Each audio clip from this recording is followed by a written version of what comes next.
Chapter 11. Keeping Christmas Our Way.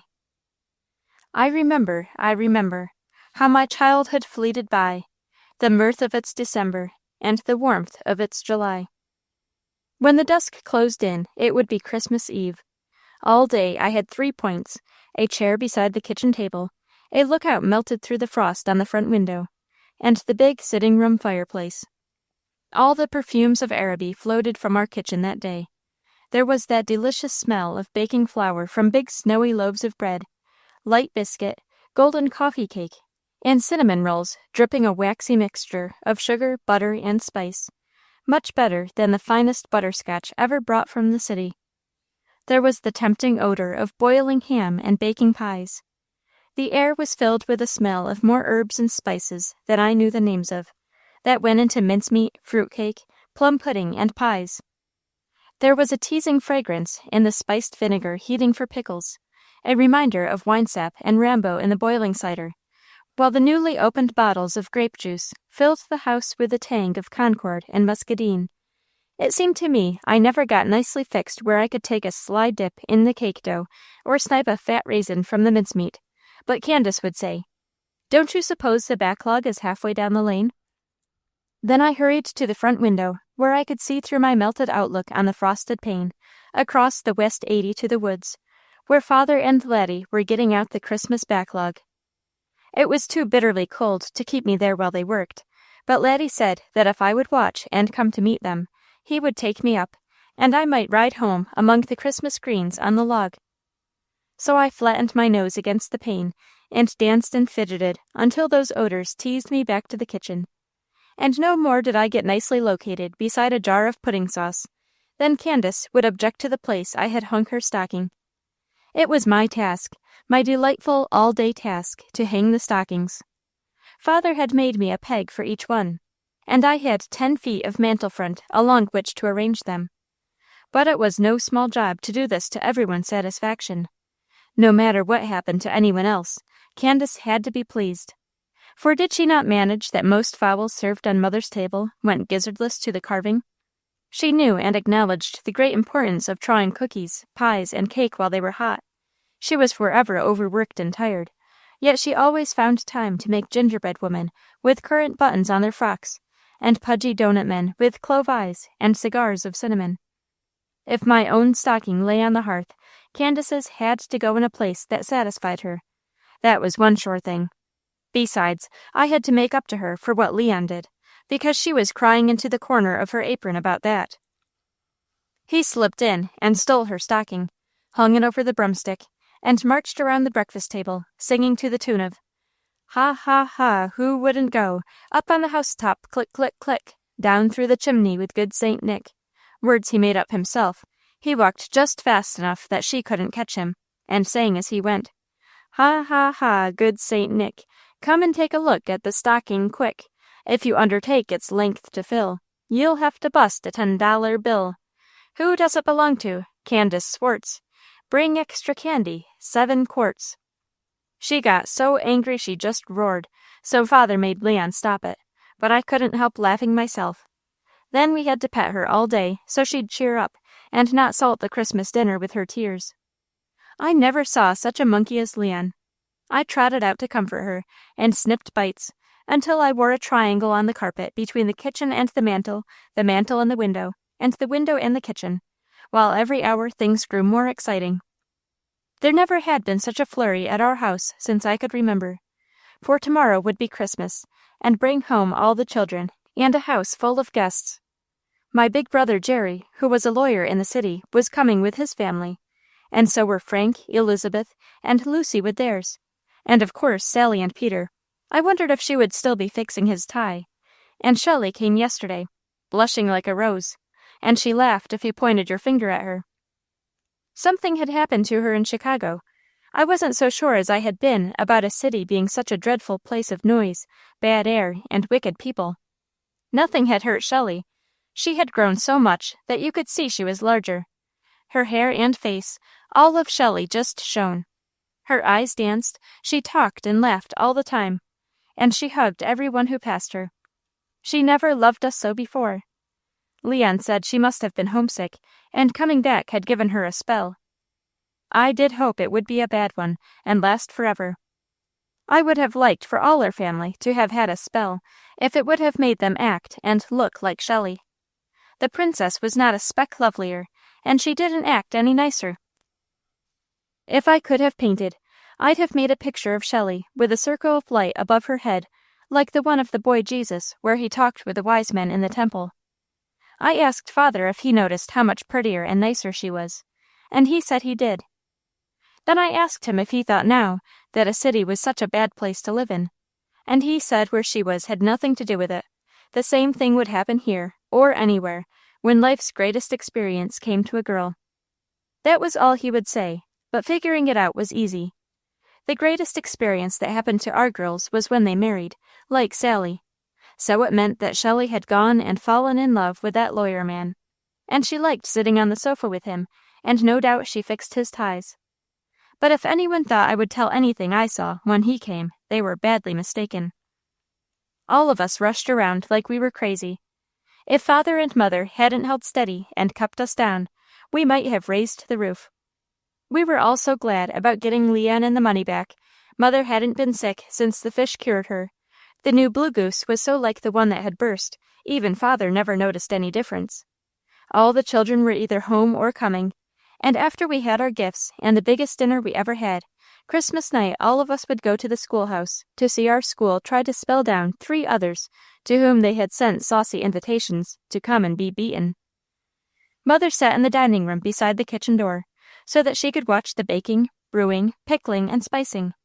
It took 4 men to handle the backlog, which I noticed Father pronounced every year, just a little the finest we ever had, and Laddie strung the house with bittersweet evergreens and the most beautiful sprays of myrtle that he raked from under the snow.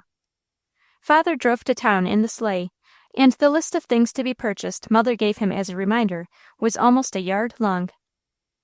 The minute they finished the outdoor work, Laddie and Leon began bringing in baskets of apples, golden bellflowers, green pippins, white winter pearmains, Rhode Island greenings, and striped rambos, all covered with hoarfrost, yet not frozen, and so full of juice you had to bite into them carefully, or they dripped and offended Mother. These they washed and carried to the cellar ready for use.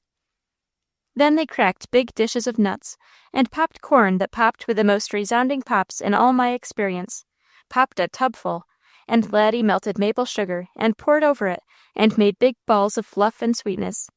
He took a pan and filled it with grains, selected one at a time, the very largest and whitest, and made an especial ball, in the middle of which he put a lovely pink candy heart, on which was printed in red letters, "How can this heart be mine, yet yours, unless our hearts are one?" He wouldn't let any of them see it except me, and he only let me because he knew I'd be delighted.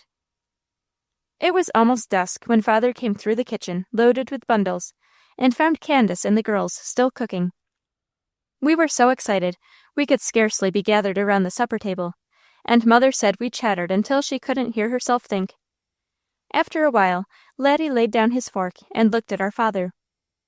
"Have you any objection to my using the sleigh tomorrow night?" he asked. Father looked at Mother. "Had you planned to use it, Mother?" Mother said, "No, if I go, I'll ride in the big sled with all of us. It is such a little way, and the roads are like glass." So Father said politely, as he always spoke to us, "Then it will give me great pleasure for you to take it, my son." That made Leon bang his fork loudly as he dared, and squirm in his chair, for well he knew that if he had asked, the answer would have been different. If Laddie took the sleigh, he would harness carefully, drive fast but reasonably, blanket his horse, come home at the right time, and put everything exactly where he found it. But Leon would pitch the harness on some way, race every step, never think of his steaming horse, come home when there was no one so wild as he left to play pranks with, and scatter the harness everywhere. He knew our father would love to trust him the same as he did Laddie. He wouldn't always prove himself trustworthy, but he envied Laddie. "You think you'll take the princess to the spelling bee, don't you?" he sneered. "I mean to ask her," replied Laddie. "Maybe you think she'll ride in her old, homemade hickory cheese box, when she can sail all over the country like a bird in a velvet-lined cutter with a real buffalo robe." There was a quick catch in Mother's breath, and I felt her hand on my chair tremble. Father's lips tightened, and a frown settled on his face, while Laddie fairly jumped. He went white to the lips, and one hand dropped on the table, palm up, the fingers closing and unclosing, while his eyes turned first to Mother, and then to Father, in dumb appeal. We all knew that he was suffering. No one spoke, and Leon, having shot his arrow straight home, saw, as people so often do in this world, that the damage of unkind words could not easily be repaired, so he grew red in the face and squirmed uncomfortably. At last, Laddie drew a deep, quivering breath. "I never thought of that," he said. "She has seemed happy to go with me several times when I asked her, but of course she might not care to ride in ours, when she has such a fine sleigh of her own." Father's voice fairly boomed down the length of the table. "Your mother always has found our sleigh suitable," he said. The fact was, Father was rarely proud of it. He had selected the hickory in our woods, cut it and hauled it to the mill, cured the lumber, and used all his spare time for 2 winters making it. With the exception of having the runners turned at a factory and iron-bound at a smithy, he had completed it alone with great care, even to staining it a beautiful cherry color and fitting white sheepskins into the bed. We had all watched him and been so proud of it, and now Leon was sneering at it. He might just as well have undertaken to laugh at Father's wedding suit or to make fun of Clark's commentaries. Laddie appealed to Mother. "Do you think I'd better not ask her?" He spoke with an effort. "Laddie, that is the first time I ever heard you propose to do anyone an injustice," she said. "I don't see how," said Laddie. "It isn't giving the princess any chance at all," replied Mother. "You've just said that she has seemed pleased to accompany you before. Now you are proposing to cut her out of what promises to be the most delightful evening of the winter, without even giving her the chance to say whether she'd go with you or not. Has she ever made you feel that anything you offered her, or wanted to do for her, was not good enough?" "Never!" exclaimed Laddie fervently. "Until she does, then, do you think it would be quite manly and honorable to make decisions for her? You say you never thought of anything except a pleasant time with her. Possibly she feels the same. Unless she changes, I would scarcely let a boy's foolish tongue disturb her pleasure. Moreover, as to the matter of wealth, your father may be as rich as hers, but they have one, we have many. If what we spend on all our brood could be confined to one child, we could easily duplicate all her luxuries. And I think she has the good sense to realize the fact as quickly as anyone. I've no doubt she would gladly exchange half she has for the companionship of a sister or a brother in her lonely life." Laddie turned to Father, and Father's smile was happy again. Mother was little, but she was mighty.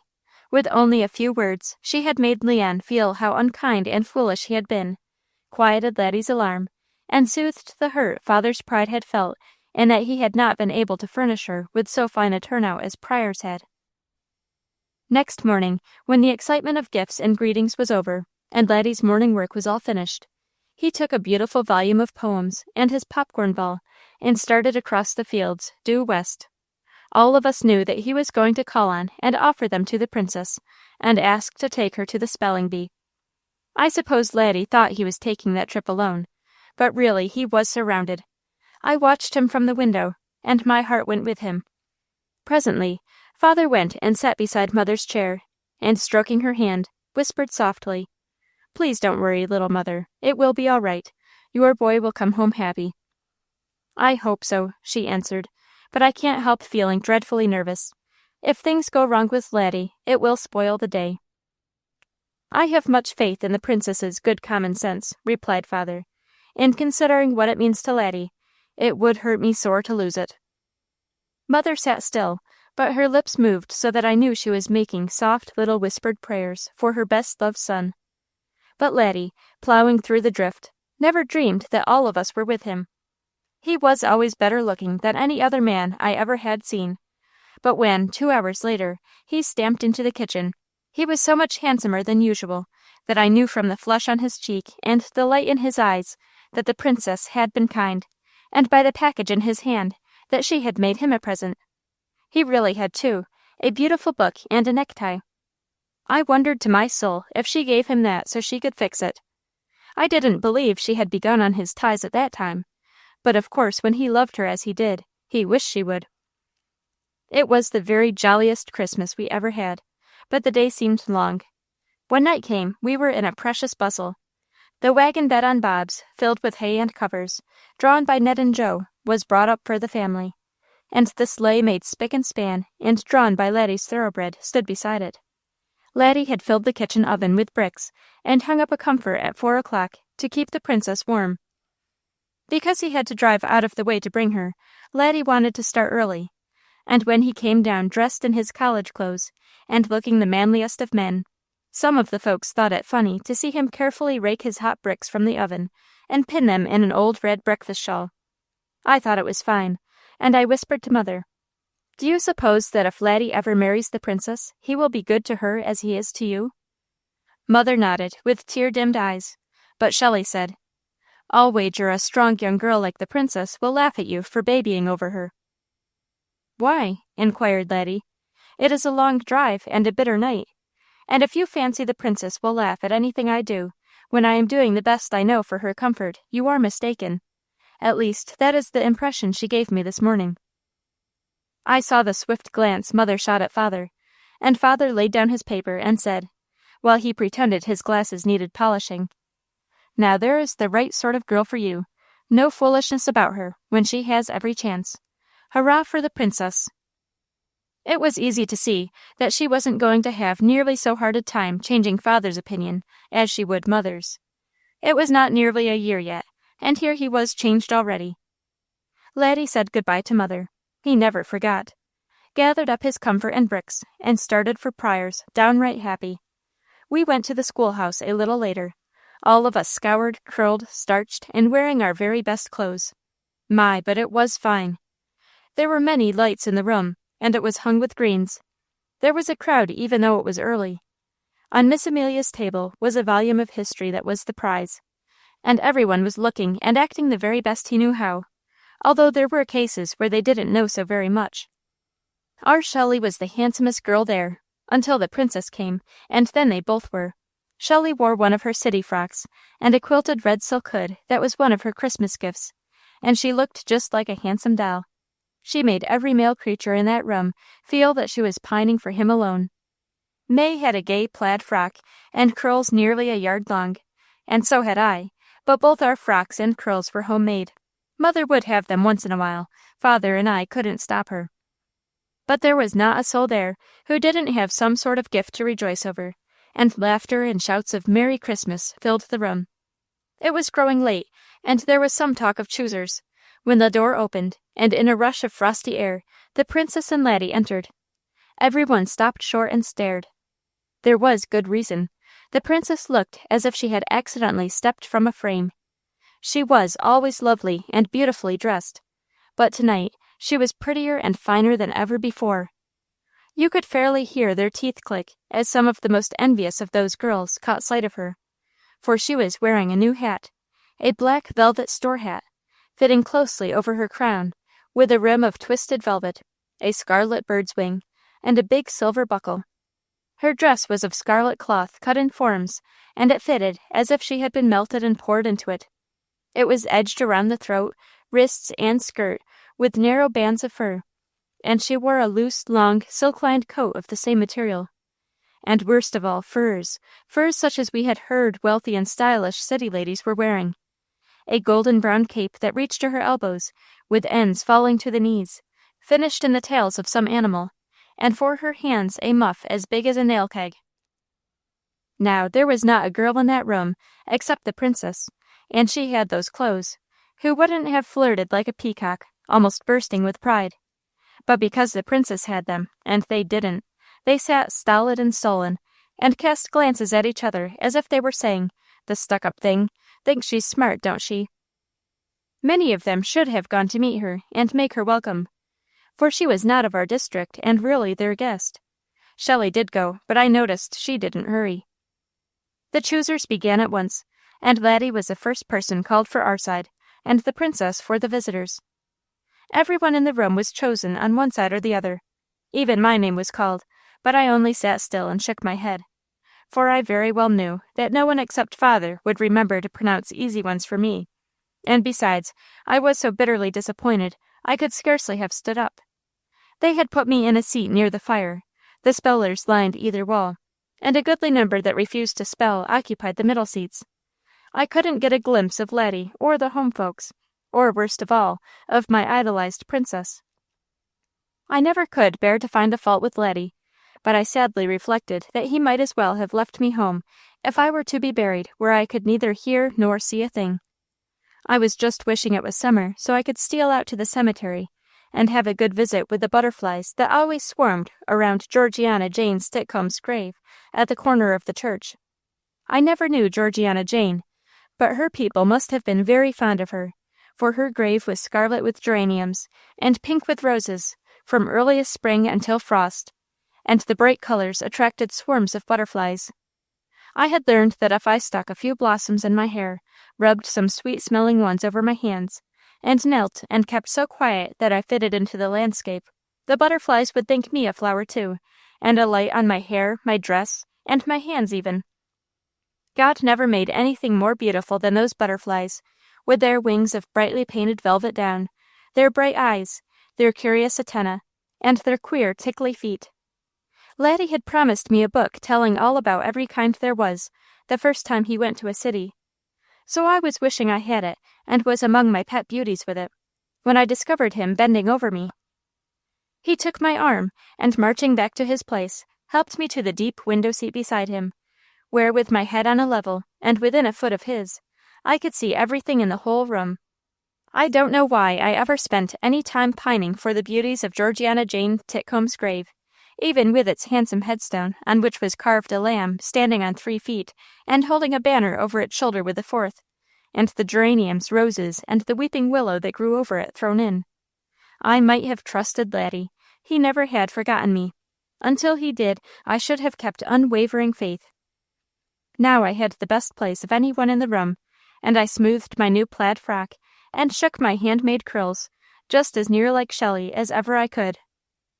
But it seems that most of the ointment in this world has a fly in it, like in the Bible. For fine as my location was, I soon knew that I should ask Laddie to put me down, because the window behind me didn't fit its frame, and the night was bitter. Before half an hour I was stiff with cold, but I doubt if I would have given up that location if I had known I would freeze, because this was the most fun I had ever seen. Miss Amelia began with McGuffey's spelling book, and whenever some poor unfortunate made a bad break, the crowd roared with laughter. Peter Justice stood up to spell, and before 3 rounds he was nodding on his feet. So she pronounced sleepy to him. Someone nudged Pete, and he waked up and spelled it. S-L-E, slee, P-E, P, and because he was really so sleepy, it made everyone laugh. James Whittaker spelled compromise with a K, and Isaac Thomas spelled soap, S-O-A-P-E. And it was all the funnier that he couldn't spell it, for from his looks you could tell that he had no acquaintance with it in any shape. Then Miss Amelia gave out marriage to the spooniest young man in the district, and stepfather to a man who was courting a widow with 9 children, and coquette to our Shelley, who had been making sheep's eyes at Johnny Myers. So it took her by surprise, and she joined the majority, which by that time occupied seats. There was much laughing and clapping of hands for a time, but when Miss Amelia had let them have their fun and thinned the lines to 6 on each side who could really spell, she began business, and pronounced the hardest words she could find in the book, and the spellers caught them up and rattled them off like machines.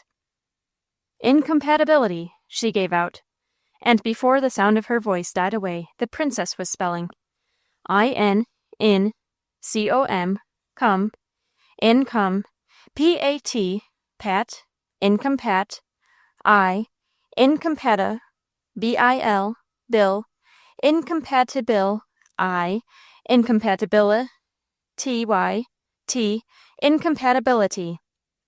Then Laddie spelled incomprehensibility, and they finished up the bilities and the alities with a rush, and changed McGuffey's for Webster, with 5 on Laddie's side and 3 on the princess's. And when they quit with it, the princess was alone, and Laddie and our little May facing her. From that on, you could call it real spelling. They spelled from the grammars, hyperbole, synecdoche, and epizeuxis. They spelled from the physiology, chlorophyll, Cossacks, arsinoid, and the names of the bones and nerves, and all the hard words inside you. They tried the diseases, and spelled jaundice, neurasthenia, and tongue-tied. They tried all the occupations and professions, and went through the stores, and spelled all sorts of hardware, china, and dry goods. Each side kept cheering its own, and urging them to do their best, and every few minutes some man in the back of the house said something that was too funny. When Miss Amelia pronounced bombazine to Laddie, our side cried, "Careful, Laddie, careful, you are out of your element."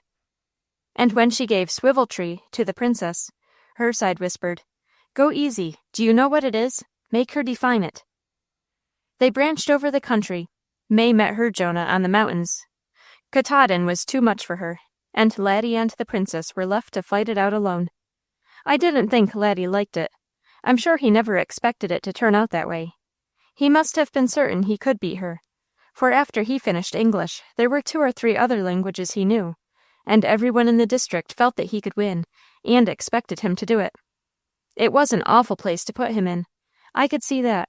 He stood a little more erect than usual, with his eyes toward the princess, and when his side kept crying, "Keep the prize, Laddie, hold up the glory of the district," he ground out the words as if he had a spite at them for not being so hard that he would have an excuse for going down. The princess was poised lightly on her feet, her thick curls just touching her shoulders, shining in the light, her eyes like stars, her perfect dark oval face flushed a rich red, and her deep bosom rising and falling with excitement. Many times in later years I have tried to remember when the princess was loveliest of all, and that night always stands first. I was thinking fast. Laddie was a big man. Men were strong on purpose, so they could bear things. He loved the princess so, and he didn't know whether she loved him or not. And every marriageable man in 3 counties was just aching for the chance to court her, and I didn't feel that he dared risk hurting her feelings.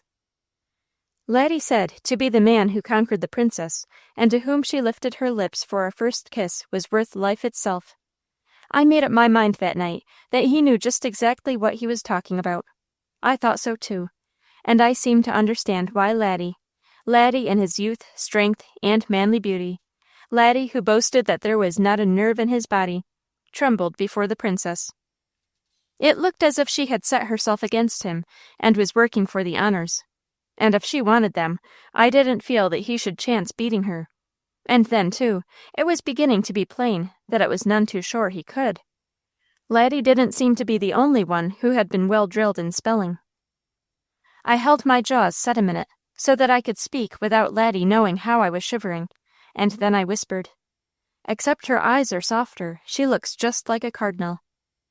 Laddie nodded emphatically, and moving a step nearer, laid his elbow across my knees. Heavens, how they spelled! They finished all the words I ever heard, and spelled like lightning through a lot of others, the meaning of which I couldn't imagine. Father never gave them out at home. They spelled epiphany, gabardine, ichthyology, gewgaw, kaleidoscope, and troubadour. Then Laddie spelled one word 2 different ways, and the princess went him one better, for she spelled another 3. They spelled from the Bible, Nebuchadnezzar, Potiphar, Peleg, Belshazzar, Abimelech, and a host of others I never heard the minister preach about. Then they did the most dreadful thing of all. Broom, pronounced the teacher, and I began mentally, B-R-O-O-M, but Laddie spelled B-R-O-U-G-H-A-M, and I stared at him in a daze. A second later, Miss Amelia gave out Beecham to the princess, and again I tried it, B-E-E-C-H, but the princess was spelling B-E-A-U-C-H-A-M-P, and I almost fell from the window. They kept that up until I was nearly crazy with nervousness. I forgot I was half frozen. I pulled Laddie's sleeve and whispered in his ear, "Do you think she'll cry if you beat her?" I was half crying myself. The strain had been awful. I was torn between these dearest loves of mine. "Seen me have any chance to beat her?" retorted Laddie. Miss Amelia seemed to have used most of her books, and at last picked up an old geography, and began giving out points around the coast, while Laddie and the princess took turns snatching the words from her mouth and spelling them. Father often did that, so Laddie was safe there. They were just going it when Miss Amelia pronounced, Terra del Fuego, to the princess. Terra, Terra, del, del, Fieugo, spelled the princess, and sat down suddenly in the midst of a mighty groan from her side, swelled by a wail from one little home district deserter. Next, called Miss Amelia. Terra, Terra, del, del, Feugo, spelled Laddie. Wrong, wailed Miss Amelia, and our side breathed one big groan in concert, and I lifted up my voice in that also. Then everyone laughed and pretended they didn't care, and the princess came over and shook hands with Laddie, and Laddie said to Miss Amelia, "Just let me take that book a minute until I see how the thing really does go." It was well done, and satisfied the crowd, which clapped and cheered. But as I had heard him spell it many, many times for Father, he didn't fool me. Laddie and the princess drew slips for the book, and it fell to her. He was so pleased, he kissed me as he lifted me down, and never noticed I was so stiff I could scarcely stand. And I did fall twice going to the sleigh. My bed was warm, and my room was warm, but I chilled the night through, and until the next afternoon, when I grew so faint and sleepy, I crept to Miss Amelia's desk, half dead with fright. It was my first trip to ask an excuse, and begged, "Oh, teacher, I'm so sick. Please let me go home." I think one glance must have satisfied her that it was true, for she said very kindly that I might, and she would send Leon along to take care of me. But my troubles were only half over when I had her consent. It was very probable I would be called a baby and sent back when I reached home, so I refused company and started alone. It seemed a mile past the cemetery.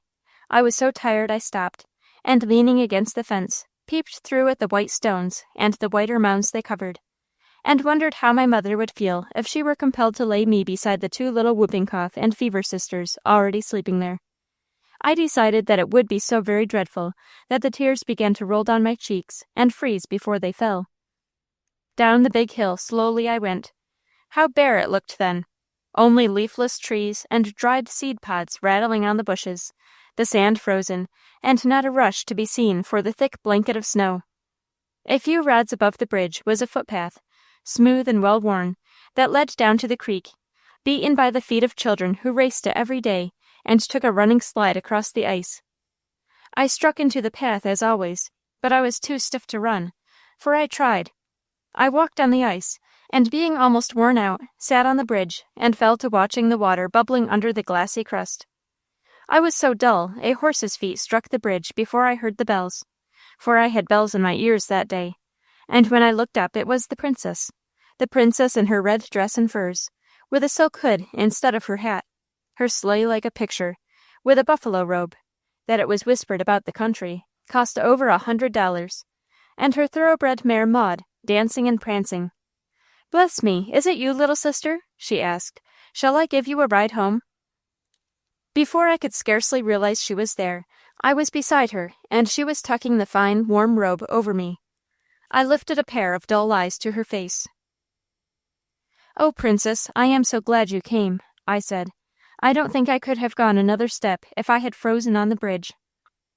The princess bent to look in my face. "Why, you poor child!" she exclaimed. "You are white as death. Where are you ill?" I leaned on her shoulder, though ordinarily I would not have offered to touch her first, and murmured, "I am not ill outdoors, only dull, sleepy, and freezing with the cold." "It was that window," she exclaimed. "I thought of it, but I trusted Laddie." That roused me a little. "Oh, Princess," I cried, "you mustn't blame Laddie. I knew it was too cold, but I wouldn't tell him, because if he put me down, I couldn't see you, and we thought, but for your eyes being softer, you looked just like a cardinal." The princess hugged me close and laughed merrily. "You darling," she cried. Then she shook me up sharply. "Don't you dare go to sleep," she said. "I must take you home first." Once there, she quieted my mother's alarm, put me to bed, drove 3 miles for Dr. Fenner, and had me started nicely on the road to a month of lung fever before she left.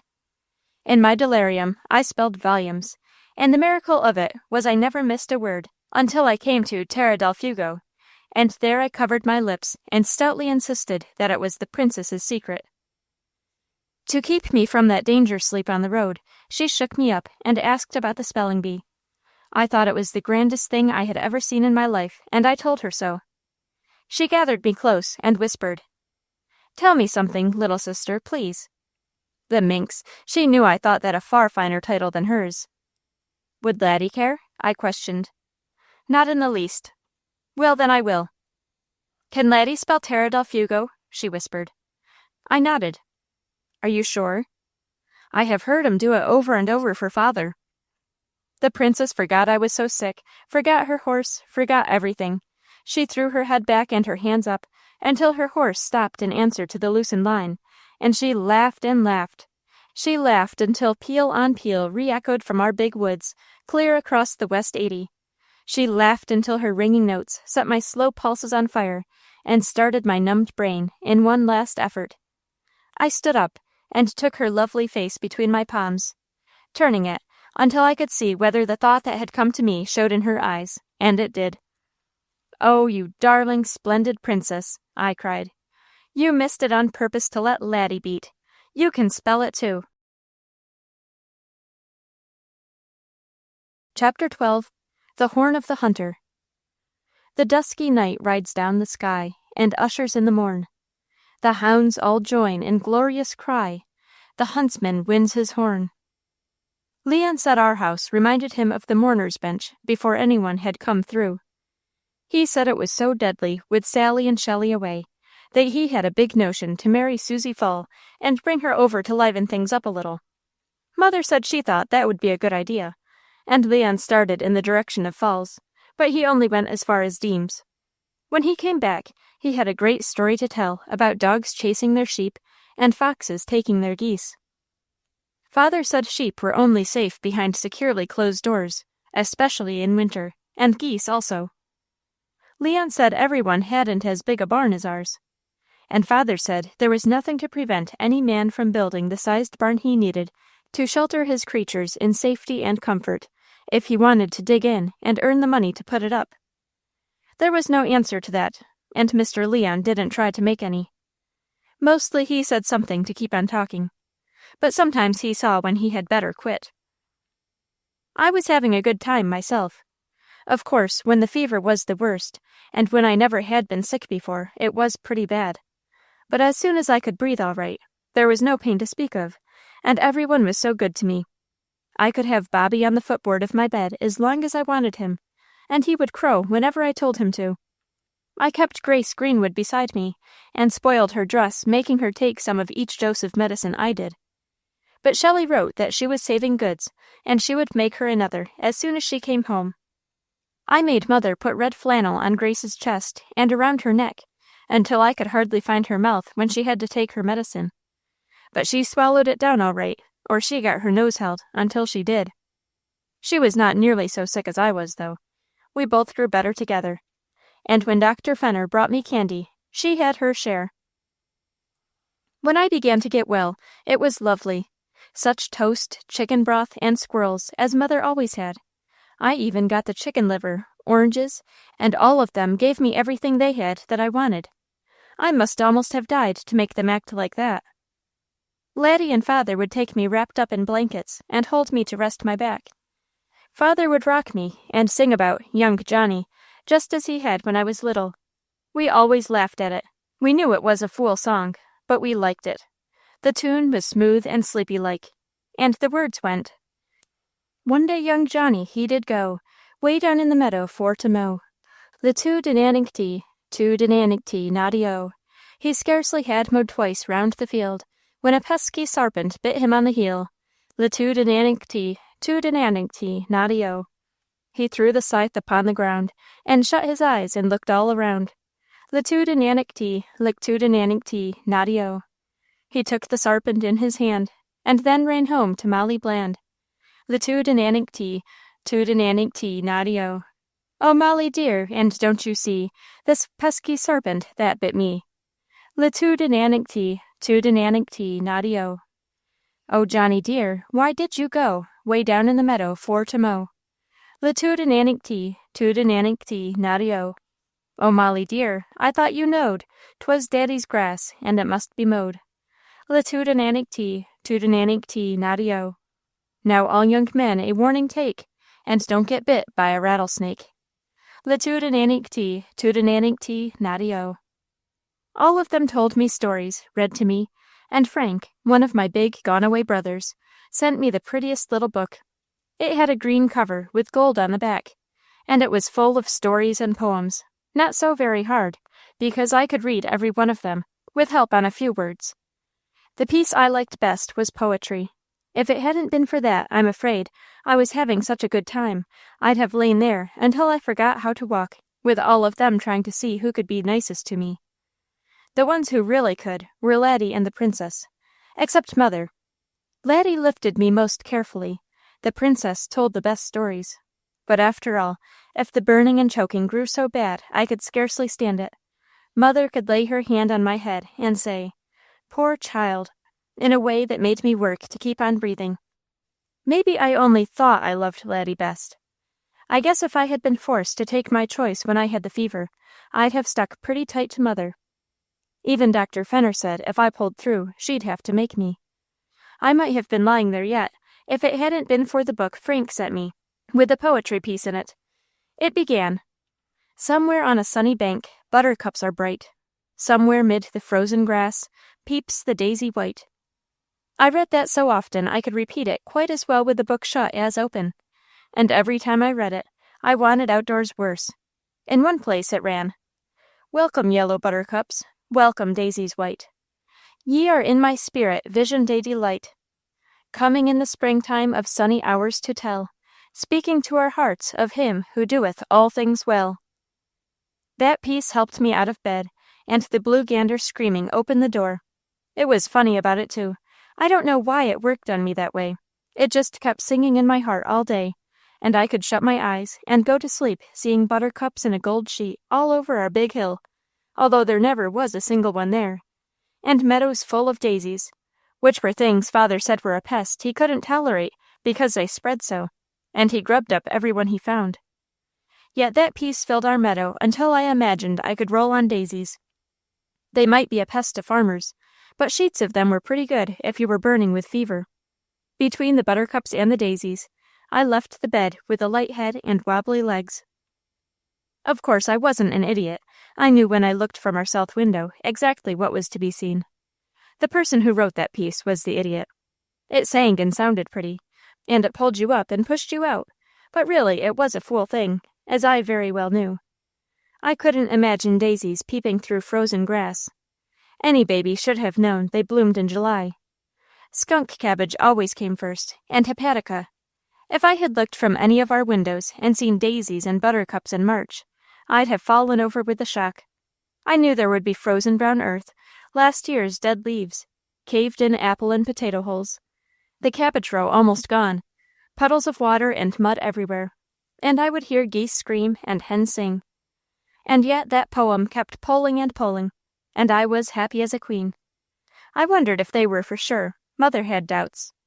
The day I was wrapped in shawls and might sit an hour in the sun on the top board of the back fence, where I could see the barn, the orchard, the creek, and the meadow, as you never could in summer because of the leaves.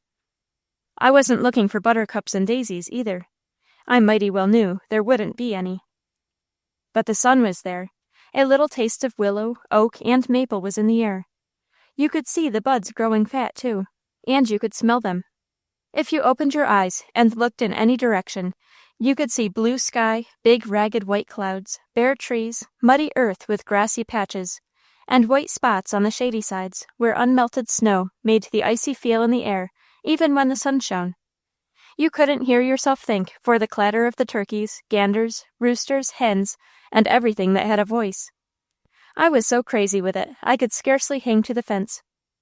I wanted to get down and scrape my wings like the gobbler, and scream louder than the gander, and crow oftener than the rooster. There was everything all mud and ice. They would have frozen if they hadn't been put in a house at night, and starved if they hadn't been fed.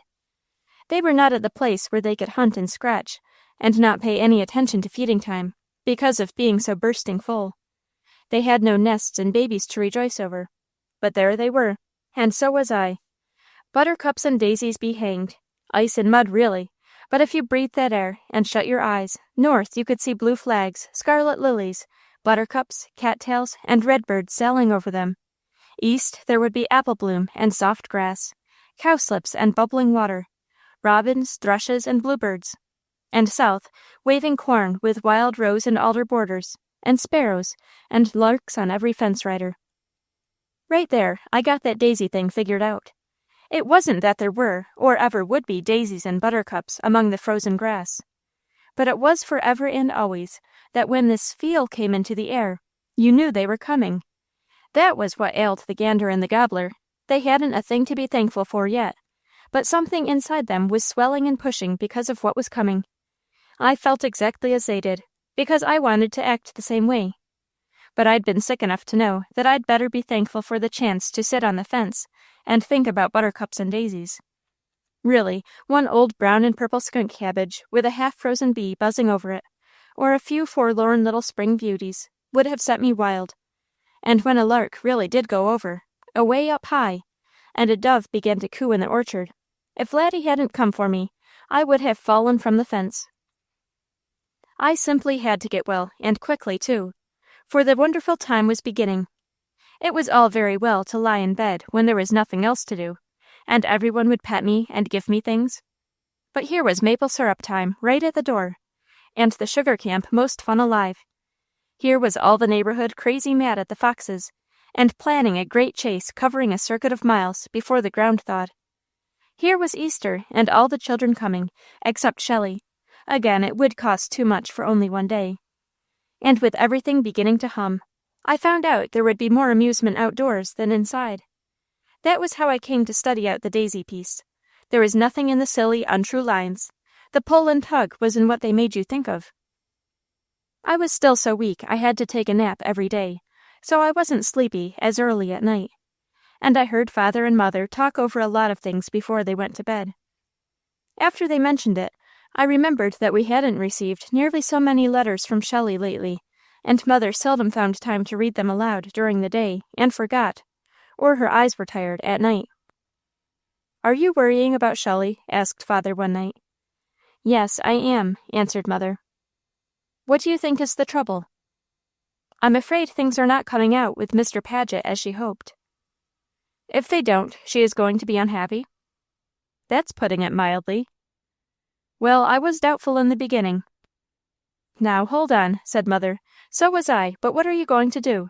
I can't go through the world with my girls and meet men for them. I trained them just as carefully as possible before I started them out. That was all I could do. Shelley knows when a man appears clean, decent, and likable. She knows when his calling is respectable. She knows when his speech is proper, his manners correct, and his ways attractive. She found this man all of these things, and she liked him accordingly. At Christmas she told me about it freely." "Have you any idea how far the thing has gone?"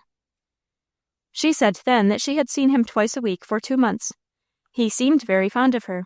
He had told her he cared more for her than any girl he ever had met, and he had asked her to come here this summer and pay us a visit, so she wanted to know if he might." "Of course you told her yes." "Certainly I told her yes. I wish now we'd saved money, and you'd gone to visit her, and met him when she first wrote of him. You could have found out who and what he was, and with your experience, you might have pointed out signs that would have helped her to see before it was too late." "What do you think is the trouble?" "I wish I knew. She simply is failing to mention him in her letters. All the joy of living has dropped from them. She merely writes about her work, and now she is beginning to complain of homesickness, and to say that she doesn't know how to endure the city any longer. There's something wrong." "Had I better go?" "Too late," said Mother, and I could hear her throat go wrong and the choke come into her voice. "She is deeply in love with him. He hasn't found in her what he desires. Probably he is not coming any more. What could you do?" "I could go and see if there's anything I could do." "She may not want you. I'll write her tomorrow, and suggest that you or Laddie pay her a visit, and learn what she thinks." "All right," said Father. He kissed her and went to sleep, but Mother was awake yet, and she got up, and stood looking down at the church and the 2 little white gravestones she could see from her window, until I thought she would freeze. And she did nearly, for her hands were cold, and the tears falling when she examined my covers, and felt my face and hands before she went to bed. My, but the mother of a family like ours is never short of a lot of things to think of. I had a new one myself. Now, what do you suppose there was about that man? Of course, after having lived all her life with father and Laddie, Shelley would know how a man should look, and act to be right. And this one must have been right to make her bloom out in winter, the way other things do in spring. And now what could be wrong? Maybe city girls were prettier than Shelley. But all women were made alike on the outside, and that was as far as you could see.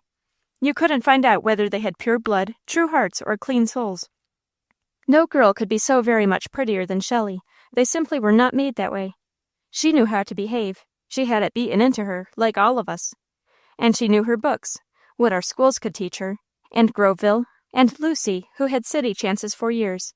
And there never was a day at our house when books and papers were not read and discussed, and your spelling was hammered into you standing in rows against the wall, and memory tests.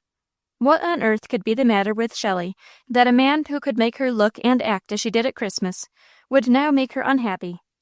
Sometimes I wanted to be grown up dreadfully, and again, times like that, I wished my bed could stay in Mother's room, and I could creep behind Father's paper and go to sleep between his coat and vest, and have him warm my feet in his hands forever.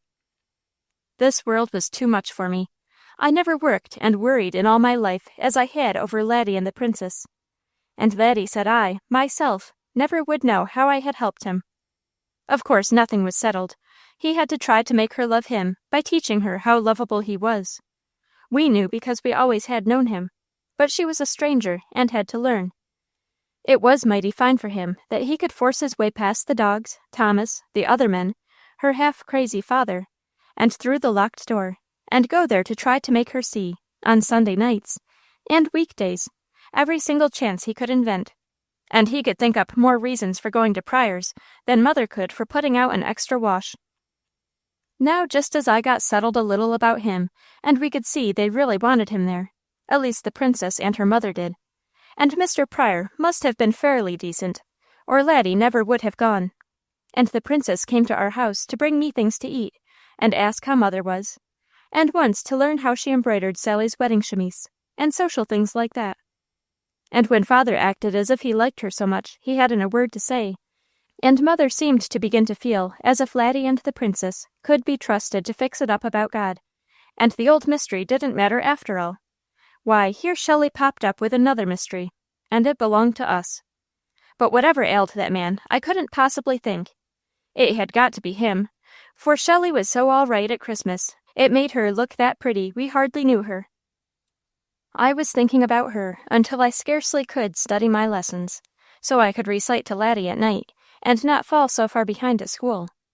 Miss Amelia offered to hear me, but I just begged Laddie, and Father could see that he taught me 50 things in a lesson that you could tell to look at Miss Amelia she never knew. Why, he couldn't hear me read. We charged upon a flock of geese, and put them all to flight, except one sturdy gander that thought to show us fight, without teaching me that the oldest picture in all the world was made of a row of geese, some of which were kinds we had then. The earth didn't seem so old when you thought of that. And how a flock of geese once wakened an army and saved a city, and how far wild geese could fly without alighting in migration, and everything you could think of about geese. Only he didn't know why eating the same grass made feathers on geese and wool on sheep. Anyway, Miss Amelia never told you a word but what was in the book and how to read and spell it. May said that Father was very much disappointed in her, and he was never going to hire another teacher until he met and talked with her, no matter what kind of letters she could send. He was not going to help her get a summer school. And oh, my soul, I hope no one does, for if they do, I have to go, and I'd rather die than to go to school in the summer. Leon came in about that time with more fox stories. Been in Jacob Hood's chicken house and taken his best Dorking rooster, and Father said it was time to do something. He never said a word so long as they took Deems, except they should have barn room for their geese. But when anything was the matter at Hood's, Father and Mother started doing something the instant they heard of it.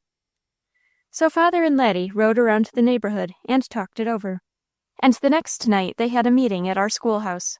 Men for miles came, and they planned a regular old-fashioned fox chase, and everyone was wild about it.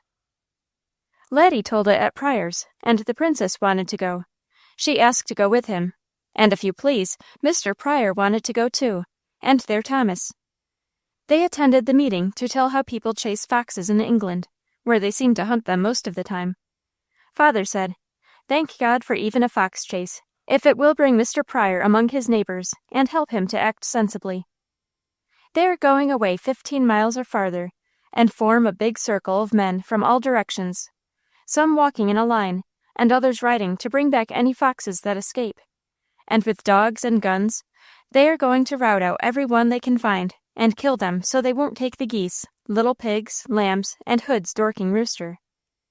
Laddie had a horn that Mr. Pryor gave him when he told him this country was showing signs of becoming civilized at last. But Leon grinned and said he'd beat that. Then, when you wanted him, he was in the woodhouse loft at work, but Father said he couldn't get into mischief there. He should have seen that churn when it was full of wedding breakfast.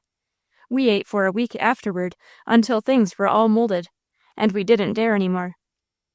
One night I begged so hard and promised so faithfully he trusted me. He often did, after I didn't tell about the station. And I went to the loft with him and watched him work an hour. He had a hollow limb about 6 inches through and 14 long. He had cut and burned it to a mere shell, and then he had scraped it with glass inside and out, until it shone like polished horn. He had shaved the wool from a piece of sheepskin, soaked, stretched, and dried it, and then fitted it over one end of the drum-like thing he had made, and tacked and bound it in a little groove at the edge. He put the skin on damp so he could stretch it tight. Then he punched a tiny hole in the middle, and pulled through it, down inside the drum, a sheepskin thong rolled in resin, with a knot big enough to hold it and not tear the head. Then he took it under his arm, and we slipped across the orchard below the station, and went into the hollow and tried it. It worked. I almost fell dead with the first frightful sound. It just bellowed and roared. In only a little while, he found different ways to make it sound by the manner of working the tongue. A long, steady, even pull got that kind of a roar. A short, quick one made it bark. A pull half the length of the thong, a pause, and another pull made it sound like a bark and a yelp. To pull hard and quick made it go louder, and soft and easy made it whine. Before he had tried it 10 minutes, he could do 50 things with it that would almost scare the livers out of those nasty old foxes that were taking everyone's geese, Dorking roosters, and even baby lambs and pigs. Of course people couldn't stand that. Something had to be done. Even in the Bible it says, "Beware of the little foxes that spoil the vines." And geese, especially blue ones, Dorking roosters, lambs, and pigs were much more valuable than mere vines. So Leon made that awful thing to scare the foxes from their holes. That's in the Bible too. About the holes, I mean, not the scaring. I wanted Leon to slip in the back door and make the dumbbell. That's what he called it. If I had been naming it, I would have called it the Thunderbell. Go, but he wouldn't. He said he didn't propose to work as he had, and then have someone find out and fix one like it. He said he wouldn't let it make a sound until the night before the chase, and then he'd raise the dead. I don't know about the dead, but it was true of the living. Father went a foot above his chair and cried, "Whoopee!" All of us, even I, when I was waiting for it, screamed as if Patty Ryan raved at the door. Then Leon came in and showed us, and everyone wanted to work the dumbbell, even Mother. Leon marched around and showed off. He looked, "See the conquering hero comes," all over. I never felt worse about being made into a girl than I did that night. I couldn't sleep for excitement, and Mother said I might as well, for it would be at least 1 o'clock before they would round up in our meadow below the barn. All the neighbors were to shut up their stock, tie their dogs, or lead them with chains if they took them, so when the foxes were surrounded, they could catch them alive and save their skins. I wondered how some of those chasing people, even Laddie, Leon, and Father, think of that, Father was going too. I wondered how they would have liked to have had something as much bigger than they were, as they were bigger than the foxes, chase them with awful noises, guns and dogs, and catch them alive to save their skins. No wonder I couldn't sleep. I guess the foxes wouldn't either, if they had known what was coming. Maybe hereafter the mean old things would eat rabbits and weasels, and leave the dorking roosters alone. May, Candace, and Miss Amelia were going to Deems to wait, and when the roundup formed a solid line, they planned to stand outside and see the sport. If they had been the foxes, maybe they wouldn't have thought it was so funny. But of course, people just couldn't have even their pigs and lambs taken. We had to have wool to spin yarn for our stockings, weave our blankets and coverlids, and our Sunday winter dresses of white flannel with narrow black crossbars were from the backs of our own sheep, and we had to have ham to fry with eggs, and boil for Sunday night suppers, and bacon to cook the greens with. Of course it was all right. Before it was near daylight, I heard Laddie making the kitchen fire, so Father got right up. Leon came down, and all of them went to the barn to do the feeding. I wanted to get up too, but Mother said I should stay in bed until the house was warm, because if I took more cold, I'd be sick again. At breakfast, May asked Father about when they should start for the Deems to be ahead of the chase, and he said by 10 o'clock at least, because a fox driven mad by pursuit, dogs, and noise was a very dangerous thing, and a bite might make the same thing as a mad dog. He said our back barn door opening from the threshing floor would afford a fine view of the meet, but Candace, May, and Miss Amelia wanted to be closer. I might go with them if they would take good care of me, and they promised to, but when the time came to start, there was such a queer feeling inside me. I thought maybe it was more fever, and with Mother would be the best place for me, so I said I wanted to watch from the barn.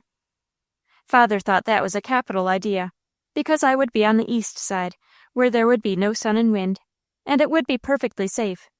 Also, I really could see what was going on better from that height than on the ground. The sun was going to shine, but it hadn't peeped above Deems' straw stack when Father on his best saddle horse, and Laddie on Floss, rode away, their eyes shining, their faces red, their blood pounding so it made their voices sound excited and different. Leon was to go on foot. Father said he would ride a horse to death. He just grinned and never made a word of complaint. Seemed funny for him.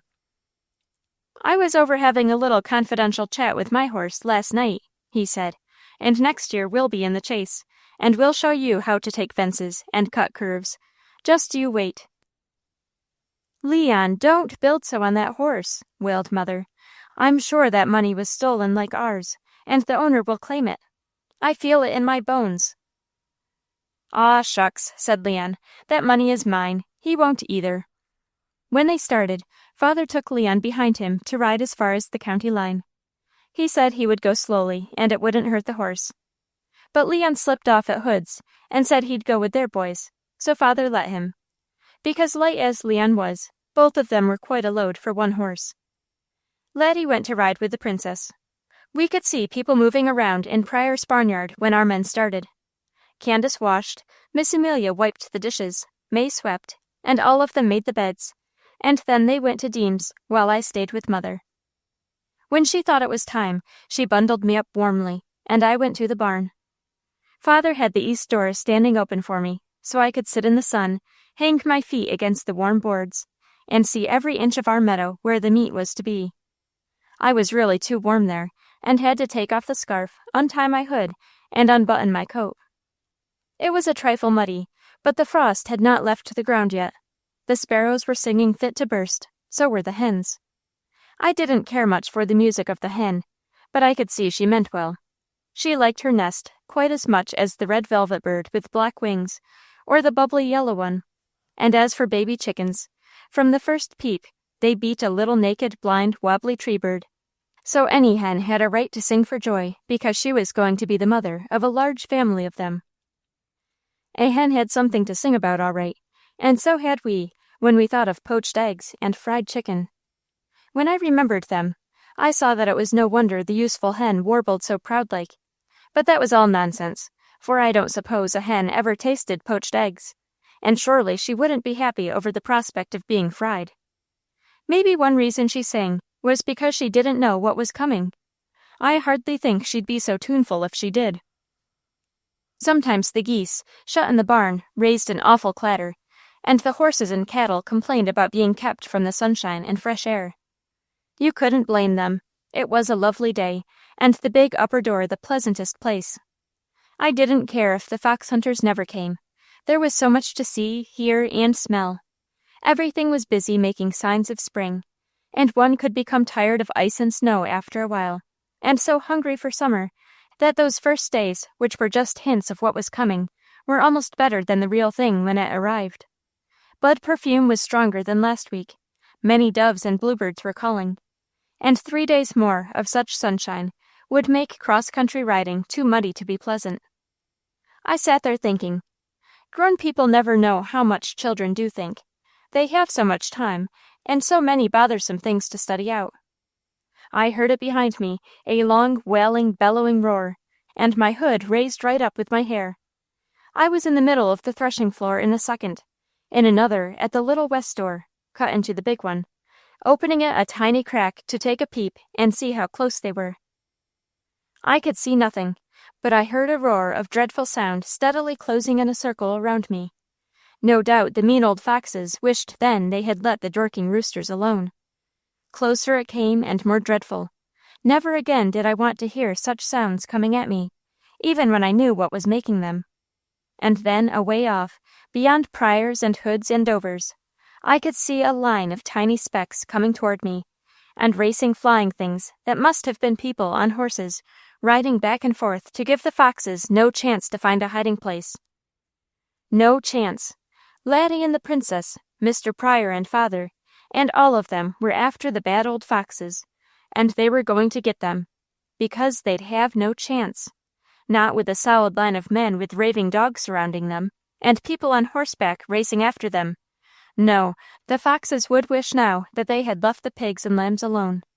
In that awful roaring din they would wish, oh, how they would wish, they were birds and could fly back to their holes like the Bible said they had, where maybe they liked to live, and no doubt they had little foxes there that would starve when their mammies were caught alive to save their skins.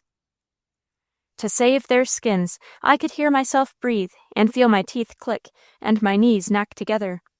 And then, oh dear, there they came across our cornfield, 2 of them. And they could fly, almost.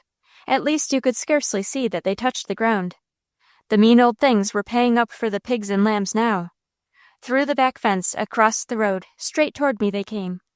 Almost red backs, nearly white beneath, long flying tails, beautiful pointed ears, and long tongues, fire red, hanging from their open mouths, their sleek sides pulsing, and that awful din coming through the woods behind them.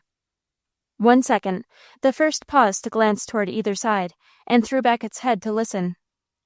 What it saw and heard showed it. I guess then it was sorry it ever took people's ham and their greens, and their blankets, and it could see and hear that it had no chance to save its skin. Oh, Lord, dear Lord, help me, I prayed. It had to be me. There was no one else. I never had opened the big doors. I thought it took a man. But when I pushed with all my might, and maybe if the hairs of our heads were numbered, and the sparrows counted, there would be a little mercy for the foxes. I asked for help. Maybe I got it. The doors went back, and I climbed up the ladder to the haymow a few steps and clung there, praying with all my might. Make them come in. Dear Lord, make them come in. Give them a chance. Help them to save their skins, O Lord. With a whiz and a flash, one went past me, skimmed the cider press, and rushed across the hay. Then the other. I fell to the floor, and the next thing I knew the doors were shut and I was back at my place. I just went down in a heap and leaned against the wall and shook, and then I laughed and said, "Thank you for helping with the door. And the foxes, the beautiful little red and white foxes, they've got their chance. They'll save their skins. They'll get back to their holes and their babies. Praise the Lord." I knew when I heard that come out that it was exactly like my father said it when Amos Hurd was redeemed. I never knew father to say it so impressively before, because Amos had been so bad. People really were afraid of him. And father said if once he got started right, he would go at it just as hard as he had gone at wrongdoing. I suppose I shouldn't have said it about a fox, when there were the Dorkings and ham and white wool dresses and all that. But honestly, I couldn't remember that I cared particularly whether Amos Hurd was redeemed or not. He was always lovely to children. Well, I never in all my life had wanted anything worse than I wanted those foxes to save their skins. I could hear them pant like run-out dogs, and I could hear myself, and I hadn't been driven from my home and babies maybe, and chased miles and miles either. Then I just shook. They came pounding, roaring, and braying right around the barn and down the lane. The little door flew open, and a strange man stuck in his head. "Shut that door!" I screamed. "You'll let them in on me, and they bite. They're poison. They'll kill me." I hadn't even thought of it before. "See any foxes?" cried the man. "Two crossed our barnyard, headed that way," I cried back, pointing east. "Shut the door." The man closed it and ran calling as he went. "It's all right. They crossed the barnyard. We've got them." I began to dance and beat my hands, and then I stopped and held my breath. They were passing, and the noise was dreadful. They struck the sides of the barn, poked around the straw stack, and something made me look up, and at the edge of the hay stood a fox ready to spring. If it did, it would go from the door, right into the midst thereof. Nothing but my red hood sailing straight at it, and a yell I have, drove it back. No one hit the barn again. The line closed up, and went on at a run now. They were so anxious to meet, and see what they had. Then came the beat of hoofs, and I saw that all the riders had dropped back, and were behind the line of people on foot. I watched Laddie as he flew past, waving to me, and I grabbed my scarf to wave at him. The princess flashed by so swiftly I couldn't see how she looked. And then I heard a voice I knew cry, "Ep, ep, over, lad!" And I almost fell dead where I stood. Mr. Pryor sailed right over the barnyard fence into the cornfield, ripping that dumbbell as he went, and neck and neck, even with him, on one of his finest horses, was our Leon. His feet were in the stirrups, he had the reins tight, he almost stood as he arose. His face was crimson, his head bare, his white hair flying, the grandest sight you ever saw. At the top of my voice I screamed after them, "Ep, ep, over, lad!" and then remembered and looked to see if I had to chase back the foxes. But they didn't mind only me, after what they had been through. Then I sat down suddenly again. Well, what would father think of that? Leon kill a horse of ours indeed. There he was on one of Mr. Pryor's, worth as much as 6 of father's, no doubt, flying over fences, and the creek was coming, and the bank was steep behind the barn. I was up again, straining to see. "Ep, ep, over!" rang the cry. There they went, Laddie and the princess too. I'll never spend another cent on paper dolls, candy, raisins, or oranges. I'll give all I have to help Leon buy his horse. Then I'm going to begin saving for mine. The line closed up, a solid wall of men with sticks, clubs, and guns. The dogs ranged outside, and those on horseback stopped where they could see best, and inside raced back and forth, and round living creatures. I couldn't count, they moved so, but even at that distance I could see that some were poor little cottontails. The scared things. A whack over the head, a backward toss, and the dogs were mouthing them. The long-tailed, sleek, gracefully moving ones, they were foxes, the foxes driven from their holes, and nothing on earth could save their skins for them now. Those men meant to have them. I pulled the doors shut suddenly. I was so sick I could scarcely stand. I had to work, but at last I pushed the west doors open again. I don't think the Lord helped me any that time, for I knew what it took.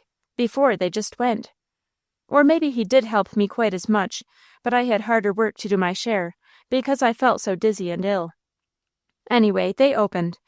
Then I climbed the upright ladder to the top beam, walked it to the granary, and there I danced, pounded, and yelled, so that the foxes jumped from the hay, leaped lightly to the threshing floor, and stood looking and listening. I gave them time to hear where the dreadful racket was, and then I jumped to the hay, and threw the pitchfork at them. It came down smash, and both of them sprang from the door. When I got down the ladder, and where I could see, they were so rested they were hiking across the cornfield like they never had raced a step before. And as the clamor went up behind me, that probably meant the first fox had lost its beautiful red and white skin. They reached our woods in safety.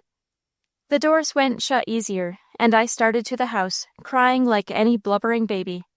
But when Mother turned from the east window, and I noticed her face, I forgot the foxes. "You saw Leon," I cried. "That I did," she exulted, rocking on her toes the same as she does at the meeting house when she is going to cry, "Glory," any minute. "That I did. Ah, the brave little chap! Ah, the fine fellow! Her cheeks were the loveliest pink, and her eyes blazed. I scarcely knew her. What will father say? If his father isn't every particle as proud of him as I am this day, I've a big disappointment coming, she answered. If Mr. Pryor chose to let him take that fine horse, and taught him how to ride it, father should be glad. If he'd gone into the creek, you wouldn't feel so fine. Ah, but he didn't. He didn't. He stuck to the saddle and sailed over in one grand, long sweep. It was fine. I hope, to my soul, I hope his father saw it. He did, I said. He did. He was about halfway down the lane. He was where he could see fine. You didn't notice. I was watching if Leon went under. What if he had, Mother? They'd have taken him out and brought him to me, and I'd have worked with all the strength and skill God has given me. And if it were possible to us, he would be saved. And if it were not, it would be a proud moment for a woman to offer a boy like that to the God who gave him. One would have nothing to be ashamed of.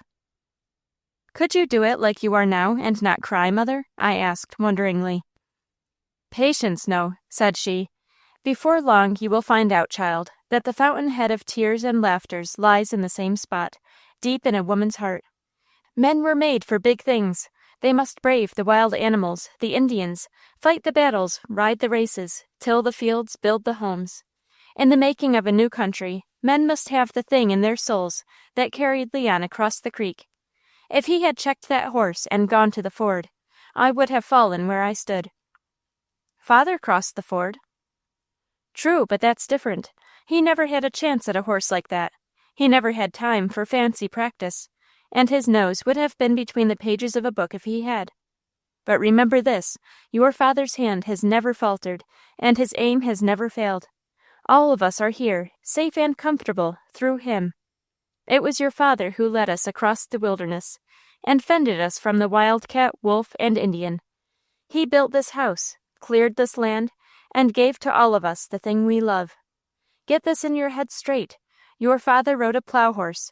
He never tried flourishes in riding. But no man can stick in the saddle longer, ride harder, and face any danger with calmer front. If you think this is anything, you should have seen his face the day he stood between me and a band of Indians. We had every reason to think I had angered to the fighting point. Tell me, please tell me, I begged. All of us had been brought up on that story, but we were crazy to hear it, and Mother loved to tell it. So she dropped on a chair and began. We were alone in a cabin in the backwoods of Ohio. Elizabeth was only 9 months old, and Father always said a mite the prettiest of any baby we ever had. Many of the others have looked quite as well to me, but she was the first, and he was so proud of her, he always wanted me to wait in the wagon until he hitched the horses, so he would get to take and to carry her himself. Well, she was in the cradle, cooing and laughing, and I had my work all done and cabin shining. I was heating a big poker red hot, and burning holes into the 4 corners of a board so Father could put legs in it to make me a bench. A greasy old squaw came to the door with her papoose on her back. She wanted to trade berries for bread. There were berries everywhere for the picking. I had more dried than I could use in 2 years. We planted only a little patch of wheat, and Father had to ride 3 days to carry to mill what he could take on a horse. I baked in an out-oven, and when it was done, a loaf of white bread was by far the most precious thing we had to eat. Sometimes I was caught and forced to let it go. Often I baked during the night and hid the bread in the wheat at the barn. There was none in the cabin that day, and I said so. She didn't believe me. She set her papoose on the floor beside the fireplace and went to the cupboard. There wasn't a crumb there except cornbread, and she didn't want that. She said, "Brood, brood." She learned that from the Germans in the settlement. I shook my head.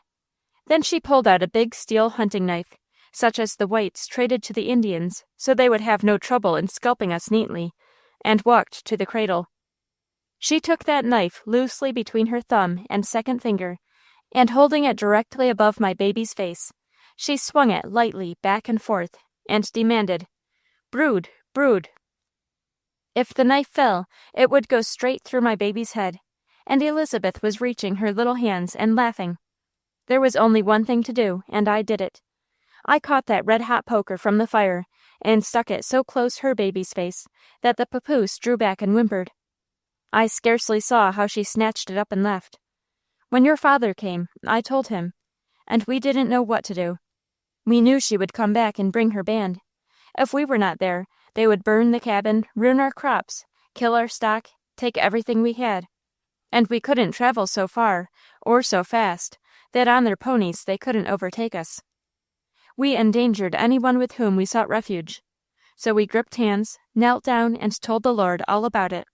And we felt the answer was to stay. Father cleaned the gun, and hours we waited. About 10 o'clock the next day they came, 40 braves in war paint and feathers. I counted until I was too sick to see.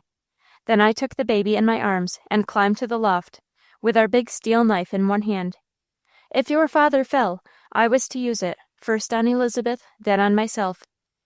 The Indians stopped at the woodyard, and the chief of the band came to the door, alone. Your father met him with his gun in reach, and for a whole eternity they stood searching each other's eyes. I was at the trap door, where I could see both of them. To the depths of my soul I enjoyed seeing Leon take the fence and creek. But what was that, child, to compare with the timber that stood your father like a stone wall, between me and 40 half-naked, paint-besmeared, maddened Indians? Don't let any showing the men of today can make set you to thinking that father isn't a king among men. Not once, but again and again in earlier days, he fended danger from me like that. I can shut my eyes and see his waving hair, his white brow, his steel blue eyes, his unfaltering hand. I don't remember that I had time or even thought to pray. I gripped the baby and the knife and waited for the thing I must do if an arrow or a shot sailed past the chief and felled father. They stood second after second, like two wooden men, and then slowly and deliberately the chief lighted his big pipe, drew a few puffs, and handed it to father. He set down his gun, took the pipe, and quite as slowly and deliberately he looked at the waiting band, at the chief, and then raised it to his lips. "White squaw brave, heap much brave," said the chief. "In the strength of the Lord, amen," said father. Then he reached his hand, and the chief took it, so I came down the ladder and stood beside father, as the Indians began to file in the front door and out the back. As they passed, every man of them made the peace sign, and piled in a heap venison, fish, and game, while each squaw played with a baby, and gave me a gift of beads, a metal trinket, or a blanket she had woven. After that they came often, and brought gifts, and if prowling gypsies were pilfering, I could look to see a big Indian loom up and seat himself at my fireside until any danger was past. I really got so I liked and depended on them, and father left me in their care when he went to the mill, and I was safe as with him. You have heard the story over and over, but today is the time to impress on you that an exhibition like this is the veriest child's play compared with what I have seen your father do repeatedly. But it was you the chief said was brave. Mother laughed. I had to be, baby, she said. Mother had no choice. There's only one way to deal with an Indian. I had lived among them all my life, and I knew what must be done. I think both of you were brave, I said. You the bravest. Quite the contrary, laughed Mother. I shall have to confess that what I did happened so quickly I'd no time to think. I only realized the coal-red iron was menacing the papoose when it drew back and whimpered. Father had all night to face what was coming to him, and it was not 1 to 1, but 1 to 40, with as many more squaws, as good fighters as the braves, to back them up. It was a terror, but I have never been sorry we went through it together. I have rested so securely in your father ever since. And he is as safe in you, I insisted. As you will, said Mother. This world must have her women quite as much as her men. It is shoulder to shoulder, heart to heart business. The clamor in the meadow arose above our voices and brought us back to the foxes. There goes another, I said, the tears beginning to roll again. It is heathenish business, said Mother. I don't blame you. If people were not too shiftless to care for their stuff, the foxes wouldn't take their chickens and geese. They never get ours. Hoods aren't shiftless, I sobbed. There are always exceptions, said Mother, and they are the exception in this case. The door flew open, and Leon ran in. He was white with excitement and trembling. Mother, come and see me take offense on Pryor's rocket, he cried. Mother had him in her arms. You little whiffet, she said. You little tow-haired whiffet. Both of them were laughing and crying at the same time, and so was I. I saw you take one fence and the creek, Wyscope, she said, holding him tight and stroking his hair. That will do for today. Ride the horse home slowly, rub it down if they allow you, and be sure to remember your manners when you leave. To trust such a child as you with so valuable a horse, and for Mr. Pryor to personally ride with you and help you, I think that was a big thing for a man like him to do. But Mother, he's been showing me for weeks, or I couldn't have done it today. It was our little secret to surprise you. When I get my horse, I'll be able to ride a little, as well as Mr. Laddie. Leon, don't, said Mother, gripping him tighter. You must bear in mind, word about that money may come any day. Aw, it won't either, said Leon, pulling away. And say, Mother, that dumbbell was like country boys make in England. He helped me hunt the wood and showed me, and I couldn't ride and manage it, so he had it all day, and you should have heard him make it rip. Say, Mother, take my word, he was some pumpkins in England. I bet he ordered the Queen around when he was there. No doubt, laughed Mother, kissing him and pushing him from the door. Some people are never satisfied. After that splendid riding and the perfect day, Father, Leon, and Laddie came home blaming everyone, and finding fault, and trying to explain how it happened that the people from the east side claimed 2 foxes, and there was only 1 left for the west side, when they had seen and knew they had driven 3 for miles. They said they lost them in our big woods. I didn't care one speck.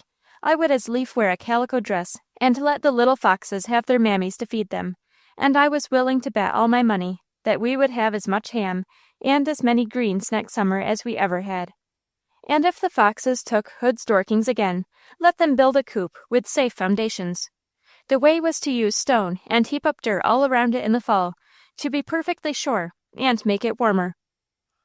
We took care of our chickens because we had to have them. All the year we needed them, but most especially for Easter. Mother said that was ordained chicken time. Turkeys for Thanksgiving, sucking pigs for Christmas, chickens for Easter. Goose she couldn't abide. She thought it was too strong. She said the egg was a symbol of life, of awakening, of birth, and the chickens came from the eggs, first ones about Easter, so that proved it was chicken time. I am going to quit praying about little things I can manage myself. Father said no prayer would bring an answer unless you took hold and pulled with all your being for what you wanted. I had been intending for days to ask the Lord to help me find where Leon hid his Easter eggs. It had been a law at our house from the very first that for the last month before Easter, aside from what Mother had to have for the house, all of us might gather every egg we could find and keep them until Easter. If we could locate the hiding place of anyone else, we might take all theirs. The day before Easter they were brought in. Mother put aside what she required, and the one who had the most got to sell all of them and take the money. Sometimes there were 2 washtubs full, and what they brought was worth having for sure. So we watched all year for safe places, and when the time came, we almost ran after the hens with a basket. Because Laddie and Leon were bigger, they could outrun us, and lots of hens laid in the barn, so there the boys always had first chance. Often during the month, we would find and take each other's eggs a dozen times. We divided them and hid part in different places, so that if either were found, there would still be some left. Laddie had his in the hopper of the cider press, right on the threshing floor, and as he was sure to get more than I had anyway, I usually put mine with his. May had hers someplace, and where Leon had his, none of us could find or imagine. I almost lay awake of nights, trying to think, and every time I thought of a new place, the next day I would look, and they wouldn't be there. 3 days before Easter, Mother began to cook and get the big dinner ready, and she ran short of eggs. She told me to go to the barn and tell the boys they each of them must send her a dozen as quickly as they could. Of course that was fair, if she made both give up the same number, so I went to the barn. The lane was muddy, and as I had been sick, I wore my rubbers that spring. I thought to keep out of the deep mud, where horses and cattle trampled, I'd go up the front embankment and enter the little door. My feet made no sound, and it so happened that the door didn't either. And as I started to open it, I saw Leon disappearing down the stairway, with a big sack on his back. I thought it was corn for the horses and followed him. But he went to the cow stable door and started toward the lane. And then I thought it was for the pigs, so I called Laddie and told him about the eggs. He said he'd give me 2 dozen of his, and Leon could pay him back. We went together to get them, and there was only one there. Wasn't that exactly like Leon? Leave one for the nest egg? If he were dying and saw a joke or a trick, he'd stop to play it before he finished, if he possibly could. If he had no time at all, then he'd go with his eyes twinkling over the thoughts of the fun it would have been if he possibly could have managed it. Of course, when we saw that one lonely egg in the cider hopper, just exactly like the last rose of summer, left to pine on the stem, I thought of the sack Leon carried, and knew what had been in it. We hurried out and tried to find him, but he was swallowed up. You couldn't see him or hear a sound of him anywhere. Mother was as cross as she ever gets. Right there she made a new rule, and it was that 2 dozen eggs must be brought to the house each day, whether any were hidden or not. She had to stop baking until she got eggs. She said a few times she had used a goose egg in custard. I could fix that. I knew where one of our gray geese had a nest, and if she'd cook any goose egg, it would be a gray one. Of course I had sense enough not to take a blue one. So I slipped from the east door, crossed the yard and orchard corner, climbed the fence and went down the lane. There was the creek up and tearing. It was half over the meadow, and the floodgate between the pasture and the lane rocked with the rush of water. Still, I believed I could make it. So I got on the fence, and with my feet on the third rail, and holding by the top one, I walked sideways, and so going reached the floodgate. It was pretty wobbly, but I thought I could cross on the run. I knew I could if I dared jump at the other end, but there was water over the third rail, and that meant above my head. It was right at that time of spring, when you felt so good you thought you could do most anything, except fly. I tried that once, so I went on. The air was cold for all the sun shone, the smell of catkin pollen, bursting buds, and the odor of earth steaming in the sun was in every breath.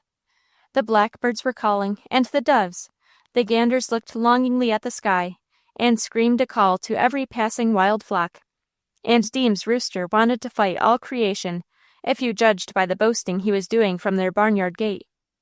He made me think of eggs, so I set my jaws, looked straight ahead, and scooted across the floodgate to the post that held it and the rails of the meadow fence. I made it too, and then the fence was easy, only I had to double quite short, because the water was over the third rail there.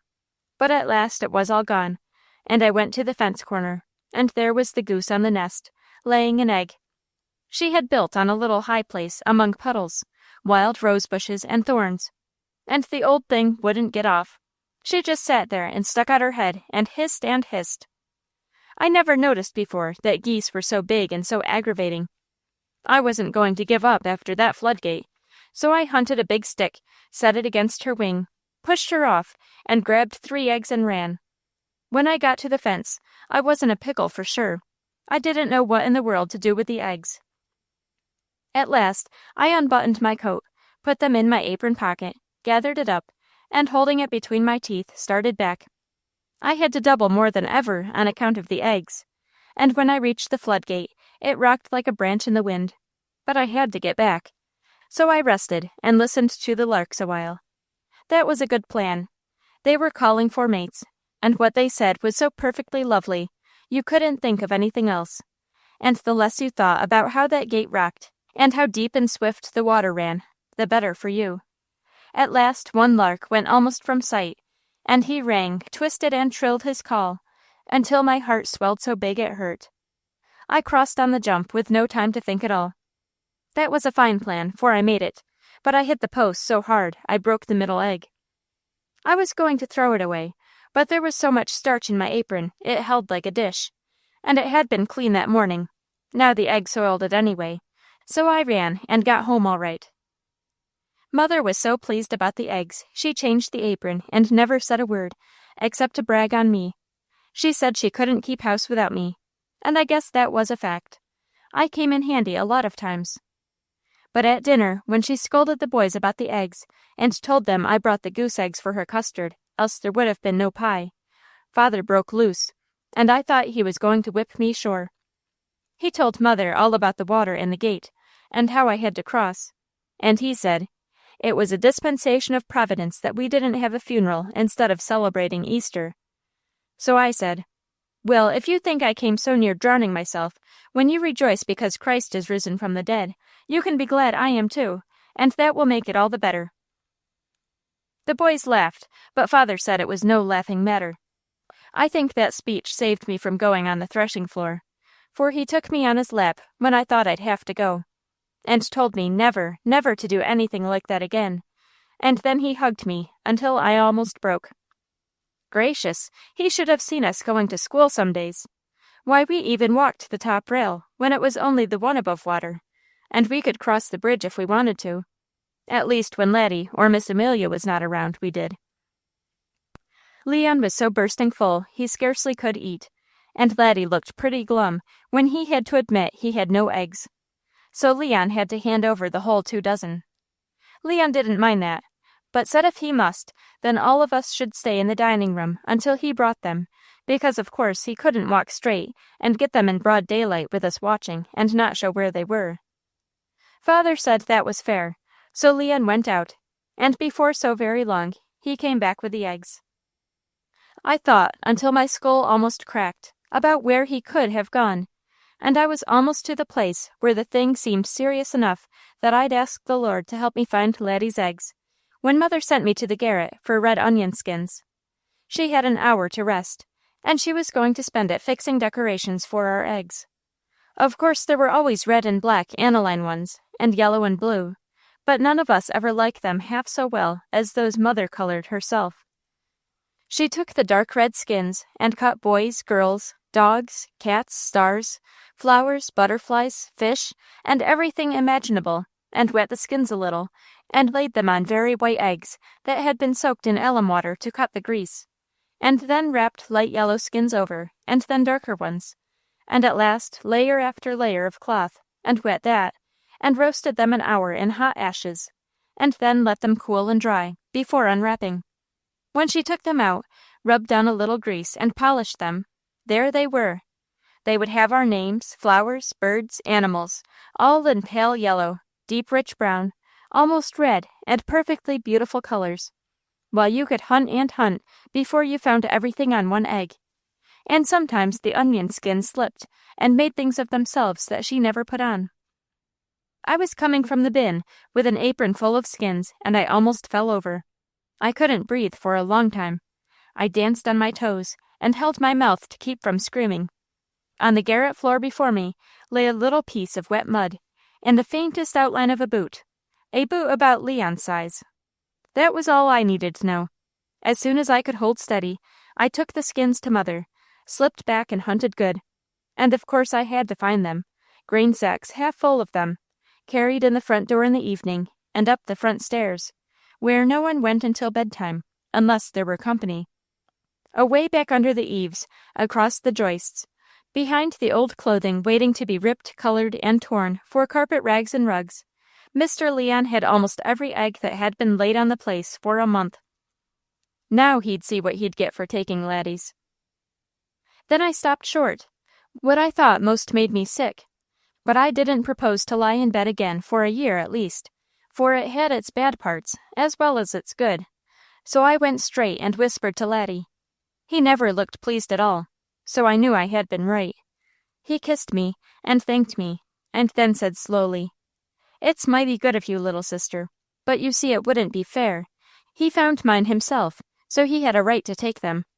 But I don't dare touch his when you tell me where they are. I never in a month of Sundays would have looked for them in the house. I was going to search the woodhouse and smokehouse this afternoon. I can't take them, but thank you just as much." Then I went to Father, and he laughed. How he did laugh! "Laddie is right," he said at last. "He didn't find them, and he mustn't take them. But you may. They're yours. That front door scheme of Leon's was fairly well, but it wasn't quite good enough. If he'd cleaned his feet as he should, before he crossed Mother's carpet and climbed the stairs, he'd have made it all right. His tracks betrayed him, as tracks do all of us, if we are careless enough to leave any. The eggs are yours, and tonight is the time to produce them. Where do you want to hide them?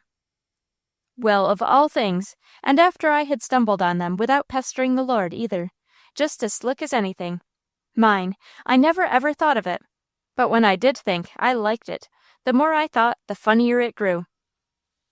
Under Mother's bed, I whispered, but I never can get them. They're in wheat sacks and full so high, and they'll have to be handled like eggs. I'll do the carrying, laughed Father. Come show me. So we took all those eggs and put them under Mother's bed. Of course, she and Candace saw us, but they didn't hunt eggs, and they'd never tell. If ever I thought I'd burst wide open. About dusk, I saw Leon coming from the barn, carrying his hat at his side. More eggs, so I ran like a streak and locked the front door, and then slipped back in the dining room and almost screamed when I could hear him trying it, and he couldn't get in. After a while he came in, fussed around, and finally went into the sitting room, and the key turned and he went upstairs. I knew I wouldn't dare look at him when he came down, so I got a reader, and began on a piece I just love. A nightingale made a mistake. She sang a few notes out of tune. Her heart was ready to break, and she hid away from the moon. When I did get a peep, gracious, but he was black. Maybe it wasn't going to be so much fun after all, but he had the money last year, and the year before, and if he'd cleaned his feet well, I was not hunting his eggs when I found them. His tracks betrayed him, as Father said.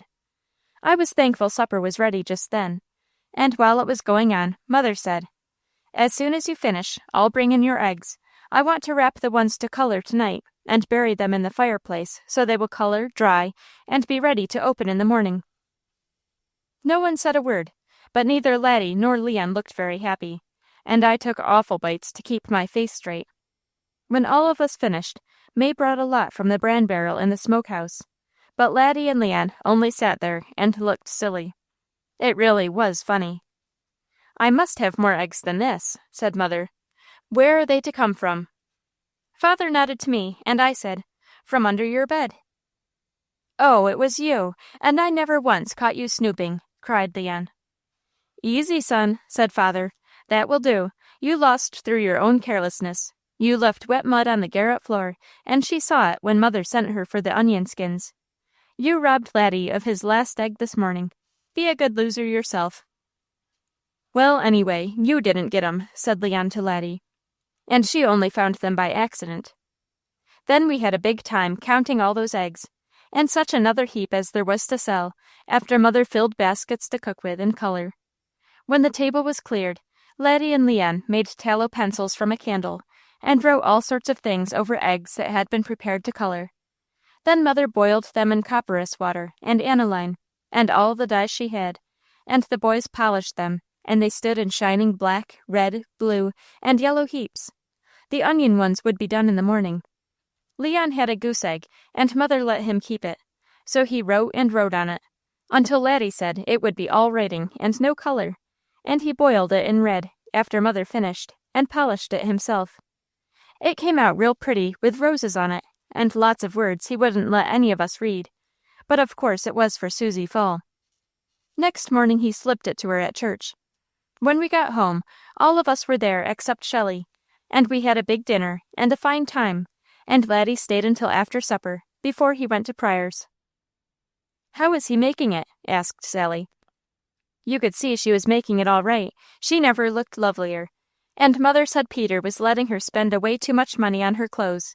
She told him so, but Peter just laughed and said business was good, and he could afford it, and she was a fine advertisement for his store when she was dressed well. "All I know is," said Mother, "that he goes there every whip-stitch, and the women, at least, seem glad to have him.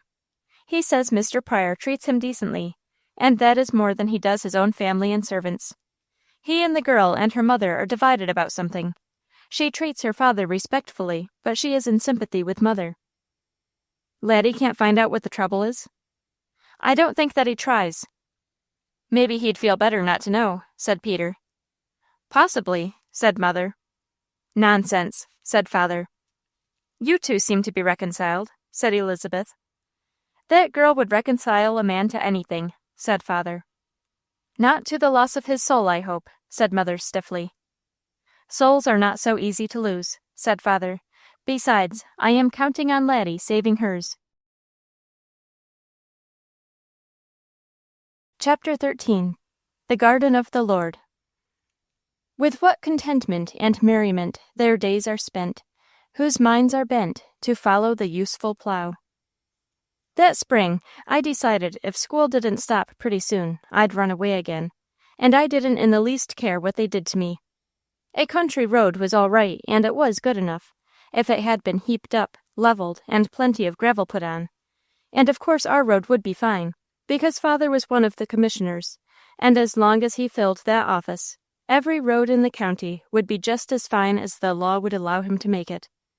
I have even heard him tell Mother that he stretched it a leetle mite, when he was forced to by people who couldn't seem to be made to understand what was required to upbuild a nation.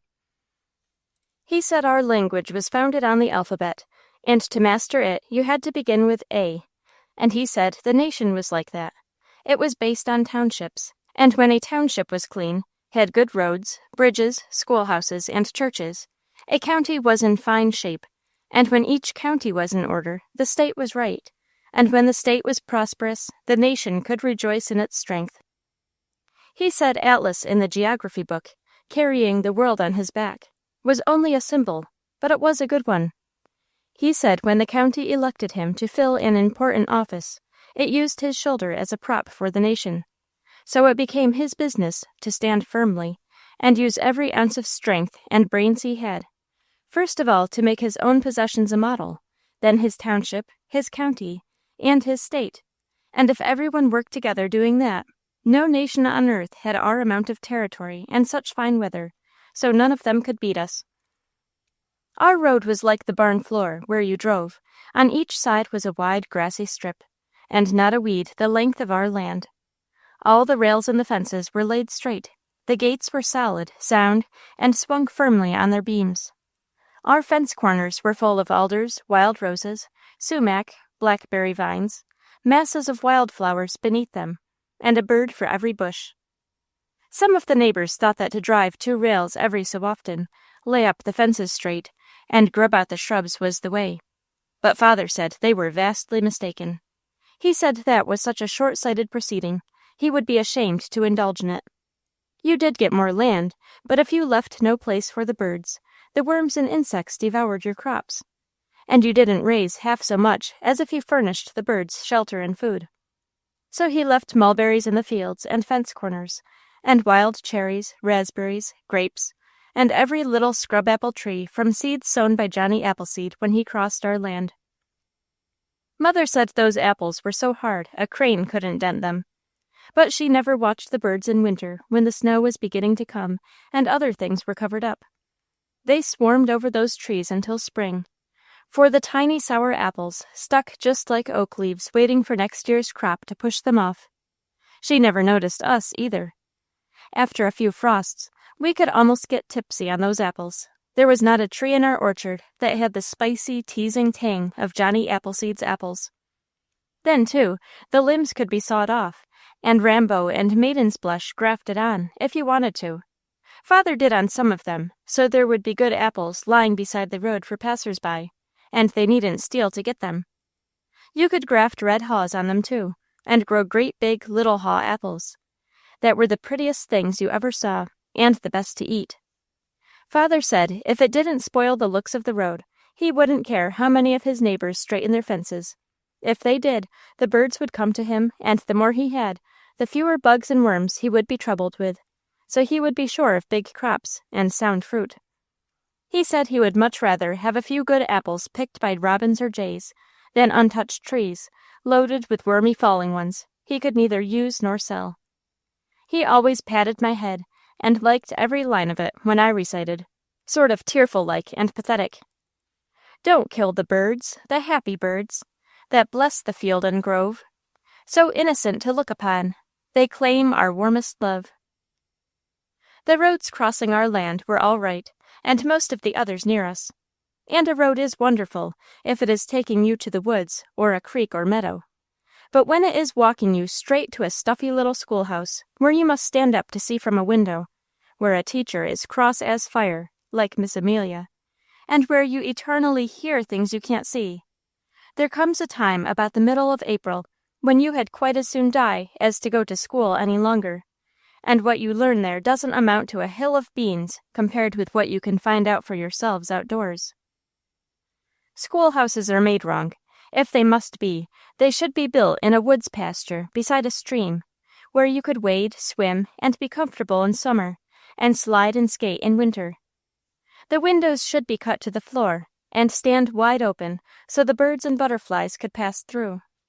You ought to learn your geography by climbing a hill, walking through a valley, wading creeks, making islands in them, and promontories, capes, and peninsulas along the bank. You should do your arithmetic sitting under trees, adding hickory nuts, subtracting walnuts, multiplying butternuts, and dividing hazelnuts. You could use apples for fractions, and tin cups for liquid measure. You could spell everything in sight, and this would teach you the words that are really used in the world. Every single one of us could spell incompatibility, but I never heard Father, or the judge, or even the bishop put it in a speech. If you simply can't have school that way, then you should be shut in black cells deep under the ground where you couldn't see or hear a sound. And then, if they'd give you a book and candle and Miss Amelia and her right-hand man, Mr. Ruler, why, you might learn something. This way, if you sat and watched the windows, you could see a bird cross our woods pasture to the redbird swamp every few minutes.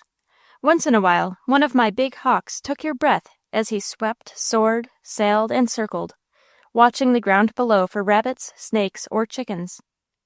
The skinny old blue herons, crossing from the Wabash to hunt frogs in the cowslip swale in our meadow, sailed so slow and so low that you could see their sharp bills stuck out in front, their uneven, ragged-looking feathers, and their long legs trailing out behind.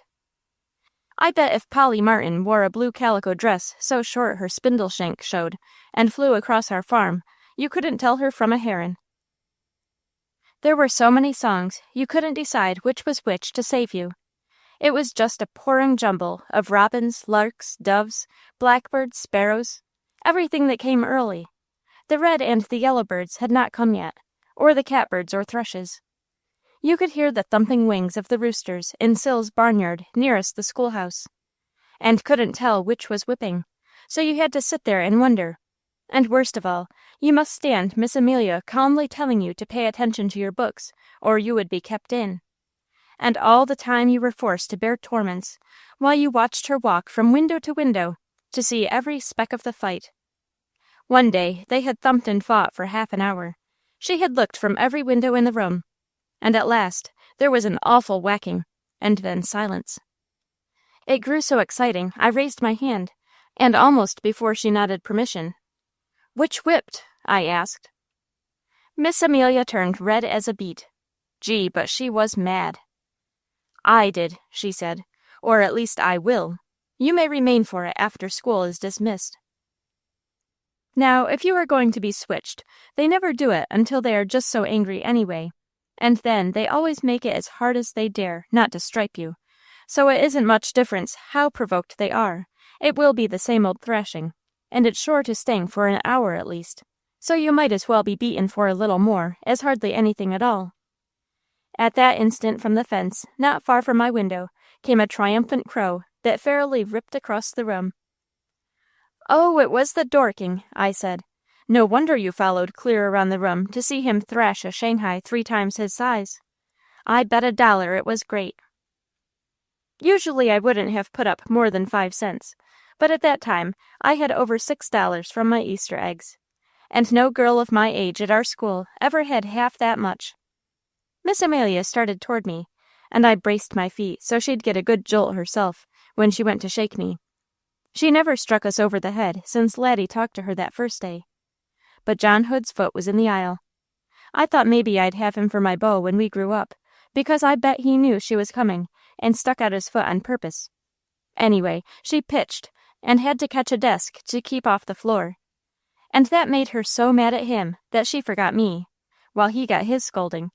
So when my turn came at last, she had cooled down enough that she only marched past to her desk, saying I was to remain after school. I had to be careful after that to be mighty good to May and Leon. When school was out, they sat on the steps before the door and waited. Miss Amelia fussed around, and there they sat. Then her face grew more gobblerish than usual, and she went out and told them to go home. Plain as anything, I heard May say it. She's been awful sick, you know, and Mother wouldn't allow it.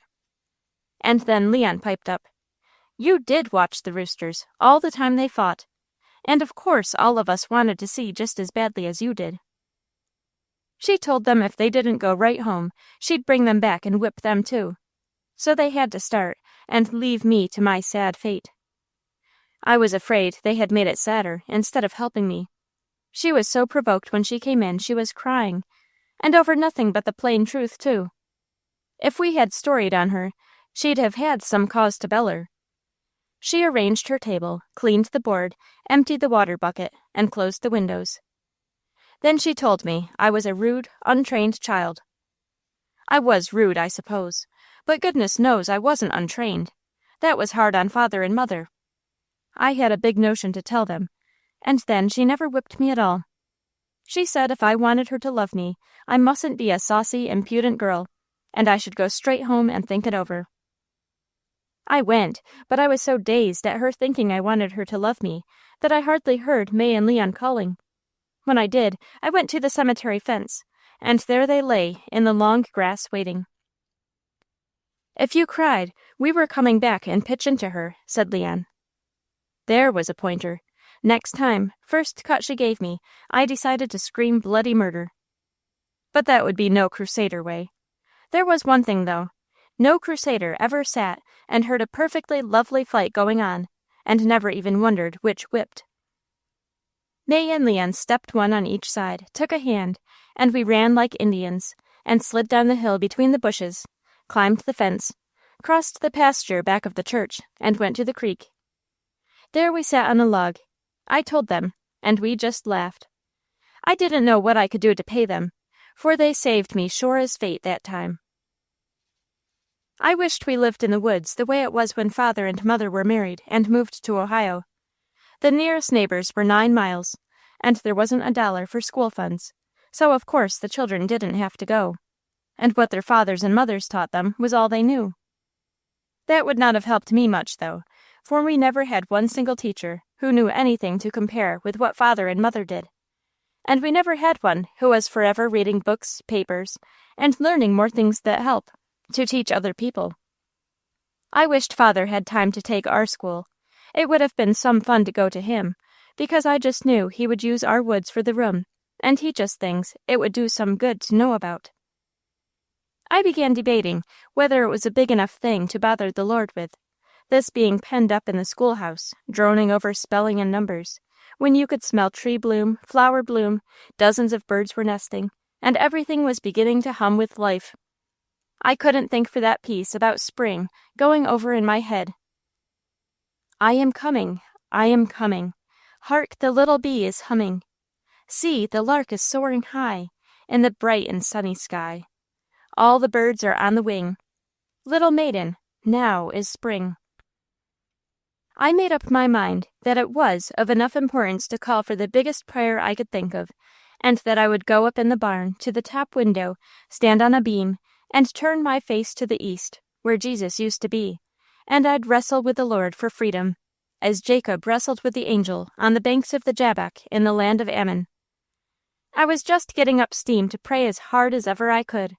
For days I'd been thinking of it, and I was nearly to the point where one more killdeer crying across the sky would have sent me headlong from the schoolhouse, anywhere that my feet were on earth, and the air didn't smell of fried potatoes, kraut, sweat, and dogs, like it did whenever you sat beside Clarissa Polk.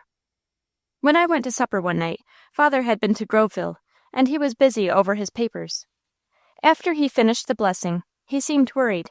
At last, he said the funds were all out, and the county would make no appropriation, so school would have to close next week. Well, that beats me. I had faith in that prayer I was going to make, And here the very thing I intended to ask for happened before I prayed. I decided I would save the prayer until the next time I couldn't stand anything another minute, and then I would try it with all my might, and see if it really did any good. After supper, I went out the back door, spread my arms wide, and ran down the orchard to the fence in great bounds, the fastest I ever went in my life. I climbed my pulpit in the corner, and tried to see how much air my lungs would hold without bursting, while I waved my arms and shouted at the top of my voice, "Praise ye the Lord! Praised be his holy name!" "Kerrock!" cried an old blue heron among the cowslips below me. I had almost scared it to death, and it arose on flapping wings and paid me back by frightening me so I screamed as I dodged its shadow. "What is all this?" asked Father behind me. "Come up and take a seat, and I'll try to tell you," I said. So he stepped on my pulpit and sat on the top rail, while I stood between his knees, put my arms around his neck, took off his hat, and loosened his hair so the wind could wave it, and make his head feel cool and good. His hair curled a little, and it was black and fine. His cheeks were pink, and his eyes the brightest blue, with long lashes, and heavier brows than any man I ever have seen. He was the best looking, always so clean and fresh, and you never had to be afraid of him, unless you had been a bad, sinful child. If you were all right, you would walk into his arms, play with his hair, kiss him all you pleased, and there wasn't a thing on earth you couldn't tell him, excepting a secret you had promised to keep.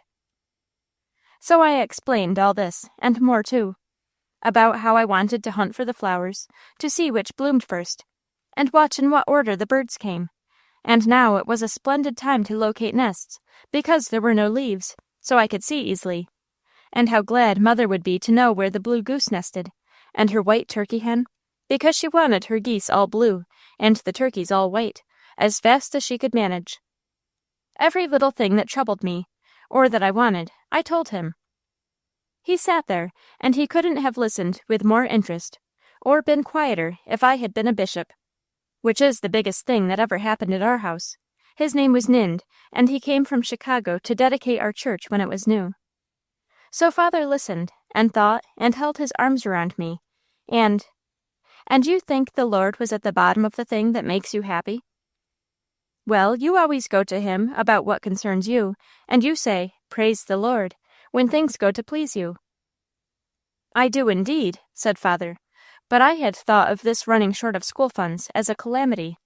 If I had been praying about it, I would have asked him to show me a way to raise money to continue until middle May at least." "Oh, Father!" I just crumpled up in his arms and began to cry. To save me, I couldn't help it. He held me tight. At last he said, "I think you are a little overstrained this spring. Maybe you are sicker than we knew, or are growing too fast. Don't worry any more about school. Possibly Father can fix it." Next morning, when I wakened, my everyday clothes lay across the foot of the bed, so I called Mother and asked if I should put them on. She took me in her arms and said Father thought I had better be in the open, and I needn't go to school any more that spring. I told her I thought I could bear it a few more days, now it was going to be over so soon. But she said I might stay at home. Father and Laddie would hear me at night, and I could take my books anywhere I pleased and study when I chose, if I had my spelling and reading learned at evening. Now, say the Lord doesn't help those who call on him in faith believing. Think of being allowed to learn your lessons on the top of the granary, where you could look out of a window above the treetops, lie in the cool wind, and watch swallows and martins. Think of studying in the pulpit when the creek ran high, and the wild birds sang so sweetly you seemed to hear them for the first time in all your life, and hens, guineas, and turkeys made prime music in the orchard. You could see the buds swell, and the little blue flags push through the grass, where Mrs. Mayer had her flower bed, and the cowslips greening under the water of the swale at the foot of the hill, while there might be a fairy under any leaf.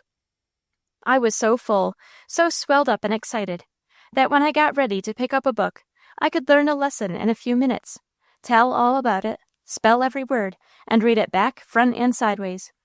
I never learned lessons so quick and so easy in all my life. Father, Laddie, and every one of them had to say so. One night, Father said to Laddie, "This child is furnishing evidence that our school system is wrong, and our methods of teaching far from right." "Or is it merely proof that she is different," said Laddie, "and you can't run her through the same groove that you could the rest of us?" "A little of both," said Father, "but most that the system is wrong. We are not going at children in a way to gain and hold their interest, and make them love their work. There must be a better way of teaching, and we should find different teachers. You'll have to try the school next year yourself, Laddie." "I have a little plan about a piece of land I'm hoping to take before then," answered Laddie. "It's time for me to try my wings at making a living, and land is my choice. I have fully decided. I stick to the soil." "Amen," cried Father. "You please me mightily. I hate to see sons of mine thriving on law, literally making their living out of the fruit of other men's discord. I dislike seeing them sharpen their wits in trade, buying at the lowest limit, extorting the highest. I don't want their horizons limited by city blocks, their feet on pavements, everything under the sun in their heads that concerns a scheme to make money, not room for an hour's thought or study in a whole day about the really vital things of life. After all, land and its products are the basis of everything. The city couldn't exist a day unless we feed and clothe it. In the things that I consider important, you are a king among men, with your feet on soil you own." "So I figure it," said Laddie. "And you are the best educated man I have reared," said Father. "Take this other thought with you. On land, the failure of the bank does not break you. The fire another man's carelessness starts does not wipe out your business or home. You are not in easy reach of contagion. Any time you want to branch out, your mother and I will stand back of you." "Thank you," said Laddie. "You backed none of the others. They would resent it. I'll make the best start I can myself, and as they did, stand alone." Father looked at him and smiled slowly. "You are right, as always," he said. "I hadn't thought so far. It would make trouble. At any rate, let me inspect and help you select your land." "That, of course," said Laddie. "I suspect it's not a very nice thing for me to tell, but all of us were tickled silly the day Miss Amelia packed her trunk and left for sure. Mother said she never tried harder in all her days, but Miss Amelia was the most distinctly unlovable person she ever had met. She sympathized with us so, she never said a word when Leon sang, 'Believe me, if all those enduring young charms, which I gazed on so fondly today, were to change by tomorrow and fleet in my arms, like fairy gifts fading away, thou wouldst still be adored, as this moment thou art. Let thy loveliness fade as it will, and around the dear rune each wish of my heart would entwine itself verdantly still,' while Miss Amelia drove from sight up the Groveville road. As he sang, Leon stretched out his arms after her vanishing form. 'I hope,' he said, 'that you caught that touching reference to the dear rune, and could anything be expressed more beautifully and poetically than that verdantly still?' I feel sorry for a snake. I like hop-toads, owls, and shite-pokes. I envy a buzzard the way it can fly, and polecats are beautiful. But I never could get up any sort of feeling at all for Miss Amelia, whether she was bird-like or her true self. So no one was any gladder than I when she was gone. After that, spring came pushing until you felt shoved. Our family needed me then. If they never had known it before, they found out there was none too many of us. Every day I had to watch the blue goose and bring in her egg before it was chilled, carrying it carefully so it would not be jarred. I had to hunt the turkey nests and gather their eggs so they would be right for setting. There had to be straw carried from the stack for new nests, eggs marked, and hens set by the dozen. Garden time came, so leaves had to be raked from the beds and from the dooryard. No one was busier than I, but every little while I ran away and spent some time all by myself in the pulpit, under the hawk oak, or on the roof. Coming from church that Sunday, when we reached the top of the big hill, Mother touched Father's arm. "Stop a minute," she said, and he checked the horses, while we sat there and wondered why, as she looked and looked all over the farm. Then, "Now drive to the top of the little hill and turn, and stop exactly on the place from which we first viewed this land together," she said. "You know the spot, don't you?" "You may well believe I know it," said father. "I can hit it to the inch. You see, children," he went on, "your mother and I arranged before the words were said over us. He always put it that way. I never in my life heard him say, when we were married, he read so many books, he talked exactly like a book, that we would be partners in everything, as long as we lived. When we decided the Ohio land was not quite what we wanted, she sent me farther west to prospect, while she stayed at home and kept the baby. When I reached this land, found it for sale, and within my means, I bought it, and started home happy. Before I'd gone a mile, I turned to look back, and saw that it was hilly, mostly woods, and there was no computing the amount of work it would require to make it what I could see in it. So I began to think maybe she wouldn't like it, and to wish I had brought her before I closed the deal. By the time I returned home, packed up, and traveled this far on the way back with her, there was considerable tension in my feelings. Considerable tension, repeated father, as he turned the horses, and began driving carefully, measuring the distance from Hood's and the bridge. At last he stopped, backed up a step, and said, "There, Mommy, did I hit the spot?" "You did," said mother, stepping from the carriage and walking up beside him. She raised one hand and laid it on the lamp near him. He shifted the lines, picked up her hand, and held it tight. Mother stood there looking, just silently looking. May jabbed me in the side, leaned over, and whispered, "Could we but stand where Moses stood, and view the landscape o'er, not our little creek, nor dinner getting cold, could fright us from that shore." I couldn't help giggling, but I knew that was no proper time, so I hid my head in her lap and smothered the sound the best I could. But they were so busy soft-soddering each other, they didn't pay a bit of attention to us. It was May now. All the leaves were fresh and dustless. Everything that flowered at that time was weighted with bloom.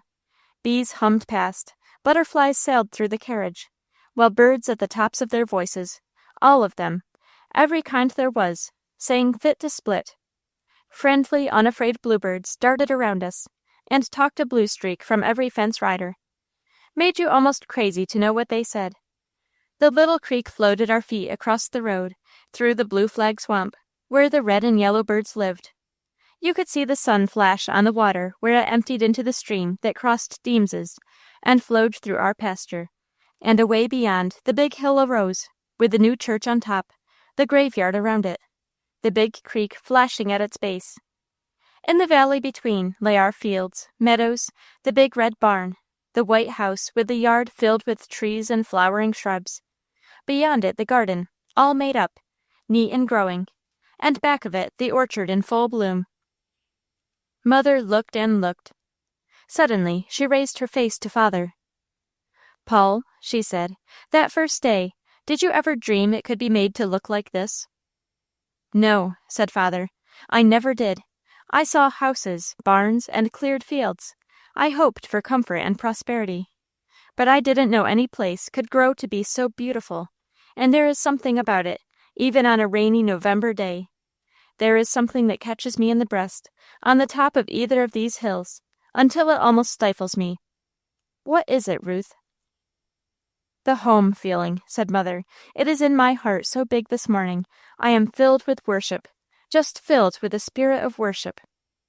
She was rocking on her toes, like she does when she becomes too happy at the meeting house to be quiet any longer, and cries, "Glory!" right out loud. She pointed to the orchard, an immense orchard of big apple trees in full bloom, with 2 rows of peach trees around the sides. It looked like a great, soft, pinkish-white blanket, with a deep pink border, spread lightly on the green earth. "We planted that way because we thought it was best. How could we know how it would look in bloom time? It seems as if you came to these hilltops and figured on the picture you would make before you cleared or fenced a field." "That's exactly what I did," said father. "Many's the hour, all told, that I have stopped my horse on one of these hilltops and studied how to make the place beautiful, as well as productive. That was a task you set me, my girl. You always considered beauty as well as use about the house and garden, and wherever you worked. I had to hold my part in line." "You have made it all a garden," said Mother. "You have made it a garden, growing under the smile of the Master. A very garden of the Lord, Father." Father drew up her hand and held it tight against his heart. "Your praise is sweet, my girl, sweet," he said. "I have tried, God knows I have tried, to make it first comfortable, then beautiful, for all of us. To the depths of my soul, I thank Him for this hour. I am glad, oh, I am so glad you like your home, Ruth. I couldn't endure it if you complained, found fault, and wished you lived elsewhere." "Why, Father," said my mother, in the most surprised voice, "why, Father, it would kill me to leave here. This is ours. We have made it by and through the strength of the Lord and our love for each other. All my days I want to live here, and when I die, I want to lie beside my blessed babies and you, Paul, down by the church we gave the land for, and worked so hard to build. I love it. Oh, I love it. See how clean and white the dark evergreens make the house look. See how the big chestnuts fit in and point out the yellow road. I wish we had a row the length of it." "They wouldn't grow," said Father. "You mind the time I had finding the place those wanted to set their feet?" "I do indeed," said Mother, drawing her hand in his with it where she could rub her cheek against it. "Now we'll go home and have our dinner and a good rest. I'm a happy woman this day, Father. A happy, happy woman. If only one thing didn't worry me." "Must there always be a fly in the ointment, Mother?"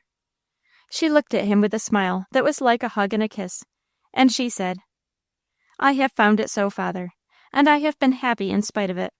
Where one has such wide interests, at some point there is always a pull, but in His own day, in His own way, the Lord is going to make everything right."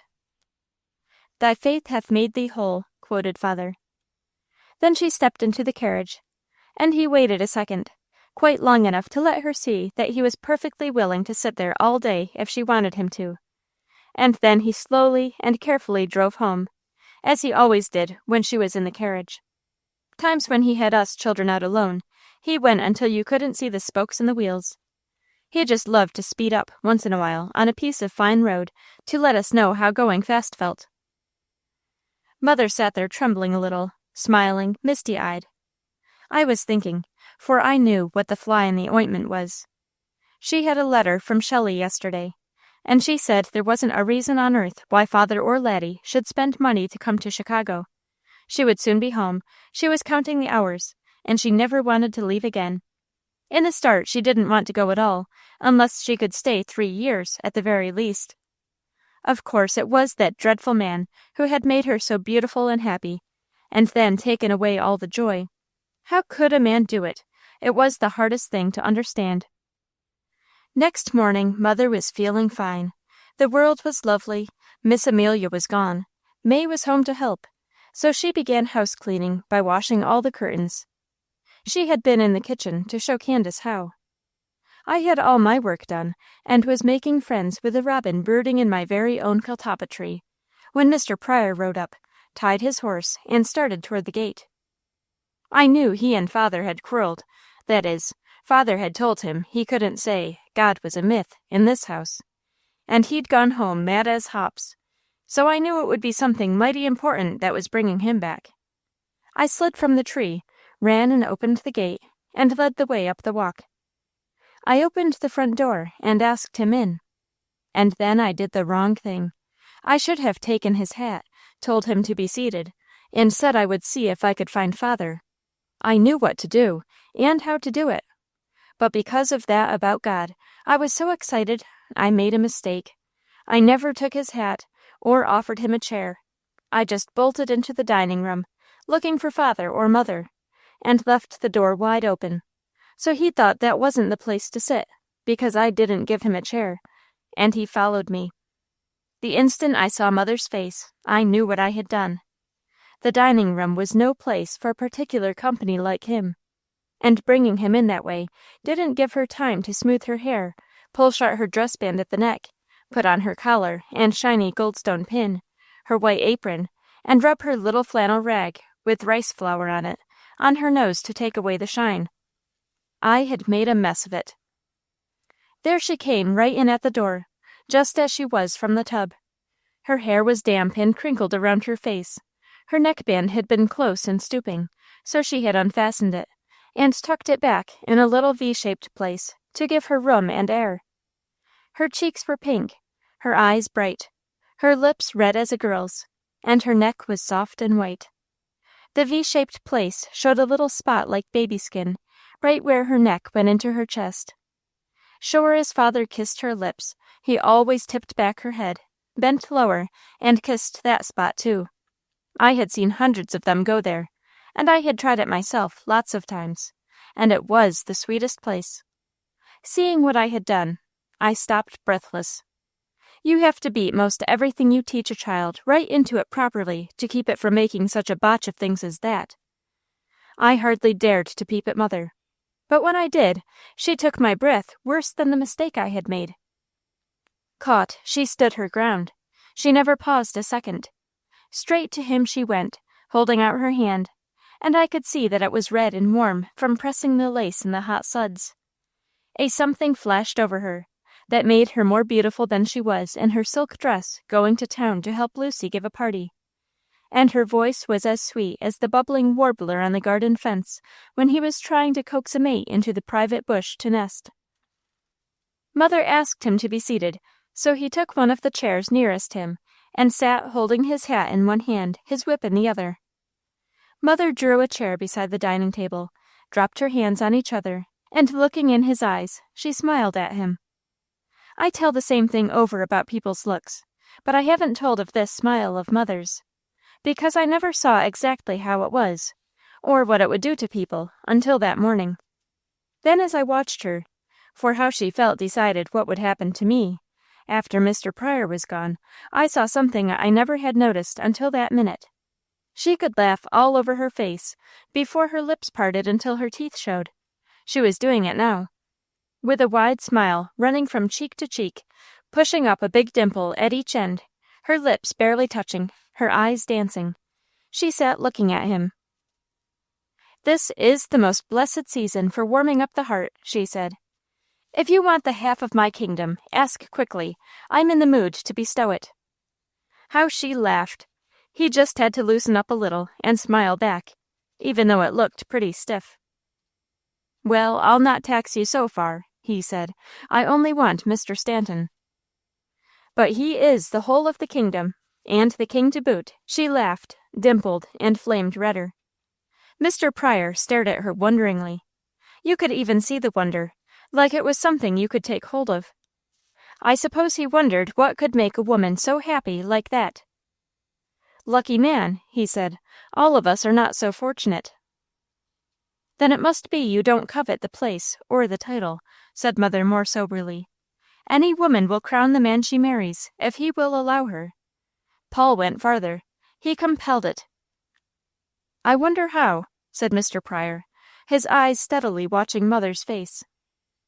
"By never failing in a million little things that, taken as a whole, make up one mighty big thing, on which he stands like the Rock of Ages." "Yet they tell me that you are the mother of 12 children," he said, as if he marveled at something. "Yes," cried Mother, and the word broke right through a bubbling laugh. "Am I not fortunate above most women? We had the grief to lose 2 little daughters at the ages of 8 and 9. All the others I have, and I rejoice in them." She reached out, laid a hand on me, drew me to her, and lightly touched my arm, sending my spirits sky high. She wasn't going to do a thing to me, not even scold. Mr. Pryor stared at her, like Jacob Hood does at Laddie when he begins rolling Greek before him, so I guess what Mother said must have been Greek to Mr. Pryor. "I came to see Mr. Stanton," he said suddenly, and cross-like, as if he didn't believe a word she said, and had decided she was too foolish to bother with any longer. But he kept on staring. He couldn't quit that, no matter how cross he was. The funniest thing came into my mind. I wondered what on earth he'd have done if she'd gone over, sat on his lap, put her arms around his neck, took his face between her hands, and kissed his forehead, eyes, lips, and tousled his hair, like she does father and our boys. I'll bet all I got, he'd have turned to stonier stone than Sabethany. You could see that no one ever served him like that, in all his old, cold, hard, cross, mysterious, shut-in life. I was crazy to ask. Say, did anybody ever kiss you? But I had such a close escape bringing him in wrong, I thought it would be wise not to take any risks so soon after. It was enough to stand beside Mother and hear every word they said. What was more, she wanted me, because she kept her hand on mine, or touched my apron every little while. "I'm so sorry," she said. "He was called to town on business. The county commissioners are sitting today." "They are deciding about the Groveville Bridge and Pike?" "Yes, he is working so hard for them." "The devil, you say! I beg pardon, but it was about that I came. I'm 3 miles from there, and I'm taxed over 60 pounds for it." "But you cross the bridge every time you go to town and travel the road. Groveville is quite a resort on account of the water and lovely country. Paul is very anxious to have the work completed before the summer boarders come from surrounding cities. We are even farther from it than you, but it will cost us as much." "Are you insane?" cried Mr. Pryor, not at all politely. But you could see that Mother was bound she wouldn't become provoked about anything, for she never stopped a steady beam on him. "Spend all that money for strangers to lazy around on a few weeks and then go." "But a good bridge and fine road will add to their pleasure, and when they leave, the improvements will remain. They will benefit us and our children through all the years to come." "Talk about the land of the free," cried Mr. Pryor. "This is a tax-ridden nation. It's a beastly outrage. Ever since I came, it's been nothing but notice of one assessment after another. I won't pay it. I won't endure it. I'll move." Mother let go of me, gripped her hands pretty tight together on the table, and she began to talk. "As for freedom, no man ever was, or is, or will be free," she said, quite as forcibly as he could speak. "You probably knew when you came here that you would find a land tax-ridden from a great civil war of years' duration, and from newness of vast territory to be opened up and improved. You certainly studied the situation." "Studied the situation." His whip beat across his knee. "Studied the situation. My leaving England was, the result of intolerable conditions there, and the nature of flight from things not to be endured. I had only a vague idea of the States." "If England is intolerable, and the United States an outrage, I don't know where in this world you'll go," said Mother softly. Mr. Pryor stared at her sharply. "Madame is pleased to be facetious," he said sneeringly. Mother's hands parted, and one of them stretched across the table toward him. "Forgive me," she cried. "That was unkind. I know you are in dreadful trouble. I'd almost give this right hand to comfort you. I'd do nearly anything to make you feel that you need bear no burden alone, that we'd love to help support you." "I believe you would," he said slowly, his eyes watching her again. "I believe you would. I wonder why." "All men are brothers, in the broader sense," said Mother, "and if you'll forgive me, your face bears marks of suffering almost amounting to torture." She stretched out the other hand. "You couldn't possibly let us help you?" Slowly he shook his head. "Think again," urged Mother. "A trouble shared is half over to start with. You lay a part of it on your neighbors, and your neighbors in this case would be glad indeed, to see you carefree and happy as all men should be." "We'll not discuss it," he said. "You can't possibly imagine the root of my trouble." "I shan't try," said Mother. "But let me tell you this. I don't care if you have betrayed your country, blasphemed your God, or killed your own child. So long as you're a living man, daily a picture of suffering before me, you're a burden on my heart. You're a load on my shoulders, without your consent. I have implored God. I shall never cease to implore him, until your brow clears, your head is lifted, and your heart is at rest. You can't prevent me. This hour I shall go to my closet, and beg him to have mercy on your poor soul, and when his time comes, he will. You can't help yourself, or you would have done so long ago. You must accept aid. This must end, or there will be tragedy in your house." "Madame, there has been," said Mr. Pryor. shaking as he sat. "I recognize that," said Mother. "The question is whether what has passed is not enough." "You simply cannot understand," he said. "Mr. Pryor," she said, "you are in the position of a man doubly bereft. You are without a country and without a God. Your face tells every passer-by how you are enjoying that kind of life. Forgive me if I speak plainly. I admire some things about you so much. I am venturing positive unkindness to try to make you see that in shutting out your neighbors, you will surely make them think more and worse things than are true. I haven't a doubt in my mind but that your trouble is not one half so dreadful as you imagine while brooding it over. We will pass that. Let me tell you how we feel about this road matter. You see, we did our courting in Pennsylvania, married and tried Ohio, and then came on here. We took this land when it was mostly woods. I could point you to the exact spot where we stopped. We visited it yesterday, looked down the hill, and selected the place where we would set this house, when we could afford to build it. We moved into the cabin that was on the land first, later built a larger one, and finally this home as we had planned it. Every fruit tree, bush, vine, and flower we planted. Here our children have been born, lived, loved, and left us. Some for the graveyard down yonder, some for homes of their own. Always we have planned and striven to transform this into the dearest, the most beautiful spot on earth. In making our home the best we can, in improving our township, county, and state, we are doing our share toward upbuilding this nation." She began at the ABCs and gave it to him straight, the whole thing, just as we saw it. And he listened, as if he were a prisoner, and she a judge telling him what he must do to gain his freedom. She put in the birds to keep away the worms, the trees to break the wind, the creeks to save moisture. She wanged him and she banged him, up one side and down the other. She didn't stop to be mincy. She shot things at him, like a man talking to another man, who had plenty of sense, but not a particle of reason. She gave him the reason.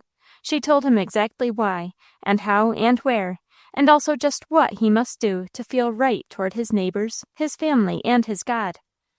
No preacher ever talked half so well.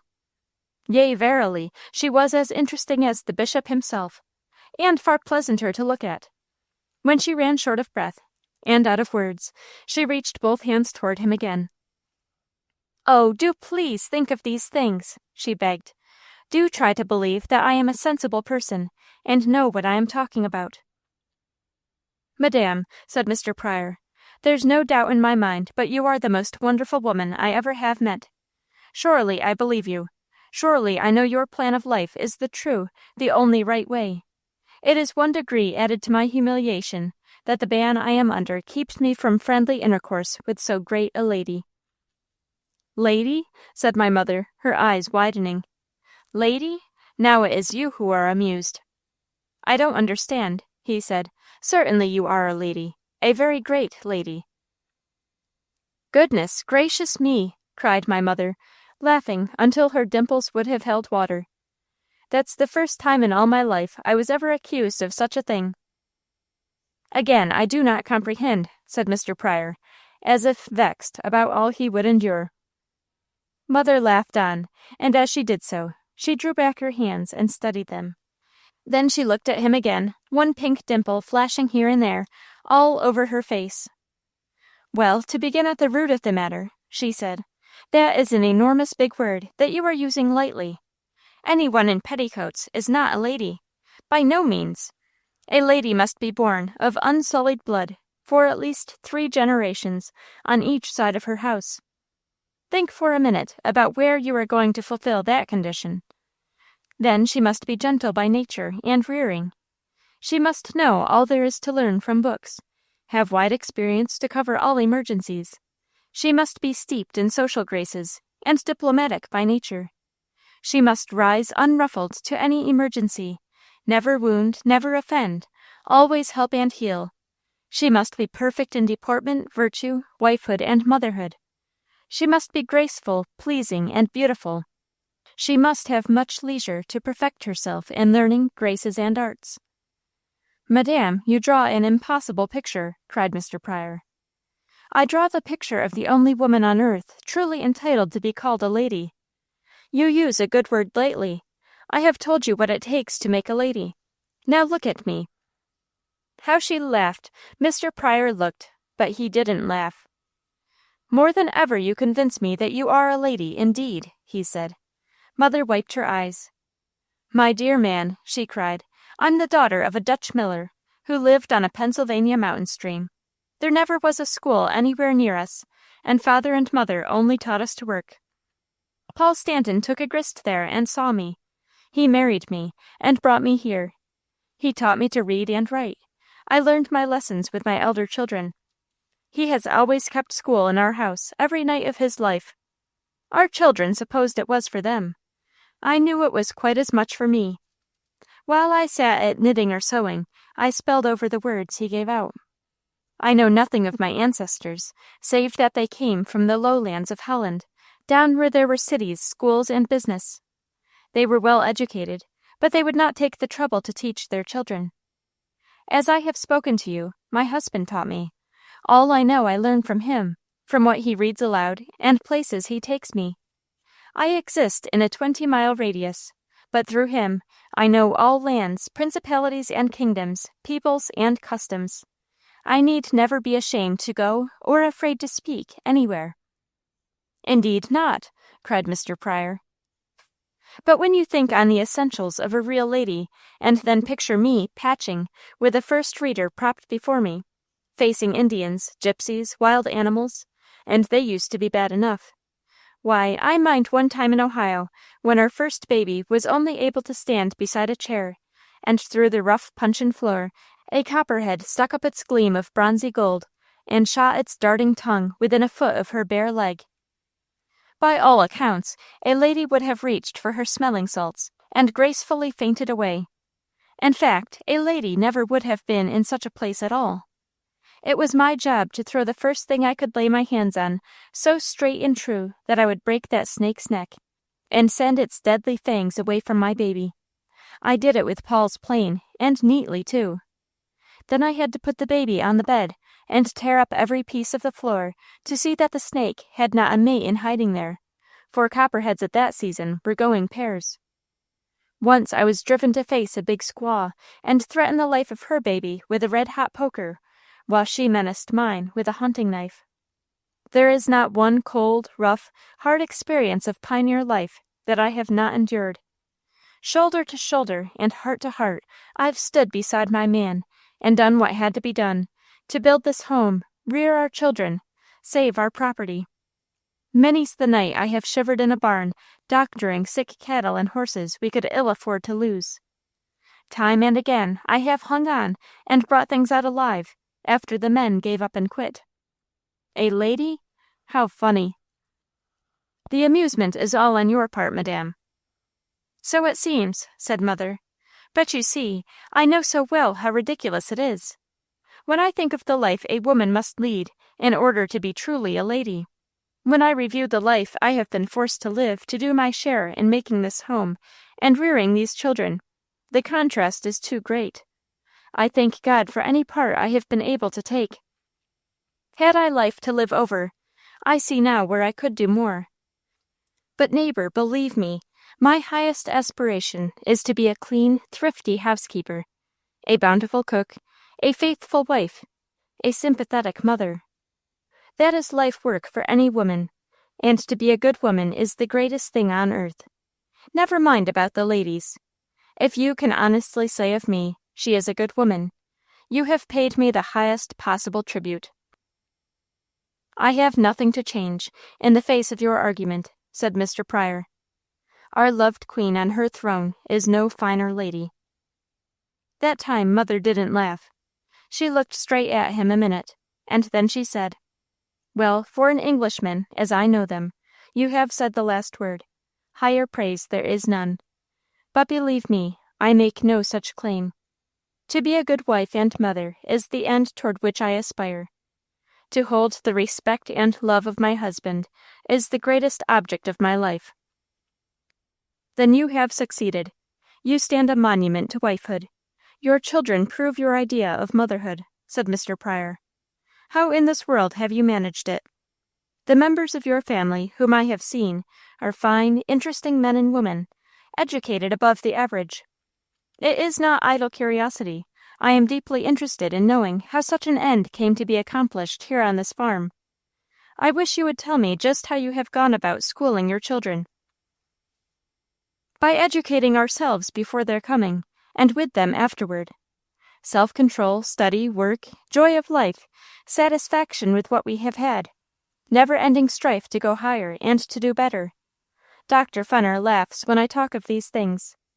He says he can take a little naked Hottentot from the jungle and educate it to the same degree that I can one of mine. I don't know, but if these things do not help before birth, at least they do not hinder, and afterward you are in the groove in which you want your children to run. With all our 12, there never has been one who at 9 months of age did not stop crying if its father lifted his finger, or tapped his foot and told it to. From the start we have rigorously guarded our speech and actions before them. From the first tiny baby, my husband has taught all of them to read, write, and cipher some, before they went to school at all. He is always watching, observing, studying, the earth, the stars, growing things. He never comes to a meal, but he has seen something that he has or will study out for all of us. There never has been one day in our home on which he did not read a new interesting article from book or paper, work out a big problem, or discuss some phase of politics, religion, or war. Sometimes there has been a little of all of it in one day, always reading, spelling, and memory exercises at night. He has a sister who twice in her life has repeated the Bible as a test before a committee. He himself can go through the New Testament and all of the Old, save the books of the generations. He always says he considers it a waste of gray matter to learn them. He has been a schoolmaster, his home his schoolroom, his children, wife, and helpers, his pupils. The common things of life as he meets them every day, the books from which we learn. I was ignorant at first of bookish subjects, but in his atmosphere, if one were no student, and didn't even try to keep up or forge ahead, they would absorb much through association. Almost always he has been on the school board, and selected the teachers. We have made a point of keeping them here, at great inconvenience to ourselves, in order to know as much of them as possible, and to help and guide them in their work. When the children could learn no more here, for most of them we have managed the high school of Groveville, especially after our daughter moved there, and for each of them we have added at least 2 years of college, music school, or whatever the peculiar bent of the child seemed to demand. Before any daughter has left our home for one of her own, she has been taught all I know of cleanliness about a house, cookery, sewing, tending the sick, bathing and dressing the newborn. She has to bake bread, pie, cake, and cook any meat or vegetable we have. She has had her bolt of muslin to make as she chose for her bedding, and linen for her underclothing. The quilts she pieced and the blankets she wove have been hers. All of them have been as well provided for as we could afford. They can knit, darn, patch, tuck, hem, and embroider, set a hen and plant a garden. I go on a vacation and leave each of them to keep house for her father a month before she enters a home of her own. They are strong, healthy girls. I hope all of them are making a good showing at being useful women, and I know they are happy, so far at least. Wonderful, said Mr. Pryor. Father takes the boys in hand, and they must graduate in a straight furrow, an even fence, planting and tending crops, trimming and grafting trees, caring for stock, and handling plane, auger, and chisel. Each one must select his wood, cure, fashion, and fit his own axe with a handle, grind and swing it properly, as well as cradle, scythe, and sickle. They must be able to select good seed grain, boil sap, and cure meat. They must know animals, their diseases and treatment, and when they have mastered all he can teach them, and done each thing properly, they may go for their term at college, and make their choice of a profession. As yet, I'm sorry to say, but one of them has come back to the land. You mean Laddie? Yes. He has decided to be a farmer? He is determined to make the soil yield his living. I am sorry indeed to hear it, said Mr. Pryor. He has brain and education to make a brilliant figure at law or statesmanship. He would do well in trade. What makes you think he would not do well on land?" "Wasted," cried Mr. Pryor. "He would be wasted." "Hold a bit," said Mother, her face flushing as it did when she was very provoked. "My husband is, and always has been, on land. He is far from being wasted. He is a power in this community. He has sons in cities in law and in trade. Not one of them has the friends and the influence on his time that his father has. Any day he says the word, he can stand in legislative halls and take any part he chooses in politics. He prefers his home and family, and the work he does here. But let me tell you, no son of his ever had his influence, or opportunity, or ever will have." "All this is news to me," said Mr. Pryor. "You didn't expect us to come over, force our way in, and tell you?" It was his turn to blush, and he did. "Laddie has been at our house often," he said. "He might have mentioned—" Mother laughed. She was the gayest that morning. "He might, but he never would. Neither would I, if you hadn't seemed to think that the men who do the things Mr. Stanton refuses to do are the ones worth while. He could accomplish much in legislative halls. He figures in the large. He thinks that to be a commissioner, travel his county, and make all of it the best possible, to stand in primaries, and choose only worthy men for all offices, is doing a much bigger work than to take one place for himself and strive only for that. Besides, he really loves his land, his house, and family. He says no man has a right to bring 12 children into the world and not see personally to rearing and educating them. He thinks the farm and the children too much for me, and he's sure he is doing the biggest thing for the community at large to go on as he does." "Perhaps so," said Mr. Pryor, slowly. "He should know best. Perhaps he is." "I make no doubt," said Mother, lifting her head proudly. "And as Laddie feels, and has fitted himself, I look to see him go head and shoulders above any other son I have. Trade is not the only way to accumulate. Law is not the only path to the legislature. Comfort, independence, and freedom, such as we know here, is not found in any city I ever have visited. We think we have the best of life, and we are content on land. We have not accumulated much money. We have spent thousands. We have had a big family for which to provide, and on account of the newness of the country, taxes always have been heavy. But we make no complaint. We are satisfied. We could have branched off into 50 different things after we had a fair start here. We didn't, because we preferred life as we worked it out for ourselves. Paul says when he leaves the city, and his horse's hoofs strike the road between our fields, he always lifts his head higher, squares his shoulders, and feels a man among men. To own land, and to love it, is a wonderful thing, Mr. Pryor." She made me think of something. Ever since I had added to my quill and arrow money the great big lot at Easter, Father had shared his chest till with me.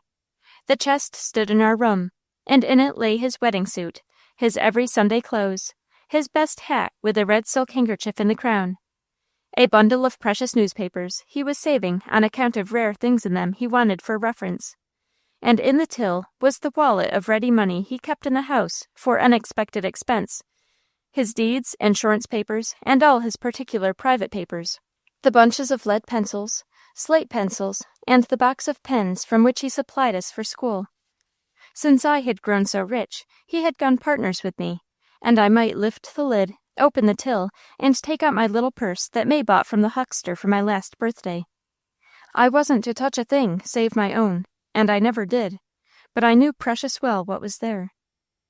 If Mr. Pryor thought my father didn't amount to much because he lived on land, if it made him think more of him to know that he could be in the legislature if he chose, maybe he'd think still more.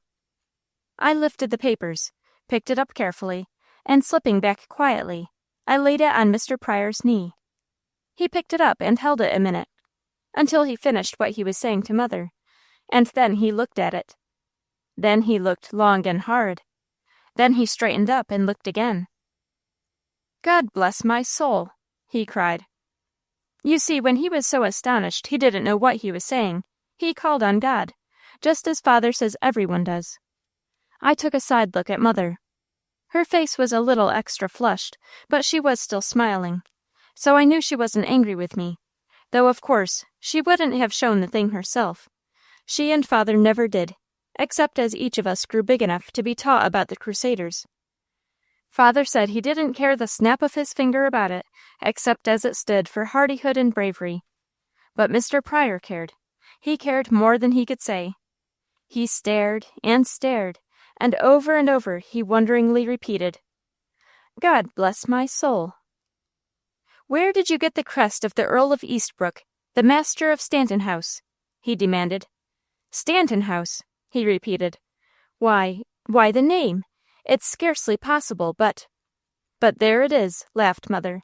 "A mere bauble for show, and amounting to nothing on earth, save as it stands a mark for brave men who have striven to conquer." "Sugere tento," read Mr. Pryor from the little shield. 4 shells. Madame, I know men who would give their lives to own this, and to have been born with the right to wear it. It came to your husband in straight line?" "Yes," said Mother, "but generations back. He never wore it. He never would. He only saves it for the children." "It goes to your eldest son?" "By all rights, I suppose it should," said Mother. "But Father mentioned it the other night. He said none of his boys had gone as he tried to influence them, unless Laddie does now in choosing land for his future. And if he does, his father is inclined to leave it to him, and I agree. At our death it goes to Laddie, I am quite sure." "Well, I hope," said Mr. Pryor, "that the young man has the wit to understand what this would mean to him in England." "His wit is just about level with his father's," said Mother. "He never has been in England, and most probably he never will be. I don't think it means a rap more to Laddie than it does to my husband. Laddie is so busy developing the manhood born in him, he has no time to chase the rainbow of reflected glory, and no belief in its stability if he walked in its light. The child of my family to whom that trinket really means something is little sister here. When Leon came in with the thief, I thought he should have it. But after all, she is the staunchest little crusader I have." Mr. Pryor looked me over with much interest. Yes, no doubt," he said, "but the male line, this priceless treasure should descend to one of the male line, to one whose name will remain Stanton. To Laddie would be best, no doubt at all." "We will think about it," said Mother serenely, as Mr. Pryor arose to go. He apologized for staying so long, and Mother said it hadn't been long, and asked him the nicest ever to come again. She walked in the sunlight with him and pointed out the chestnuts. She asked what he thought of a line of trees to shade the road, and they discussed whether the pleasure they would give in summer would pay for the dampness they would hold in winter. They wandered around the yard and into the garden. She sent me to bring a knife, trowel, and paper, so when he started for home, he was carrying a load of cuttings and roots to plant. When Father came from town that evening, at the first sight of him, she went straight into his arms, her face beaming. She had been like a sun all that day. Some of it must have been joy carried over from yesterday. "Praise God, the wedge is in," she cried. Father held her tight, stroked her hair, and began smiling without having the least idea why. But he very well knew that whatever pleased her like that was going to be good news for him also. "What has happened, Mother?" he asked. "Mr. Pryor came over about the road and bridge tax. And oh, Paul, I've said every word to him I've been bursting to say from the very start. Every single word, Paul." "How did he take it?" "Time will tell. Anyway, he heard it, all of it, and he went back carrying a load of things to plant. Only think of that! Once he begins planting and watching things grow, the home feeling is bound to come. I tell you, Paul, the wedge is in. Oh, I'm so happy." Chapter 14. The Crest of Eastbrooke.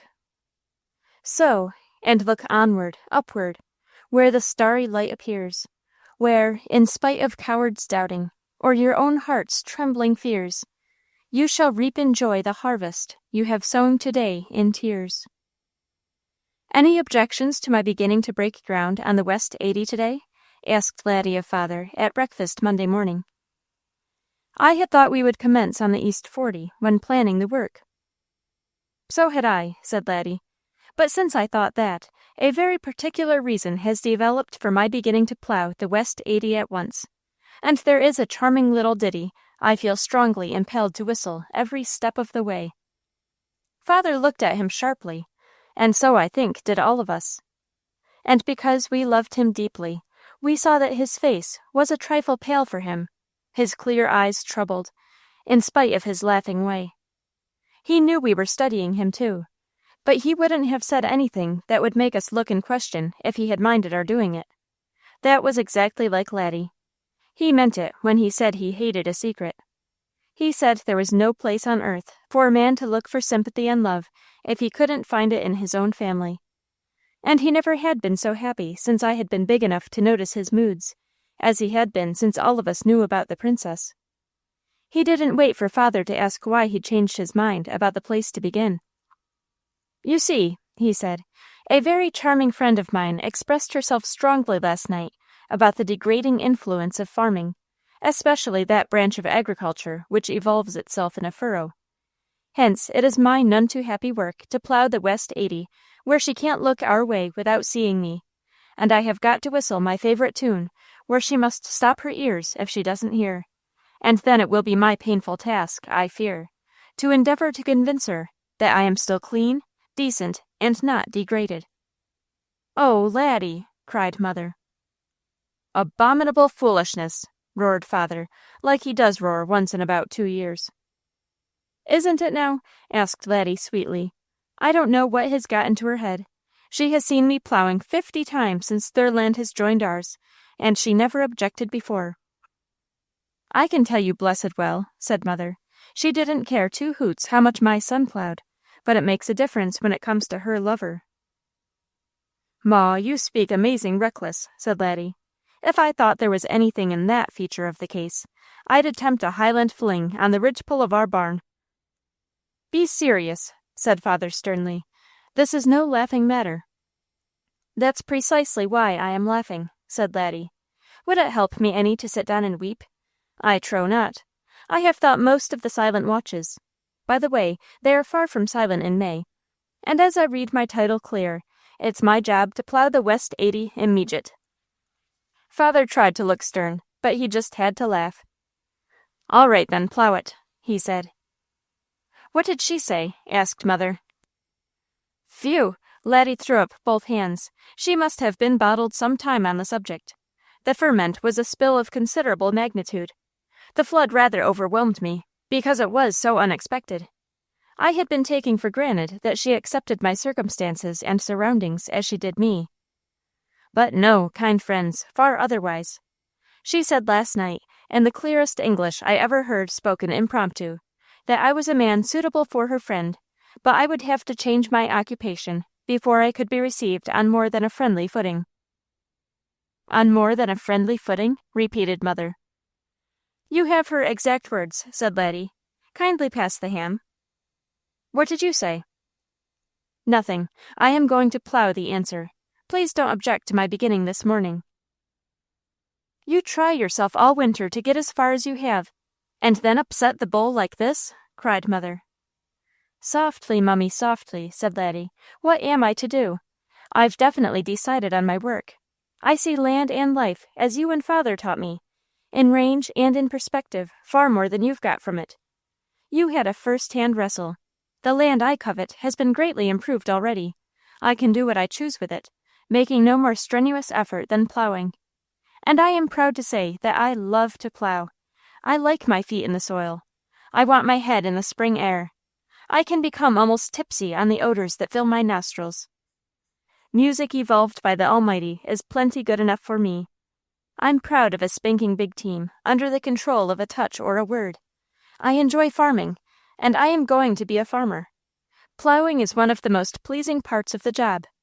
Sowing the seed beats it a little, from an artistic standpoint. Either is preferable to haying, threshing, or corn cutting. All are parts of my work, so I'm going to begin. Mother, I hope you don't mind if I take your graze. I'll be very careful, But the picture I present to my girl today is going to go hard with her at best, so I'd like it to make it level best." He arose, went around, and knelt beside Mother. He took her, chair and all, in his arms. "Best of mothers, on my breast, lean thy head and sink to rest," she quoted. Mother laughed. "Mammy," he asked, bending toward her, "am I clean?" "You goose," she said, putting her arms around him and holding him tight. "Gander, love," said Laddie, turning up his face for a kiss.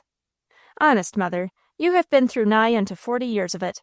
Tell me, can a man be a farmer and keep neat enough not to be repulsive to a refined woman?" "Your father is the answer," said Mother. "All of you know how perfectly repulsive he is and always has been to me." "Repulsive," said Father. "That's an ugly word." "There are a whole lot of unpleasant things that peep around corners occasionally," said Laddie. "But whoever of you dear people it was that showed Mr. Pryor the crest of Eastbrooke brought out this particular dragon for me to slay." "Tut, tut, now what does that mean?" said Father. "Have we had a little exhibition of that especial brand of pride that goes before a fall?" "We have, and I take the tumble," said Laddie. "Watch me start. Jack fell down and broke his crown. Question, will Jill come tumbling after?" My heart stopped, and I was shaking in my bare feet, because I wore no shoes to shake in. Oh, my soul, no matter how Laddie jested, I knew he was almost killed. The harder he made fun, the worse he was hurt. I opened my mouth to say I did it. I had to, but Leon began to talk. "Well, I think she's smart," he cried. "If she was going to give you the mitten, why didn't she do it long ago?" "She had to find out first whether there was a possibility of her wanting to keep it," said Laddie. "You are sure you are all signed, sealed, and delivered on this plowing business, are you?" asked Leon. "Dead sure," said Laddie. "All right, if you like it," said Leon. "None for me after college. But say, you can be a farmer and not plow, you know. You go trim the trees and work at cleaner, more gentlemanly jobs. I'll plow that field. I'd just as soon as not. I plowed last year, and you said I did well, didn't you, Father?" "Yes, on the potato patch," said Father. "A cornfield is a different thing. I fear you are too light." "Oh, but that was a year ago," cried Leon. He pushed back his chair and went to Father. "Just feel my biceps now. Most like steel," he boasted. "A fellow can grow a lot in a year, and all the riding I've been doing, and all the exercise I've had. Cert, I could plow that meadow." "You're all right, Shaver," said Laddie. "I'll not forget your offer, but in this case it wouldn't help. Either the princess takes her medicine or I take mine. I'm going to live on land. I'm going to plow in plain sight of the Pryor house this week, if I have to hire Jacob Hood to get the chance. May I plow, and may I take the grays, Father?" "Yes," said Father roundly. "Then here goes," said Laddie. "You needn't fret, Mother. I'll not overheat them. I must give a concert simultaneous with this plowing performance, and I'm particular about the music, so I can't go too fast. Also, I'll wrap the harness." "Goodness knows I'm not thinking about the horses," said Mother. "No, but if they turned up next Sunday, wind-broken and with nice large patches of hair rubbed from their sides, you would be. If you were me, would you whistle or vocalize to start on?"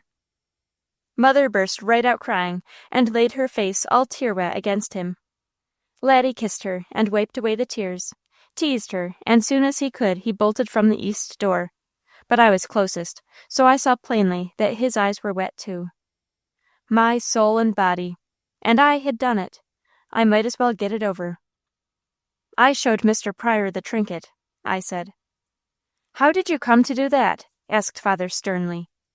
"When he was talking with Mother, he told her Laddie would be wasted farming." "Wasted?" "That's what he said. Mother told him you had always farmed, and you were a power in this community. She told him about what you did, because you wanted to, and what you could do if you chose, about holding office, you know. And that seemed to make him think heaps more of you, so I thought it would be a good thing for him to know about the Crusaders, too, and I ran and got the crest. I thought it would help." "And so it will," said Mother.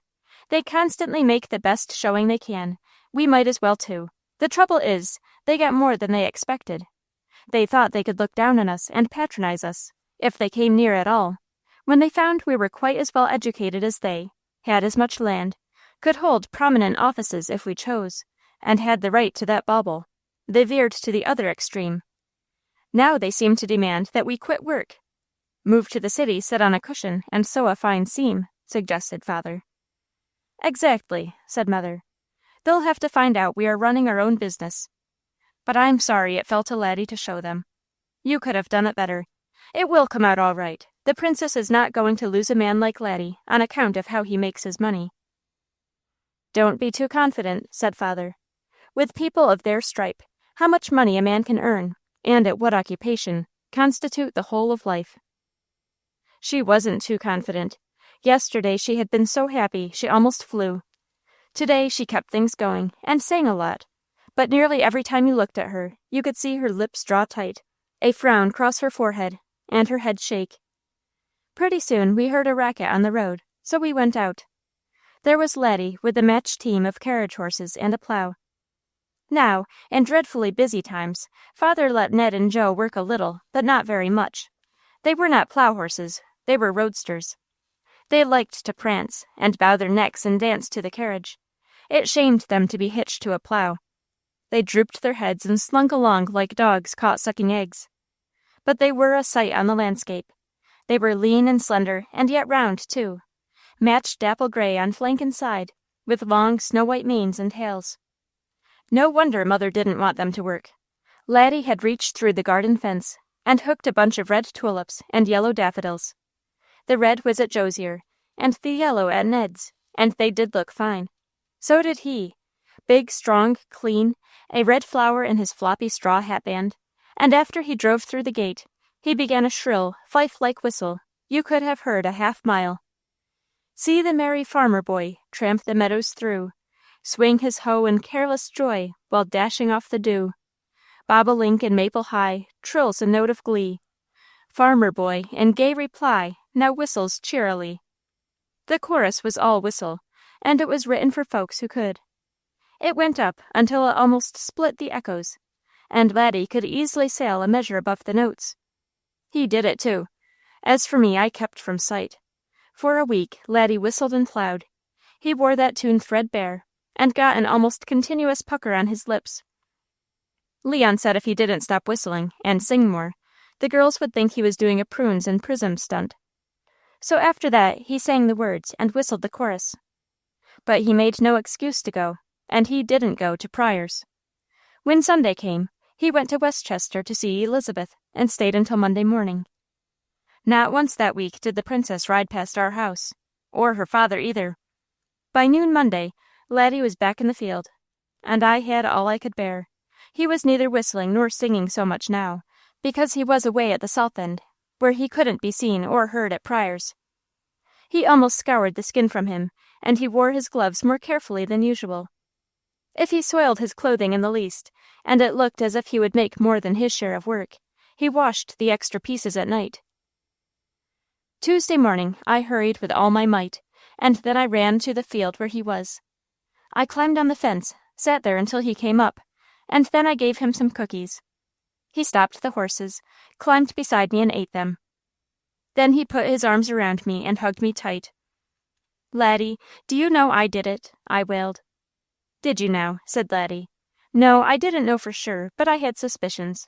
You always have had such a fondness for that particular piece of tinware." "But, Laddie, it means so much." "Doesn't it?" said Laddie. "A few days ago, no one could have convinced me that it meant anything at all to me, or ever could. Just look at me now." "Don't joke, Laddie. Something must be done." "Well, ain't I doing it?" asked Laddie. "Look at all these acres and acres of Jim Dandy plowing." "Don't," I begged. "Why don't you go over there?" "No use, chicken," said Laddie. "You see, her exact stipulation was that I must change my occupation before I came again." "What does she want you to do?" "Law, I think. Unfortunately, I showed her a letter from Jerry asking me to enter his office this fall." "Hadn't you better do it, Laddie?" "How would you like to be shut in little stuffy rooms, and set to droning over books and papers every hour of the day, all your life, and to spend the best of your brain and bodily strength straightening out other men's quarrels?" "Oh, Laddie, you just couldn't," I cried.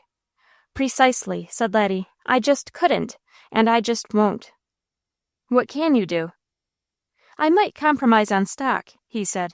"I could follow the same occupation as her father, and with better success. Neither he nor his men gets the best results from horses.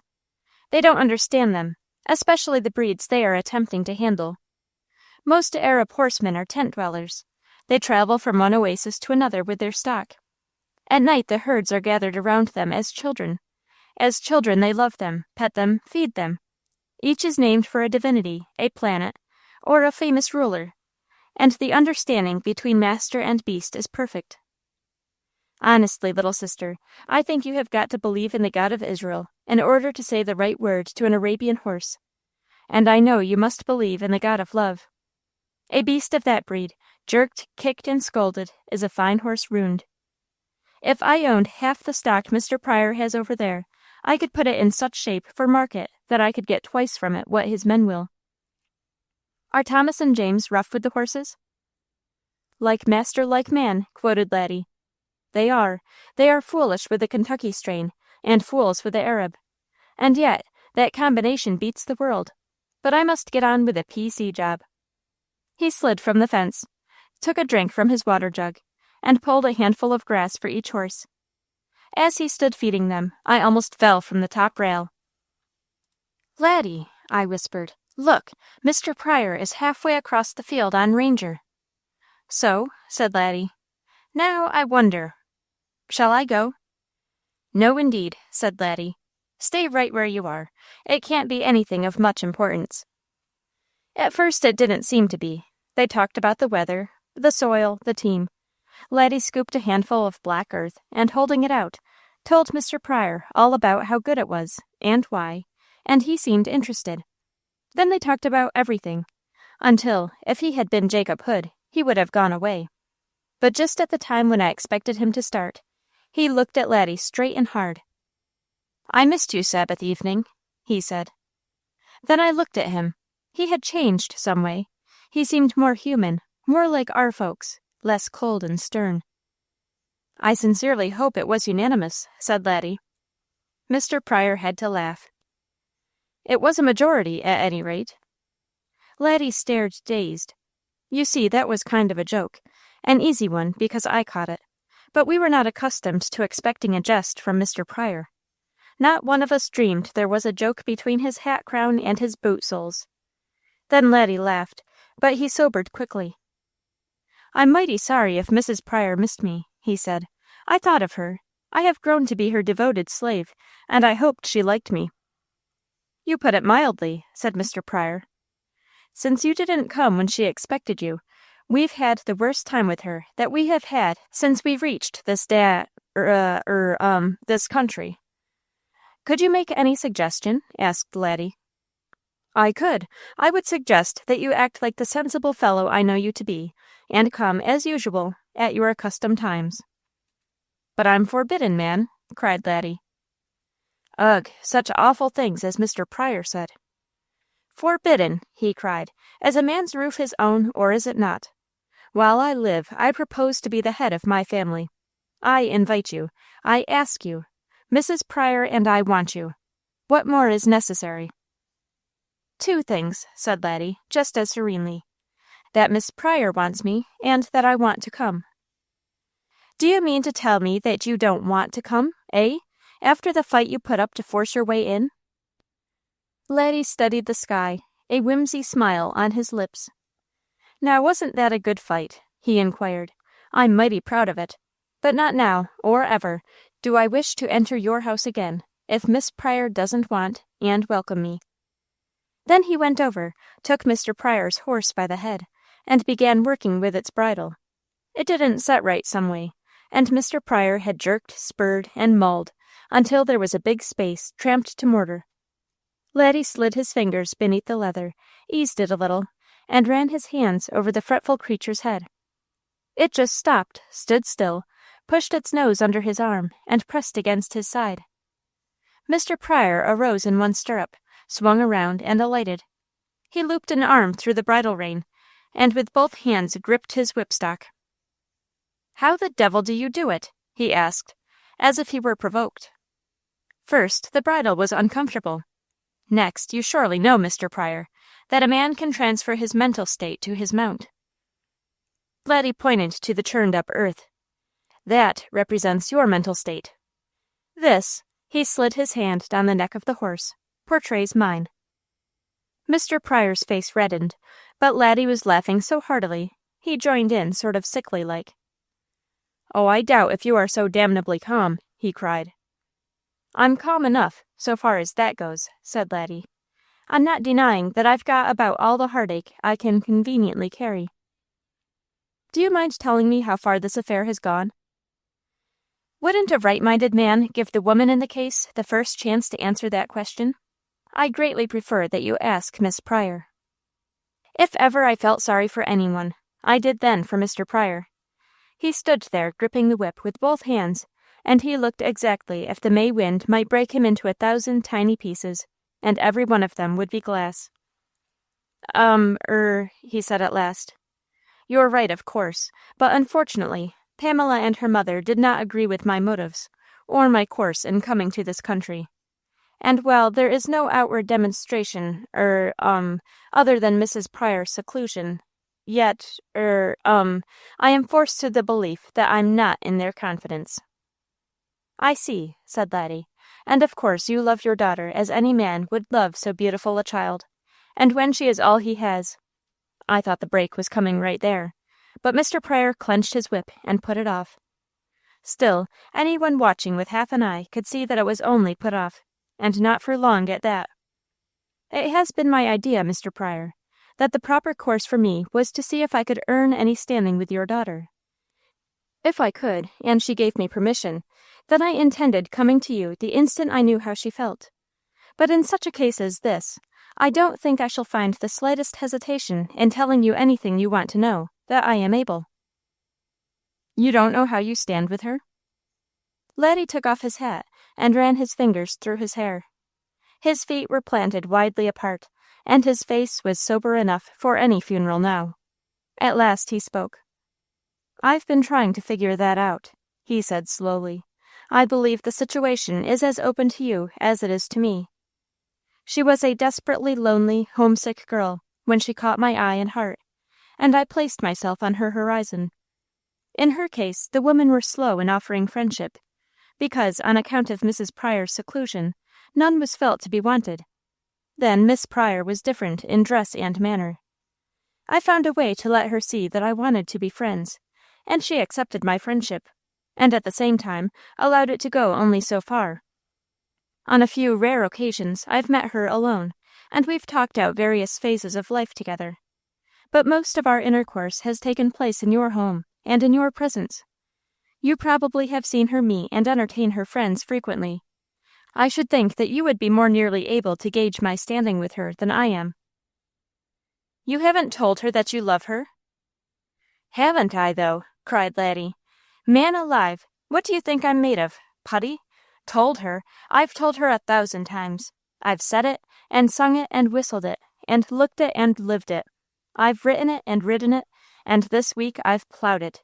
Your daughter knows, as she knows nothing else, in all this world, that she has only to give me one glance, one word, one gesture of invitation, to find me before her 6 feet of the world's demoralized beefsteak a woman ever undertook to handle.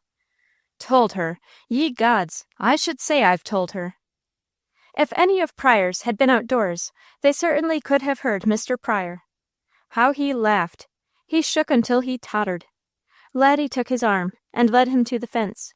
He lifted a broad top rail, pushed it between 2 others across a corner, and made a nice comfortable seat for him. After a while Mr. Pryor wiped his eyes. Laddie stood watching him, with a slow grin on his face. "And she hasn't given the signal you are waiting for?" he asked at last. Laddie slowly shook his head. "Nary the ghost of a signal," he said. "Now we come to Sunday before last. I only intimated, vaguely, that a hint of where I stood would be a comfort, and played Jonah. The whale swallowed me at a gulp, and for all my inches never batted an eye. You see, a few days before, I showed her a letter from my brother Jerry, because I thought it might interest her. There was something in it to which I had paid little or no attention, about my going to the city and beginning work in his law office. To cap that, evidently you had mentioned before her our prized piece of family tinware. There was a culmination like a thunderclap in a January sky. She said everything that was on her mind about a man of my size and ability doing the work I am, and then she said I must change my occupation before I came again. And for answer, you've split the echoes with some shrill, abominable air, and plowed before her very eyes for a week. Then Laddie laughed. Do you know, he said, that's a good one on me. It never occurred to me that she would not be familiar with that air and understand its application. Do you mean to crush me further by telling me that all my perfectly lovely vocalizing and whistling was lost? It was a irritating, challenging sort of thing, said Mr. Pryor. I listened to it by the hour, myself, trying to make out exactly what it did mean. It seemed to combine defiance with pleading, and through and over all ran a note of glee that was really quite charming. You have quoted a part of it literally, said Laddie. A note of glee, the cry of a glad heart, at peace with all the world, busy with congenial work. I shouldn't have thought you'd have been so particularly joyful. Oh, the joy was in the music, said Laddie. That was a whistle to keep up my courage. The joy was in the song, not in me. Last week was black enough for me to satisfy the most exacting pessimist. I wish you might have seen the figure you cut, that fine team, flower-bedecked, and the continuous concert. But I did, cried Laddie. We have mirrors. That song can't be beaten. I know this team is all right, and I'm not dwarfed or disfigured. That was the pageant of summer passing in review. It represented the tilling of the soil, the sowing of seed, garnering to come later. You buy corn and wheat, don't you? They are vastly necessary, much more so than the settling of quarrels that never should have taken place. Do you think your daughter found the spectacle at all moving? Damn you, sir, what I should do is to lay this whip across your shoulders, cried Mr. Pryor. But if you will believe it, he was laughing again. I prefer that you don't, said Laddie, or on Ranger either. See how he likes being gentled. Then he straightened and drew a deep breath. Mr. Pryor, he said, as man to man, I have got this to say to you, and you may use your own discretion about repeating it to your daughter. I can offer her 6 feet of as sound manhood as you can find on God's footstool. I never in my whole life have had enough impure blood in my body to make even one tiny eruption on my skin. I never have been ill a day in my life. I have never touched a woman save as I lifted and cared for my mother and hers, or my sisters. As to my family and education, she can judge for herself. I offer her the first and only love of my heart. She objects to farming, because she says it is dirty, offensive work. There are parts of it that are dirty. Thank God, it only soils the body, and that can be washed. To delve and to dive into, and to study and to brood over the bigger half of the law business in any city is to steep your brain in and smirch your soul with such dirt as I would die before I'd make an occupation of touching. Will you kindly tell her that, word for word, and that I asked you to? Mr. Pryor was standing before I saw him rise. He said those awful words again, but between them he cried, "You're right. It's the truth. It's the eternal truth." It is the truth, said Laddie. I've only to visit the offices and examine the business of those of my family living by law, to know that it's the truth. Of course, there's another side. There are times when there are great opportunities to do good. I recognize that. To some, these may seem to overbalance that to which I object. If they do, all right. I am merely deciding for myself. Once and for all, for me it is land. It is born in me to love it, to handle it easily, to get the best results from stock. I am going to take the Merriweather place adjoining ours on the west, and yours on the south. I intend to lease it for 10 years, with purchase privilege at the end, so that if I make of it what I plan, my work will not be lost to me. I had thought to fix up the place and begin farming. If Miss Pryor has any use whatever for me, and prefers stock, that is all right with me. I'll go into the same business she finds suitable for you. I can start in a small way and develop. I can't afford a maid for her from the beginning, but I couldn't clothe her as she has been accustomed to being dressed, for some time. I would do my best, however. I know what store my mother sets by being well gowned. And as a husband, I can offer your daughter as loving consideration as woman ever received at the hands of man. Provided by some miracle I could win her consent, would you even consider me and such an arrangement?" "Frankly, sir," said Mr. Pryor, "I have reached the place where I would be—" Whenever you come to a long black line like that, it means that he just roared a lot of words father never said, and never will. Glad to.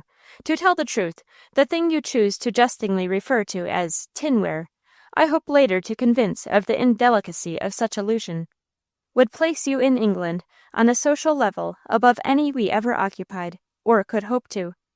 Your education equals ours. You are a physical specimen to be reckoned with, and I believe what you say of yourself. There's something so clean and manly about you, it amounts to confirmation. A woman should set her own valuation on that, and the height of it should correspond with her knowledge of the world." "Thank you," said Laddie. "You are more than kind, more than generous." "As to the arrangements you could make for Pamela," said Mr. Pryor, "she's all we have. Everything goes to her, ultimately. She has her stipulated allowance now. Whether in my house or yours, it would go with her. Surely you wouldn't be so callous as to object to our giving her anything that would please us." "Why should I?" asked Laddie. "That is only natural on your part. Your child is your child, no matter where or what it is. You expect to exercise a certain amount of loving care over it. My father and mother constantly send things to their children absent from home, and they take much pleasure in doing it. That is between you and your daughter, of course. I shouldn't think of interfering. But in the meantime, unless Miss Pryor has been converted to the beauties of plowing through my continuous performance of over a week, I stand now exactly where I did before, so far as she is concerned. If you and Mrs. Pryor have no objection to me, if you feel that you could think of me, or find for me any least part of a son's place in your hearts, I believe I should know how to appreciate it, and how to go to work to make myself worthy of it." Mr. Pryor sat down so suddenly the rail almost broke. I thought the truth was that he had heart trouble himself. He stopped up, choked on things, flopped around, and turned so white. I suppose he thought it was womanish, and a sign of weakness, and so he didn't tell. But I bet anything that he had it, bad. "I'll try to make the little fool see," he said. "Gently, gently, you won't help me in that mood," said Laddie. "The chances are that Miss Pryor repeated what she heard from you long ago, and what she knows you think and feel, unless you've changed recently." "That's the amount of it," cried Mr. Pryor. "All my life I've had a lot of beastly notions in my head about rank and class, and here they don't amount to a damn. There's no place for them. Things are different. Your mother, a grand, good woman, opened my eyes to many things recently, and I get her viewpoint, clearly, and I agree with her. And with you, sir. I agree with you." "I am more than glad," said Laddie. "You certainly make a friend at court. Thank you very much. And you will come?"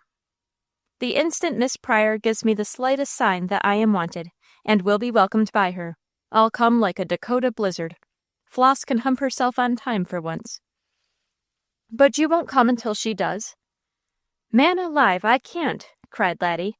"Your daughter said positively exactly what she meant.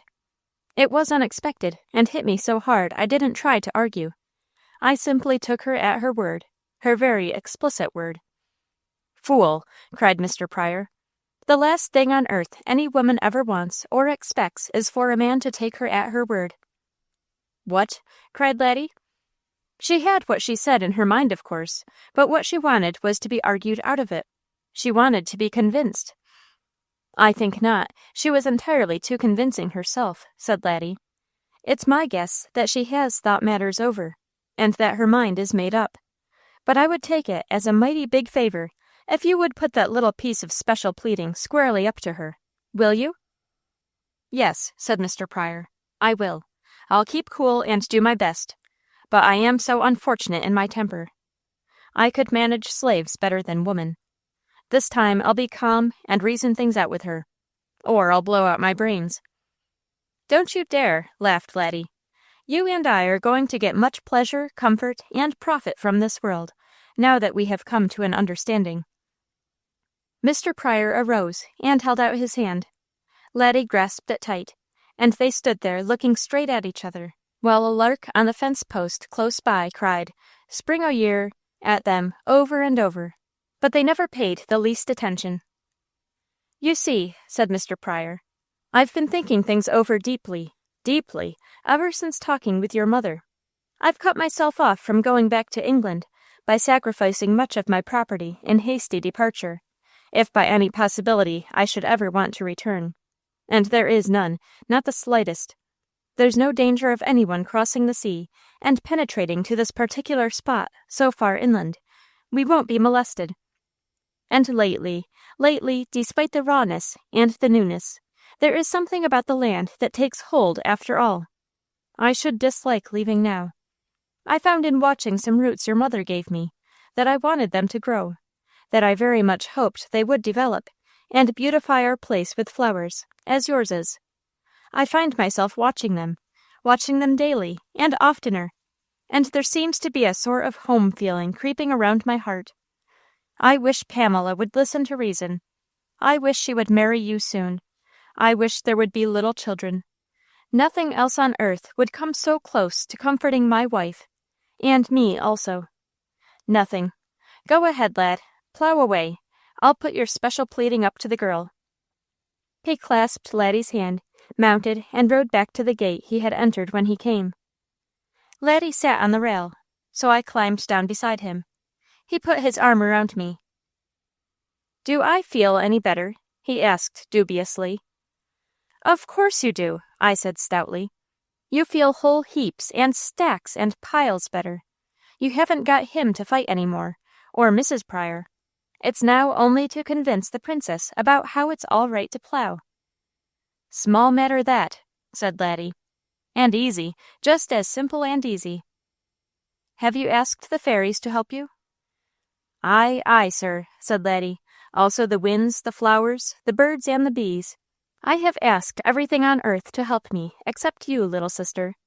I wonder if I've been making a mistake there." "Are you mad at me, Laddie?" "'Cause for why?" "About the old Crest thing." "Forget it," laughed Laddie. "I have. And anyway, in the long run, I must be honest enough to admit that it may have helped. It seems to have had its influence with Mr. Pryor. No doubt it worked the same on Mrs. Pryor.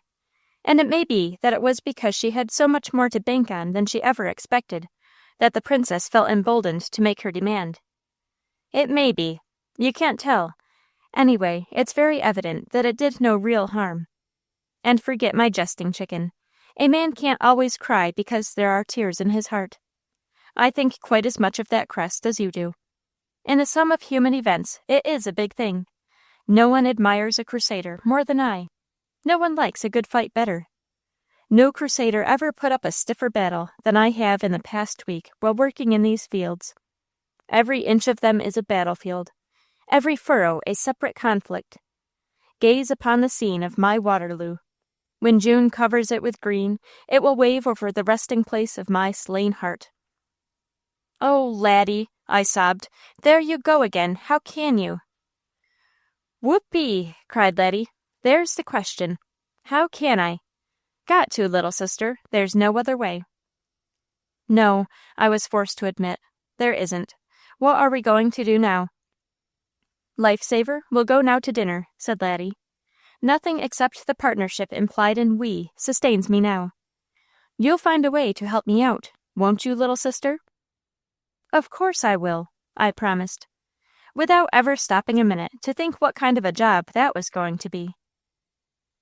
Did you ever wish with all your might that something would happen, and wait for it, expect it, and long for it, and nothing did, until it grew so bad it seems as if you had to go on another minute you couldn't bear it?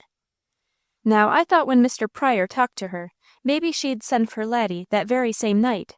But send nothing. She didn't even ride on our road any more.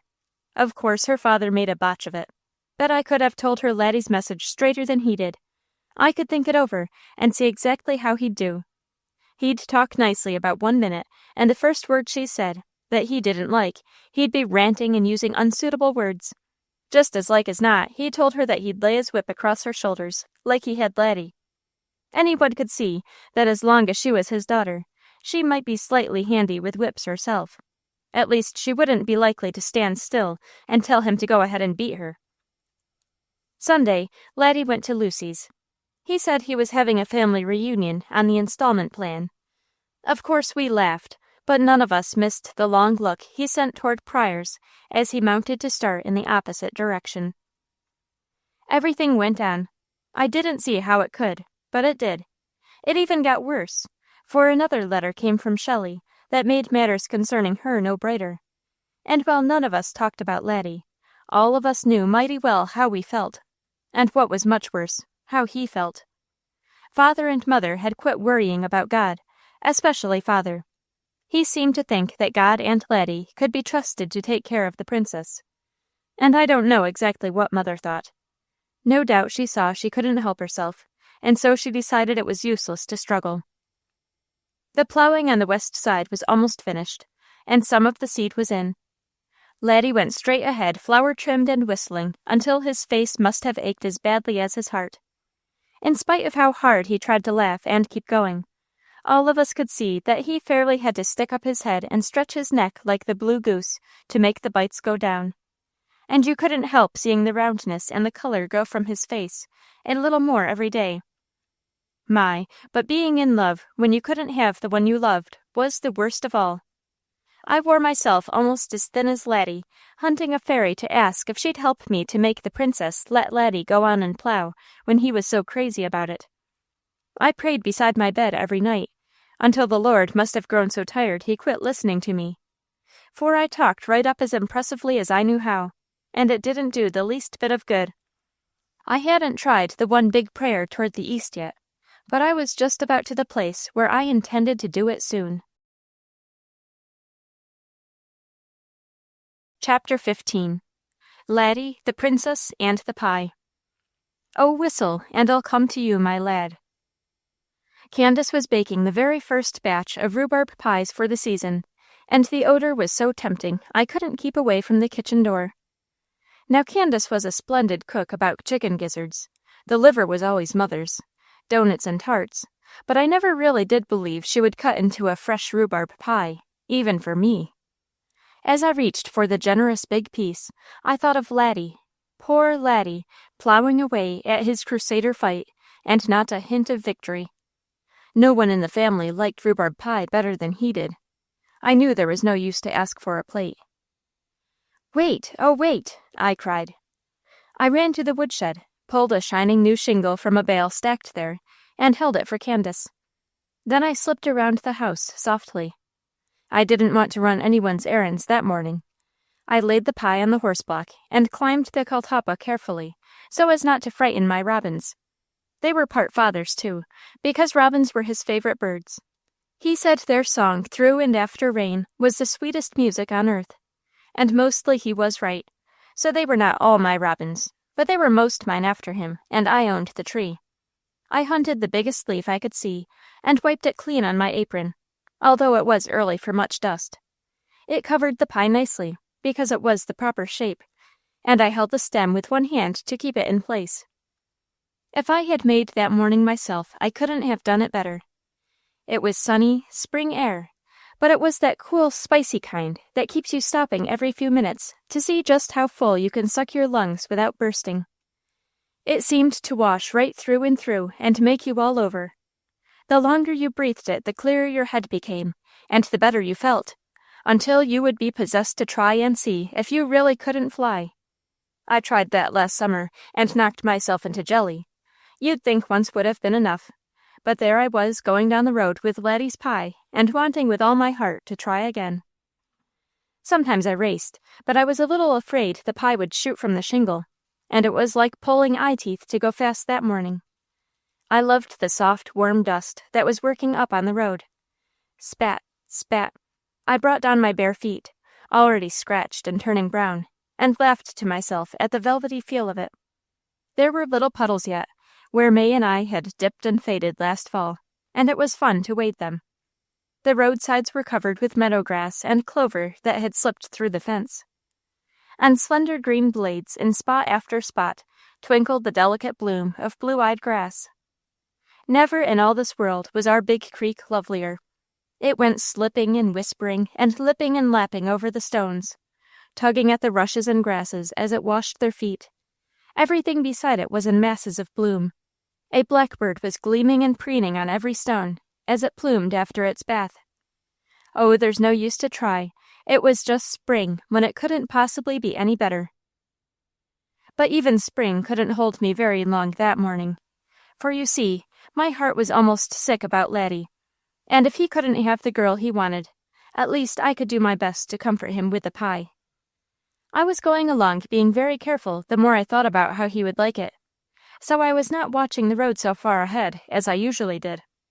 I always kept a lookout for Paddy Ryan, gypsies, or Whitmore's bull.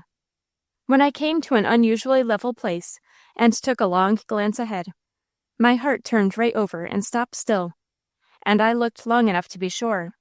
And then, right out loud, someone said, "I'll do something." And, as usual, I was the only one there. For days I'd been in a ferment, like the vinegar barrel when the cider boils, or the yeast jar when it sets too close to the stove. To have Laddie and the princess separated was dreadful, and knowing him as I did, I knew he never really would get over it. I had tried to help once, and what I had done started things going wrong. No wonder I was slow about deciding what to try next.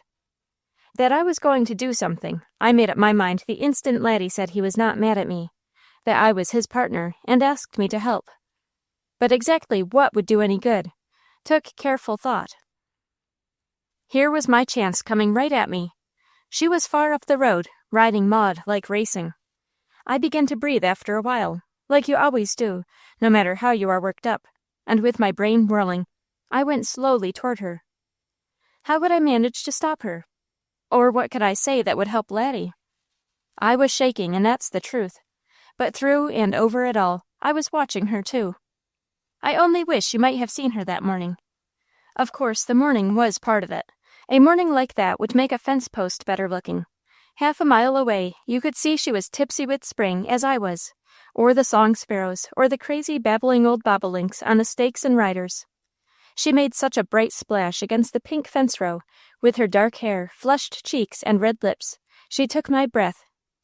Father said she was the loveliest girl in 3 counties, and Laddie stretched that to the whole world. As she came closer, smash, through me went the thought that she looked precisely as Shelley had at Christmas time, and Shelley had been that way because she was in love with a pageant man. Now, if the princess was gleaming and flashing like that for the same reason, there wasn't anyone for her to love so far as I knew, except Laddie. Then, smash, came another thought. She had to love him. She couldn't help herself. She had all winter, all last summer, and no one but themselves knew how long before that. And where was there any other man like Laddie? Of course she loved him. Who so deserving of love? Who else had his dancing eyes of deep tender blue, cheeks so pink, teeth so white, such waving chestnut hair, and his height and breadth? There was no other man who could ride, swim, leap, and wrestle as he could.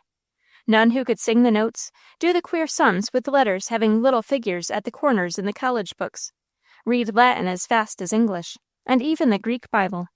Of course she loved him. Everyone did. Others might plod and meander. Laddie walked the tired old road that went out of sight over the hill, with as prideful a step as any king.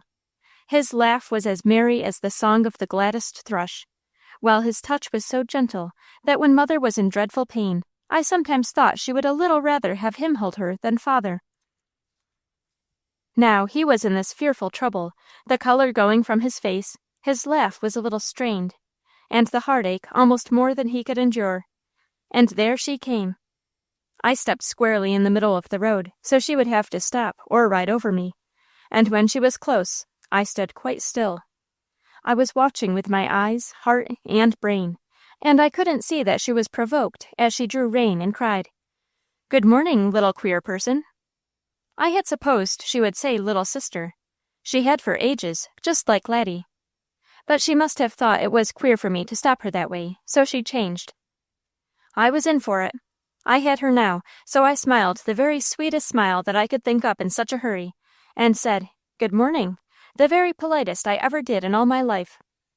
Then I didn't know what to do next, but she helped me out.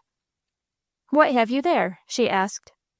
"It's a piece of the very first rhubarb pie for this spring, and I'm carrying it to Laddie," I said, as I lifted the catalpa leaf and let her peep, just to show her how pie looked when it was right. I bet she never saw a nicer piece. The princess slid her hand down Maud's neck to quiet her prancing, and leaned in the saddle, her face full of interest. I couldn't see a trace of anything to discourage me. Her being on our road again looked favorable. She seemed to think quite as much of that pie as I did. She was the finest little thoroughbred. She understood so well, I was sorry I couldn't give it to her. It made her mouth water all right, for she drew a deep breath that sort of quivered. But it was no use, she didn't get that pie. "I think it looks delicious," she said. "Are you carrying it for Candace?" "No, she gave it to me. It's my very own." "And you're doing without it yourself to carry it to Laddie, I'll be bound," cried the princess. "I'd much rather," I said. "Do you love Laddie so dearly?" she asked. My heart was so full of him right then, I forgot all about when I had the fever. And as I never had been taught to lie, I told her what I thought was the truth. And I guess it was. Best of anyone in all this world. The princess looked across the field, where she must have seen him finishing the plowing, and thought that over. And I waited, sure in my mind, for some reason, that she would not go for a little while longer. "I have been wanting to see you," she said at last. "In fact, I think I came this way, hoping I'd meet you. Do you know the words to a tune that goes like this?" Then she began to whistle, "The Merry Farmer Boy." I wish you might have heard the flourishes she put to it. "Of course I do," I answered. "All of us were brought up on it." "Well, I have some slight curiosity to learn what they are," she said. "Would you kindly repeat them for me?" "Yes," I said. "This is the first verse. See the merry farmer boy tramp the meadows through, swing his hoe in careless joy while dashing off the dew. Bobolink and maple high." Of course, you can see for yourself that they're not. There isn't a single one of them higher than a fence post. The person who wrote that piece had to put it that way, so high would rhyme with reply, which is coming in the next line. "I see," said the princess. Bobolink and maple high trills a note of glee. Farmer boy, a gay reply, now whistles cheerily. Then you whistle the chorus like you did it. "You do indeed," said the princess. "Proceed." Then the farmer boy at noon rests beneath the shade, listening to the ceaseless tune that's thrilling through the glade. Long and loud the harvest fly winds his bugle round. Long and loud and shrill and high he whistles back the sound. He does indeed, I haven't a doubt about that," cried the princess. "Long and loud and shrill and high, he whistles over and over the sound until it becomes maddening. Is that all of that melodious, entrancing production?" "No, evening comes next. The last verse goes this way. When the busy day's employ ends at dewy eve, then the happy farmer boy doth haste his work to leave, trudging down the quiet lane, climbing o'er the hill, whistling back the changeless wail of plaintive whippoorwill." And then you do the chorus again, and if you know how well enough, you whistle in whippoorwill till the birds will answer you. Laddie often makes them. "My life!" cried the princess. "Was that he doing those bird cries? Why, I hunted, and so did father. We'd never seen a whippoorwill. Just fancy us." "If you'd only looked at Laddie," I said. "My patience!" cried the princess. "Looked at him? There was no place to look without seeing him. And that ear-splitting thing will ring in my head forever, I know." "Did he whistle it too high to suit you, princess?"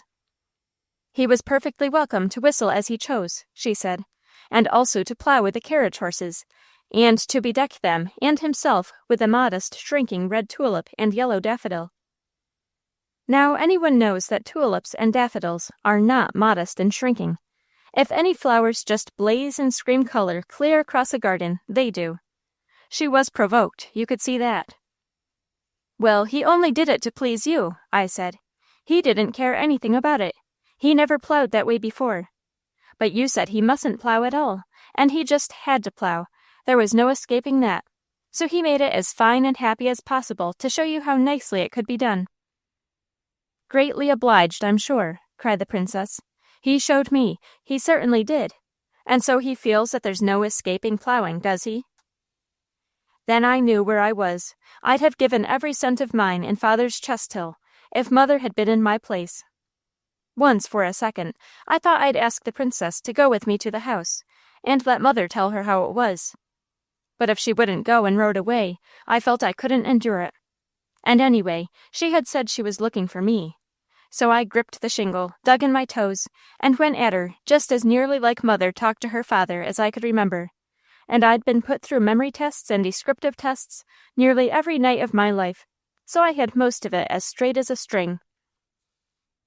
Well, you see, he can't escape it, I said. He'd do anything in all this world for you that he possibly could. But there are some things no man can do. I didn't suppose there was anything you thought Laddie couldn't do, she said. A little time back I didn't, I answered. But since he took the carriage horses, trimmed up in flowers, and sang and whistled so bravely, day after day, when his heart was full of tears, why, I learned that there was something he just couldn't do, not to save his life, or his love, or even to save you. And of course you don't mind telling me what that is, coaxed the princess, in her most wheedling tones. Not at all. He told our family, and I heard him tell your father.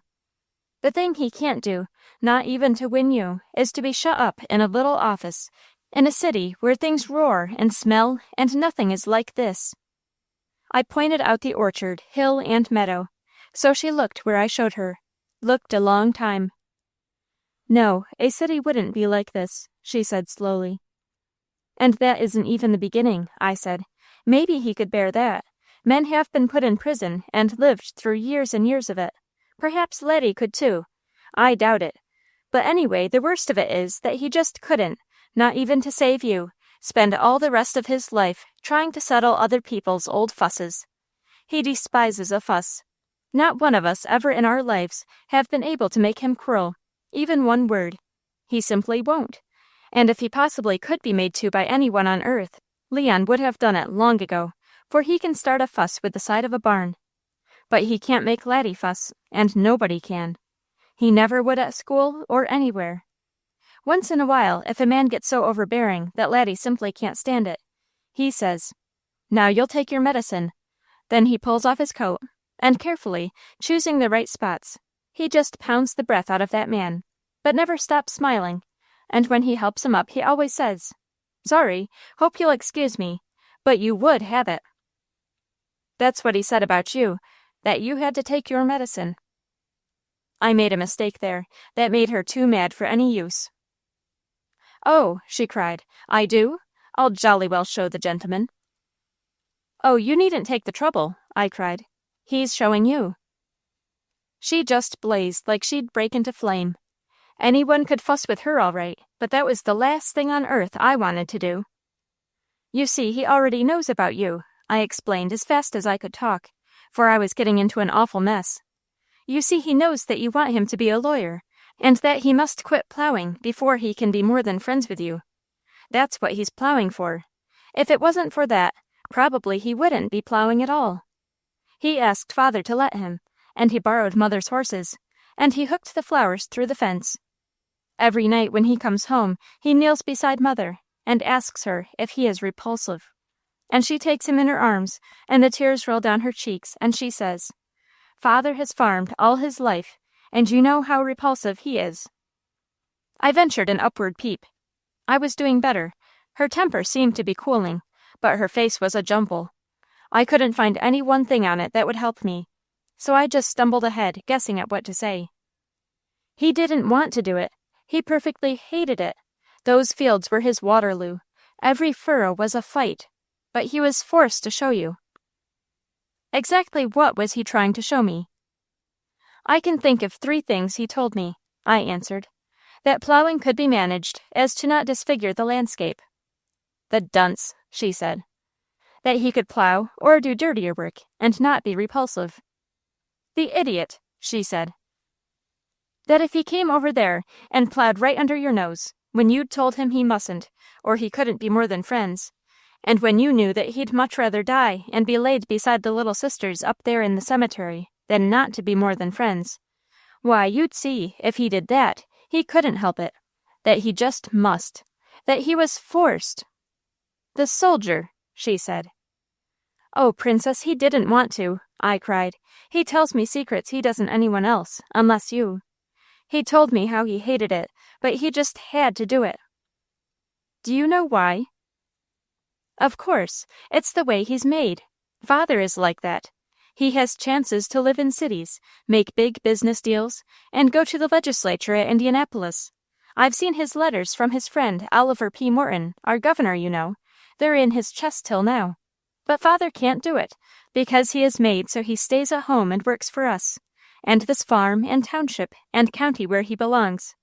He says if all men will do that, the millennium will come tomorrow. I suppose you know what the millennium is. I do, said the princess, but I don't know what your father and his friend Oliver P. Morton have to do with Laddie. Why, everything on earth. Laddie is Father's son, you see, and he is made like Father. None of our other boys is. Not one of them loves land. Leon is going away as quick as ever he finishes college.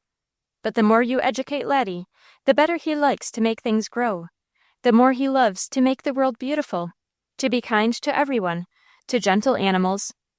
Why, the biggest fight he ever had, the man he whipped till he most couldn't bring him back again, was one who kicked his horse in the stomach.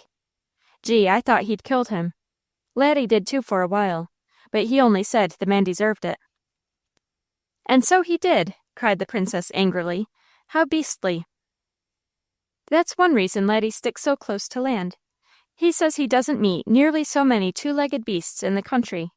Almost every time he goes to town, he either gets into a fight or he sees something that makes him fighting mad. Princess, you think this is beautiful, don't you? I just pointed anywhere. All the world was in it that morning. You couldn't look right or left and not see lovely places, hear music, and smell flowers. Yes, it is altogether wonderful, she said. Would you like to live among this all your life, and have your plans made to fix you a place even nicer, and then be forced to leave it, and go to a little room in the city, and make all the money you earned off of how much other men fight over business, and land, and such perfectly awful things, that they always have to be whispered when Jerry tells about them? Would you? You little dunce, she cried. I know I'm a fool. I know I'm not telling you a single thing I should. Maybe I'm hurting Laddie far more than I'm helping him. And if I am, I wish I would die before I see him. But oh, Princess, I'm trying with all my might to make you understand how he feels. He wants to do every least thing you'd like him to. He will, almost anything else in the world. He would this, he would in a minute, but he just can't. All of us know he can't. If you'd lived with him since he was little, and always had known him, you wouldn't ask him to. You wouldn't want him to. You don't know what you're doing. Mother says you don't. You'll kill him if you send him to the city to live. You just will. You are doing it now. He's getting thinner and whiter every day. Don't, oh, please don't do it. The princess was looking at the world. She was gazing at it so dazed-like, she seemed to be surprised at what she saw. She acted as if she'd never really seen it before. She looked and she looked. She even turned her horse a full circle to see all of it. And then she went around slowly. I stepped from one foot to the other and sweat, but I kept quiet and let her look. At last, when she came around, she glanced down at me, and she was all melted, and lovely as anyone you ever saw, exactly like Shelley at Christmas. And she said, I don't think I ever saw the world before. I don't know that I'm so crazy about a city myself, and I perfectly hate lawyers. Come to think of it, a lawyer helped work ruin in our family, and I never have believed. I never will believe. She stopped talking and began looking again. I gave her all the time she needed. I was just straining to be wise, for Mother says it takes the very wisest person there is to know when to talk and when to keep still. As I figured it, now was the time not to say another word until she made up her mind about what I had told her already. If Pryors didn't know what we thought of them by that time, it wasn't Mother's fault or mine. As she studied things over, she kept on looking. What she saw seemed to be doing her a world of good. Her face showed it every second, plainer and plainer. Pretty soon it began to look like she was going to come through as Amos Hurd did when he was redeemed. Then, before my very eyes, it happened. I don't know how I ever held on to the pie or kept from shouting, "Praise the Lord," as Father does at the meeting house when he is happiest. Then she leaned toward me, all wavery, and shining-eyed, and bloomful, and said, "Did you ever hurt Laddie's feelings, and make him angry and sad?" "I'm sure I never did," I answered. "But suppose you had, what would you do?" "Do? Why, I'd go to him on the run, and tell him I never intended to hurt his feelings, and how sorry I was, and I'd give him the very best kiss I could." The princess stroked Maud's neck a long time, and thought while she studied our farm, theirs beyond it, and at the last, the far field where Laddie was plowing. She thought, and afraid to cheep, I stood gripping the shingle and waited. Finally, she said, "The last time Laddie was at our house, I said to him those things he repeated to you. He went away at once, hurt and disappointed. Now, if you like, along with your precious pie, you may carry him this message from me. You may tell him that I said I am sorry." I could have cried "Glory!" and danced and shouted there in the road, but I didn't. It was no time to lose my head. That was all so fine and splendid, as far as it went, but it didn't quite cover the case. I never could have done it for myself, but for Laddie I would venture anything. So I looked her in the eyes, straight as a dart, and said, "He'd want the kiss, too, Princess." You could see her stiffen in the saddle, and her fingers grip the reins, but I kept on staring right into her eyes. "I could come up, you know," I offered. A dull red flamed in her cheeks, and her lips closed tight. 1 second she sat very still. Then a dancing light leaped sparkling into her eyes. A flock of dimples chased each other around her lips, like swallows circling their homing place at twilight. "What about that wonderful pie?" she asked me. I ran to the nearest fence corner, and laid the shingle on the gnarled roots of a Johnny Appleseed apple tree. Then I set 1 foot on the arch of the princess's instep, and held up my hands. 1 second I thought she would not lift me. The next I was on her level, and her lips met mine in a touch like velvet woven from threads of flame. Then, with a turn of her stout little wrist, she dropped me, and a streak went up our road. Nothing so amazing and so important ever had happened to me. It was an occasion that demanded something unusual. To cry, "Praise the Lord," was only to repeat an hourly phrase at our house. This demanded something out of the ordinary, so I said just exactly as Father did the day the brown mare balked with the last load of seed clover when a big storm was breaking. "Jupiter Ammon!" When I had calmed down so I could, I climbed the fence and reached through a crack for the pie. As I followed the cool, damp furrow, and Laddie's whistle, clear as the larks above the wheat, thrilled me, I was almost insane with joy. Just joy. Pure joy. Oh, what a good world it was. Most of the time. Of course, there were Paget men in it. But anyway, this couldn't be beaten. I had a message for Laddie from the princess that would send him to the 7th heaven, wherever that was. No one at our house spent any time thinking farther than the first one. I had her kiss that I didn't know what would do to him, and I also had a big piece of juicy rhubarb pie, not yet entirely cold. If that didn't wipe out the trouble I had made showing the old Crest thing, nothing ever could. I knew even then that men were pretty hard to satisfy, but I was quite certain that Laddie would be satisfied that morning. As I hurried along, I wondered whether it would be better to give him my gift first, or the princess's. I decided that joy would keep. Well, the pie was cold enough, with all the time I had stopped, and if I told him about her first, maybe he wouldn't touch it at all, and it wasn't so easy as it looked to carry it to him, and never even once stick in my finger for the tiniest lick. Joy would keep, but I was going to feed him. So, with shining face, I offered the pie and stood back to see just how happy I could get. "Mother send it?" asked Laddie. People were curious that morning, as if I had a habit of stealing pie. I only took pieces of cut ones from the cellar when Mother didn't care. So I explained again that Candace gave it to me, and I was free to bring it. "Oh, I see," said Laddie. After nearly 2 weeks of work, the grays had sobered down enough to stand without tying, So he wound the lines around the plow handle, sat on the beam, and laid aside his hat, having a fresh flower in the band. Once he started a thing, he just simply wouldn't give up. He unbuttoned his neckband until I could see his throat where it was white like a woman's, took out his knife, and ate that pie. Of course, we knew better than to use a knife at the table, but there was no other way in the field. He ate that pie, slowly and deliberately, and between bites he talked. I watched him with a wide grin, wondering what in this world he would say in a minute. I don't think I ever had quite such a good time in all my life before, and I never expect to again. He was saying, talk about nectar and ambrosia, talk about the feasts of Lucullus, talk about food for the gods. I put on his hat, sat on the ground in front of him, and was the happiest girl in the world. Of that I am quite sure. When the last morsel was finished, Laddie looked at me steadily. I wonder, he said, I wonder if there's another man in the world who is blessed with quite such a loving, unselfish little sister as mine. Then he answered himself, No, by all the gods and half-gods, I swear it, no. It was grand as a 4th of July oration, or the most exciting part when the bishop dedicated our church. I couldn't hold in another second. I could hear my heart beat. Oh, Laddie, I shouted, jumping up. That pie is only the beginning of the good things I have brought you. I have a message, and a gift besides, Laddie. A message and a gift? Laddie repeated. What, more? Truly, I have a message and a gift for you, I cried. And, Laddie, they are from the princess.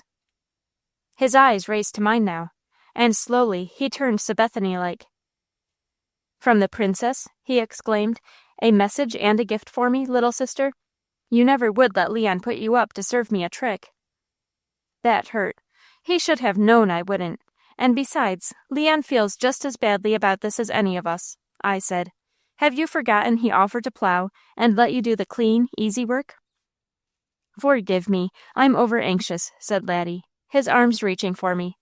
Go on and tell carefully, and if you truly love me, don't make a mistake. Crowding close, my arms around his neck, his crisp hair against my lips, I whispered my story softly, for this was such a fine and splendid secret that not even the shining blackbirds and the pert robins in the furrows were going to get to hear a word of it. Before I had finished, Laddie was breathing as Floss does when he races her the limit. He sat motionless for a long time, while over his face slowly crept a beauty that surpassed that of Apollo in his Greek book. And her gift? It was only a breath. She helped me up, and she sent you this, I answered. Then I set my lips on his, and held them there for a second, trying my level best to give him her very kiss. But of course, I could only try.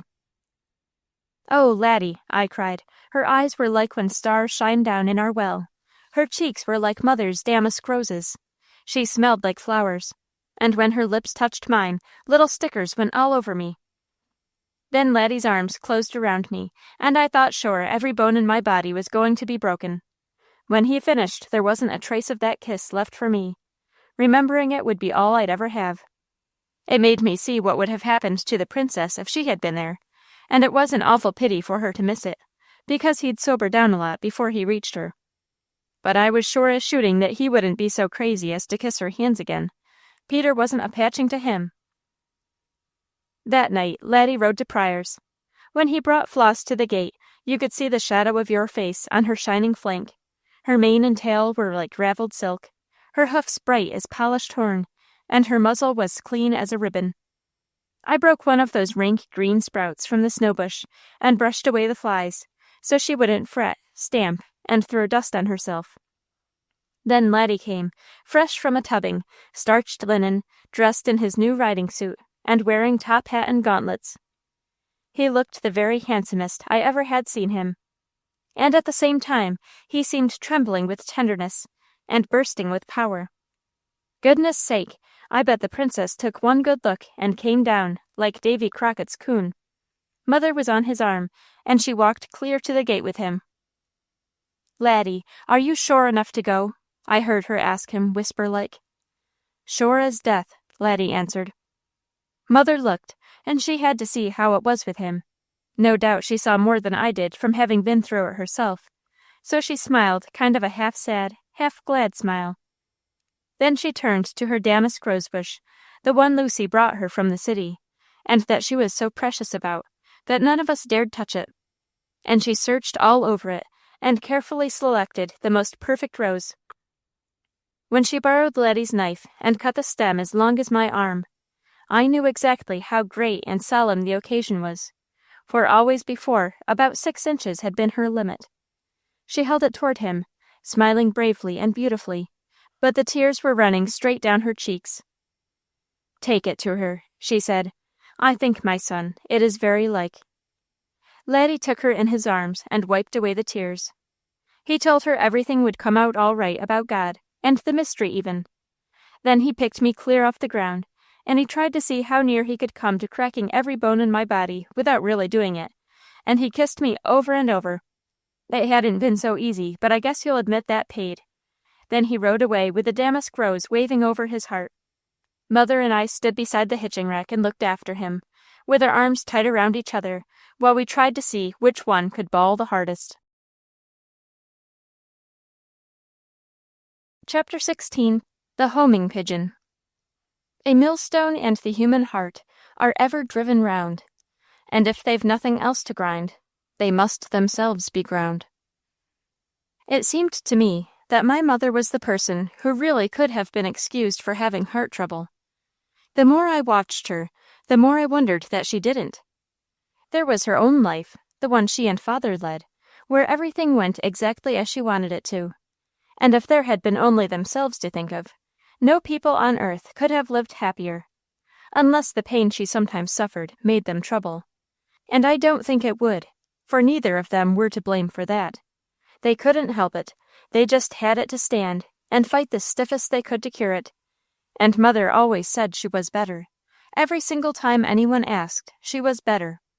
I hoped soon it would all be gone. Then they could have been happy for sure, if some of us hadn't popped up and kept them in hot water all the time. I can't tell you about Laddie when he came back from Pryor's. He tore down the house, then tore it up, and then threw around the pieces, and none of us cared. Everyone was just laughing, shouting, and every bit as pleased as he was, while I was the queen bee. Laddie said so himself, and if he didn't know, no one did. Pryor's had been lovely to him. When Mother asked him how he made it, he answered, "I rode over, picked up the princess, and helped myself." After I finished, I remembered the little unnecessary formality of asking her to marry me, and she said right out loud that she would. When I had time for them, I reached Father and Mother Pryor. And maybe it doesn't show, but somewhere on my person I carry their blessing, genially and heartily given, I am proud to state. Now I'm only needing yours, to make me a king among men. They gave it quite as willingly, I am sure, although you could see Mother scringe when Laddie said Father and Mother Pryor. I knew why. She adored Laddie, like the Bible says you must adore the Almighty. From a tiny baby, Laddie had taken care of her. He used to go back, take her hand, and try to help her over rough places while he still wore dresses. Straight on, he had been like that, always seeing when there was too much work and trying to shield her, always knowing when a pain was coming and fighting to head it off, always remembering the things the others forgot, going to her last at night, and his face against hers on her pillow the first in the morning, to learn how she was before he left the house. If you were the mother of a man like that, how would you like to hear him call someone else mother, and have the word slip from his tongue so slick you could see he didn't even realize that he had used it? The answer would be, if you were honest, that you wouldn't have liked it any more than she did. She knew he had to go. She wanted him to be happy. She was as sure of the man he was going to be as she was sure of the mercy of God. That is the strongest way I know to tell it. She was unshakably sure of the mercy of God, but I wasn't. There were times when it seemed as if he couldn't hear the most powerful prayer you could pray, and when, instead of mercy, you seemed to get the last torment that could be piled on. Take right now. Laddie was happy, and all of us were in a way, and in another we were almost stiff with misery. I dreaded his leaving us so. I would slip to the hawk oak and cry myself sick more than once. Whether any of the others were that big babies, I don't know. But anyway, they were not his little sister. I was. I always had been. I always would be, for that matter. But there was going to be a mighty big difference. I had the poor comfort that I'd done the thing myself. Maybe if it hadn't been for stopping the princess when I took him that pie, they never would have made up, and she might have gone across the sea and stayed there. Maybe she'd go yet, as mysteriously as she had come, and take him along. Sometimes I almost wished I hadn't tried to help him. But of course I didn't really. Then, too, I had sense enough to know that loving each other as they did, they wouldn't live on that close together for years and years, and not find a way to make up for themselves, like they had at the start. I liked Laddie saying I had made his happiness for him, but I wasn't such a fool that I didn't know he could have made it for himself just as well, and no doubt better. So everything was all right with Laddie, and what happened to us, the day he rode away for the last time, when he went to stay. What happened to us then was our affair. We had to take it, but every one of us dreaded it, while Mother didn't know how to bear it, and neither did I. Once I said to her, "Mother, when Laddie goes, we'll just have to make it up to each other the best we can, won't we?" "Oh, my soul, child," she cried, staring at me so surprised-like. "Why, how unspeakably selfish I have been. No little lost sheep ever ran this farm so desolate as you will be without your brother. Forgive me, baby, and come here." Gee, but we did cry it out together. The God she believed in has wiped away her tears long ago. This minute I can scarcely see the paper for mine. If you could call anything happiness that was mixed with feeling like that, why then we were happy about Laddie. But from things I heard Father and Mother say, I knew they could have borne his going away, and felt a trifle better than they did. I was quite sure they had stopped thinking that he was going to lose his soul, but they couldn't help feeling so long as that old mystery hung over Pryor's that he might get into trouble through it. Father said if it hadn't been for Mr. Pryor's stubborn and perverted notions about God, he would like the man immensely, and love to be friends. And if Laddie married into the family, we would have to be as friendly as we could anyway. He said he had such a high opinion of Mr. Pryor's integrity that he didn't believe he'd encourage Laddie to enter his family if it would involve the boy in serious trouble. Mother didn't know. Anyway, the thing was done, and by fall, no doubt, Laddie would leave us. Just when we were trying to keep a stiff upper lip before him, and whistling as hard as ever he had, to brace our courage, a letter came for Mother from the head of the music school Shelley attended, saying she was no longer fit for work, so she was being sent home at once, and they would advise us to consult a specialist immediately. Mother sat and stared at Father, and Father went to hitch the horses to drive to Groveville. There's only one other day of my life that stands out as clearly as that. The house was clean as we could make it. I finished feeding early, and had most of the time to myself. I went down to the big hill, and followed the top of it to our woods. Then I turned around, and started toward the road, just idling. If I saw a lovely spot, I sat down, and watched all around me, to see if a fairy really would go slipping past, or lie asleep under a leaf. I peeked and peered softly, going from spot to spot, watching everything. Sometimes I hung over the water, and studied tiny little fish with red, yellow, and blue on them, bright as flowers. The dragonflies would alight right on me, and some wore bright blue markings, and some blood red. There was a blue beetle, a beautiful green fly, and how the blue wasps did flip, flirt, and glint in the light. So did the blackbirds and the redwings. That embankment was left especially to shade the water, and to feed the birds. Every foot of it was covered with alders, wild cherry, hazelbush, mulberries, everything having a berry or nut. There were several scrub apple trees, many red haws. The wild strawberries spread in big beds in places, and some of them were coloring. Wildflowers grew everywhere. Great beds were blue with camellis, and the birds flocked in companies to drive away the water blacksnakes that often found nests, and liked eggs and bird babies. When I came to the road at last, the sun was around, so the big oak on the top of the hill threw its shadow across the bridge. and I lay along one edge and watched the creek bottom, or else I sat up so the water flowed over my feet and looked at the embankment and the sky. In a way, it was the most peculiar day of my life. I had plenty to think of, but I never thought at all. I only lived. I sat watching the world go past through a sort of golden haze the sun made. When a pair of kingbirds and 3 crows chased one of my hawks pell-mell across the sky, I looked on and didn't give a cent what happened. When a big black snake darted its head through sweet grass and cattails and caught a frog that had climbed on a mossy stone in the shade to dine on flies, I let it go. Any other time, I would have hunted a stick and made the snake let loose. Today, I just sat there and let things happen as they did. At last, I wandered up the road, climbed the back garden fence, and sat on the board at the edge of a flower bed. And today, I could tell to the last butterfly about that garden, what was in bloom, how far things had grown, and what happened. Bobby flew under the Bartlett pear tree and crowed for me, but I never called him.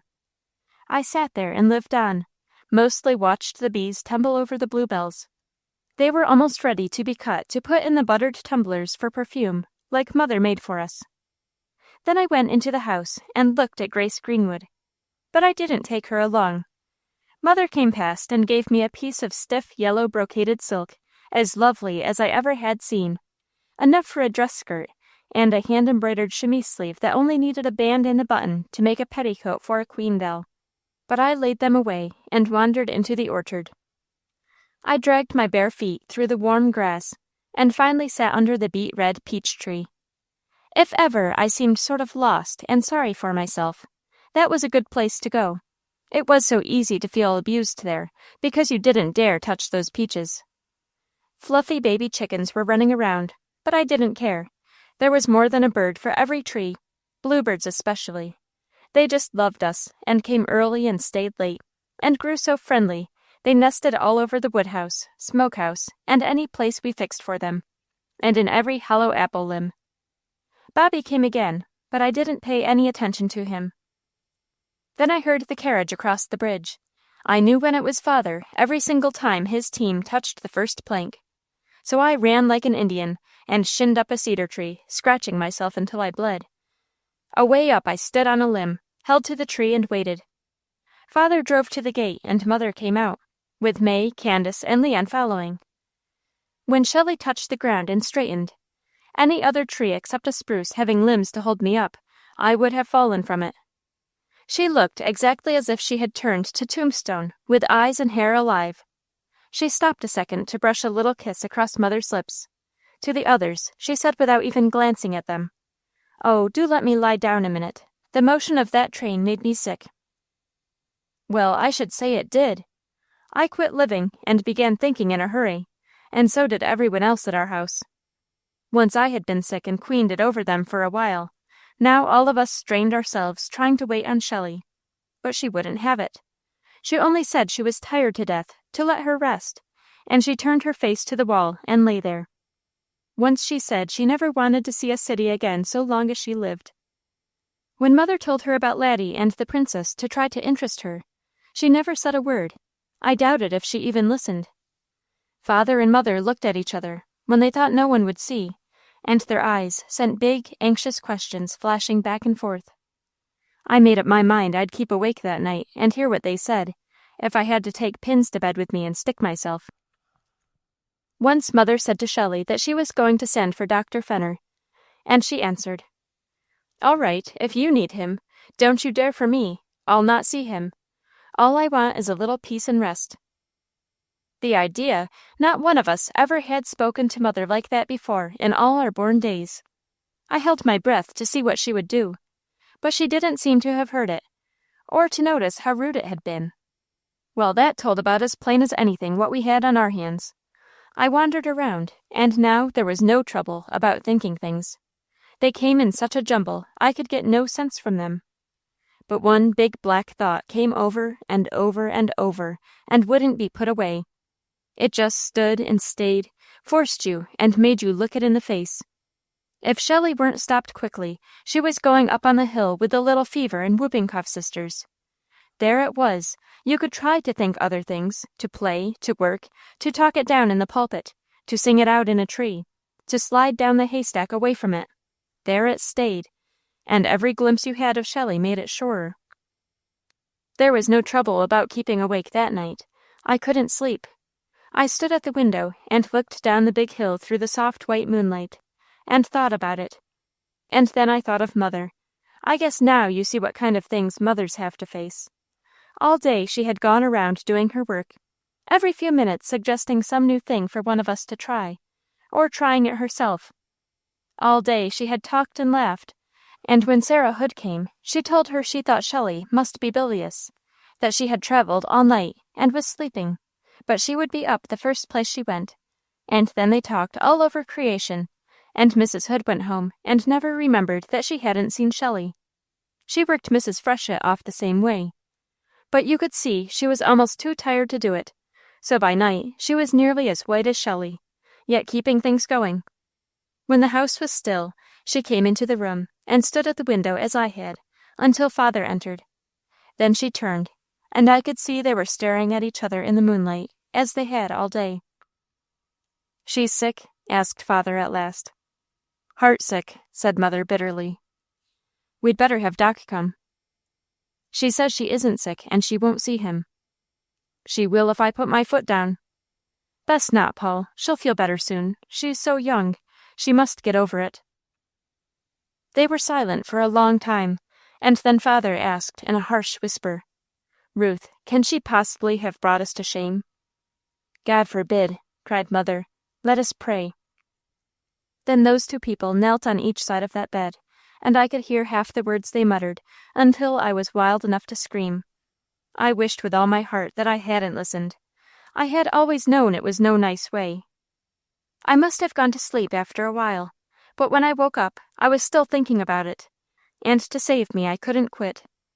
All day, wherever I went, that question of Father's kept going over in my head. I thought about it until I was almost crazy, and I just couldn't see where anything about shame came in. She was only mistaken. She thought he loved her, and he didn't. She never could have been so bloomy, so filled with song, laughter, and lovely like she was, if she hadn't truly believed with all her heart that he loved her. Of course, it would almost finish her to give him up, when she felt like that. And maybe she did wrong to let herself care so much, before she was sure about him. But that would only be foolish. There wouldn't be even a shadow of shame about it. Besides, Laddie had done exactly the same thing. He loved the princess until it nearly killed him when he thought he had to give her up, and he loved her as hard as ever he could, when he hadn't an idea whether she would love him back, even a tiny speck. And the person who wasn't foolish, and never would be, was Laddie. The more I thought, the worse I got worked up, and I couldn't see how Shelley was to blame for anything at all. Love just came to her, like it came to Laddie. She would hardly have knelt down and beseeched the Lord to make her fall in love with a man she scarcely knew, and when she couldn't be sure what he was going to do about it. Not the Lord, the man, I mean. You could see for yourself she wouldn't do that. I finished my work, and then I tried to do things for her, and she wouldn't let me. Mother told me to ask her to make Grace Greenwood the dress she had promised when I was so sick. So I took the Scotch plaid to her and reminded her, and she pushed me away and said, "Sometime." I even got Grace, and showed Shelley the spills on her dress, and how badly she needed a new one. But she never looked. She said, "Oh, bother, my head aches. Do let me be." Mother was listening. I could see her standing outside the door. She motioned to me to come away, so I went to her, and she was white as Shelley. She was sick, too. She couldn't say a word for a minute, but after a while she kissed me. I could feel the quivers in her lips, and she said, stiff-like, "Never mind, she'll be better soon, then she will. Run play now."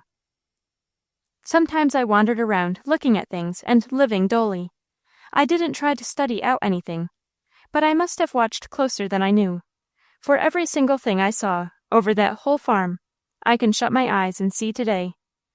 Everything, from the old hawk tilting his tail to steer him in soaring, to a snake catching field mice in the grass, lichens on the fence, flowers, butterflies, every single thing. Mostly I sat to watch something that promised to become interesting, and before I knew it, I was back on the shame question. That's the most dreadful word in the dictionary. There's something about it that makes your face burn, only to have it in your mind. Laddie said he never had met any man who knew the origin of more words than father. He could even tell every clip what nationality a man was from his name. Hundreds of times I have heard him say to stranger people, "From your name, you'd be of Scotch extraction, or Irish, or whatever it was," and every time the person he was talking with would say, "Yes." Some day away out in the field alone, I thought I would ask him what people first used the word shame, and just exactly what it did mean, and what the things were that you could do that would make the people who loved you until they would die for you ashamed of you. Thinking about that, and planning out what it was that I wanted to know, gave me another idea. Why not ask her? She was the only one who knew what she had done away there in the city, alone among strangers. I wasn't sure whether all the music a girl could learn was worth letting her take the chances she would have to in a big city. From the way Laddie and father hated them, they were a poor place for men, and they must have been much worse for girls. Shelley knew. Why not ask her? Maybe I could coax her to tell me, and it would make my life much easier to know, and only think what was going on in father's and mother's heads and hearts when I felt that way, and didn't even know what there was to be ashamed about. She wouldn't any more than slap me, and sick as she was, I made up my mind not to get angry at her, or ever to tell if she did. I'd rather have her hit me when she was so sick than to have Sally beat me until she couldn't strike another lick just because she was angry. But I forgave her that, and I was never going to think of it again, only I did. Mother kept sending Leon to the post office, and she met him at the gate half the time herself, and fairly snatched the letters from his hands. She couldn't pull the wool over my eyes. I knew she hoped somehow, some way, there would be a big fat one with Paget, legal advisor, or whatever a Chicago lawyer puts on his envelopes. Jerry's just say, attorney at law. No letter ever came that had Paget in the corner, or anything happened that did Shelley any good. Far otherwise. Just before supper, Leon came from Groveville one evening, and all of us could see at a glance that he had been crying like a baby. He had wiped up and was trying to hold in, but he was killed next. I nearly said, "Well, for heaven's sake, another," when I saw him. He slammed down a big, long envelope, having printing on it, before father, and glared at it as if he wanted to tear it to smithereens. And he said, "If you want to know why it looks like that, I buried it under a stone once, but I had to go back, and then I threw it as far as I could send it, into Ditton's Gully. But after a while, I hunted it up again." Then he keeled over on the couch Mother keeps for her in the dining room and sobbed until he looked like he'd come apart. Of course, all of us knew exactly what that letter was from the way he acted. Mother had told him, time and again, not to set his heart so. Father had too, and Laddie, and every one of us. But that little half-Arab, half-Kentucky mare was the worst temptation a man who loved horses could possibly have. And while father and mother stopped at good workhorses and matched roadsters for the carriage, they managed to prize and tend them so that every one of us had been born horse-crazy, and we had been allowed to ride, care for, and taught to love horses all our lives. Treat a horse ugly, and we'd have gone on the thrashing floor ourselves. Father laid the letter face down, his hand on it, and shook his head. "This is too bad," he said. "It's a burning shame, but the money, the exact amount, was taken from a farmer in Medina County, Ohio, by a traveler he sheltered a few days, because he complained of a bad foot. The description of the man who robbed us is perfect. The money was from the sale of some prize cattle. It will have to be returned." "Just let me see the letter a minute," said Laddie. He read it over thoughtfully. He was long enough about it to have gone over it 3 times. Then he looked at Leon, and his forehead creased in a deep frown. The tears slid down Mother's cheeks, but she didn't know it, or else she'd have wiped them away. She was never mussy about the least little thing. "Father," she said, "Father." That was as far as she could go. "The man must have his money," said father, "but we'll look into this." He pushed back the plates and tablecloth, and cleared his end of the table. Mother never budged to stack the plates, or straighten the cloth so it wouldn't be wrinkled. Then Father brought his big account book from the black walnut chest in our room, some little books and papers, sharpened a pencil, and began going up and down the columns and picking up figures here and there that he set on a piece of paper. I never had seen him look either old or tired before, but he did then. Mother noticed it too, for her lips tightened. She lifted her head, wiped her eyes, and pretended that she felt better. Laddie said something about doing the feeding, and slipped out. Just then Shelley came into the room, stopped, and looked questioningly at us. Her eyes opened wide, and she stared at Leon. "Why, what ails him?" she asked Mother.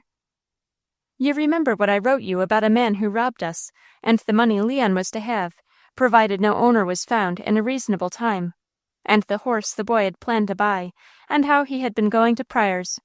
Oh, I think he's slipped over there once a day, and often 3 times all this spring.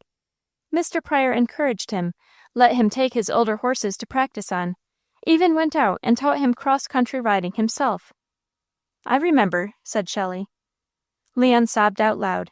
Shelley crossed the room swiftly, dropped beside him, and whispered something in his ear. Quick as a shot, his arm reached out and went around her. She hid her head deep in the pillow beside him, and they went to pieces together, clear to pieces. Pretty soon Father had to take off his glasses and wipe them so he could see the figures. Mother took one long look at him, a short one at Leon and Shelley. Then she arose, her voice as even and smooth, and she said, "While you figure, Father, I'll see about supper. I have tried to plan an extra good one this evening." She left the room. Now I guess you know about all I can tell you of Mother. I can't see that there's a thing left. That was the kind of soldier she was. Talk about crusaders and a good fight. All the blood of battle in our family wasn't on Father's side, not by any means. The Dutch could fight too. Father's pencil scraped a little. A bee that had slipped in buzzed over the apple butter, while the clock ticked as if it used a hammer. It was so loud one wanted to pitch it from the window. May and I sat as still as mice when the cat is near. Candace couldn't keep away from the kitchen door to save her. And where Mother went, I hadn't an idea. But she wasn't getting an extra good supper. Shelley and Leon were quieter now. May nudged me, and I saw that his arm was around her, gripping her tight, while her hand on his head was patting him and fingering his hair. Clump, clump, came the funniest sound right on the stone walk leading to the east door, then a shrill whicker that made Father drop his pencil. Leon was on his feet, Shelley beside him, while at the door stood Laddie, grinning as if his face would split, and with her 4 feet on the step and her nose in the room, stood the prettiest, the very prettiest horse I ever saw. She was sticking her nose toward Leon, whinnying softly, as she lifted one foot. And if Laddie hadn't backed her, she would have walked right into the dining room. "Come on, Wyscope, she's yours," said Laddie. "Take her to the barn and put her in one of the cow stalls until we fix a place for her." Leon crossed the room, but he never touched the horse. He threw his arms around Laddie's neck. Son, haven't you let your feelings run away with you? What does this mean?" asked Father sternly.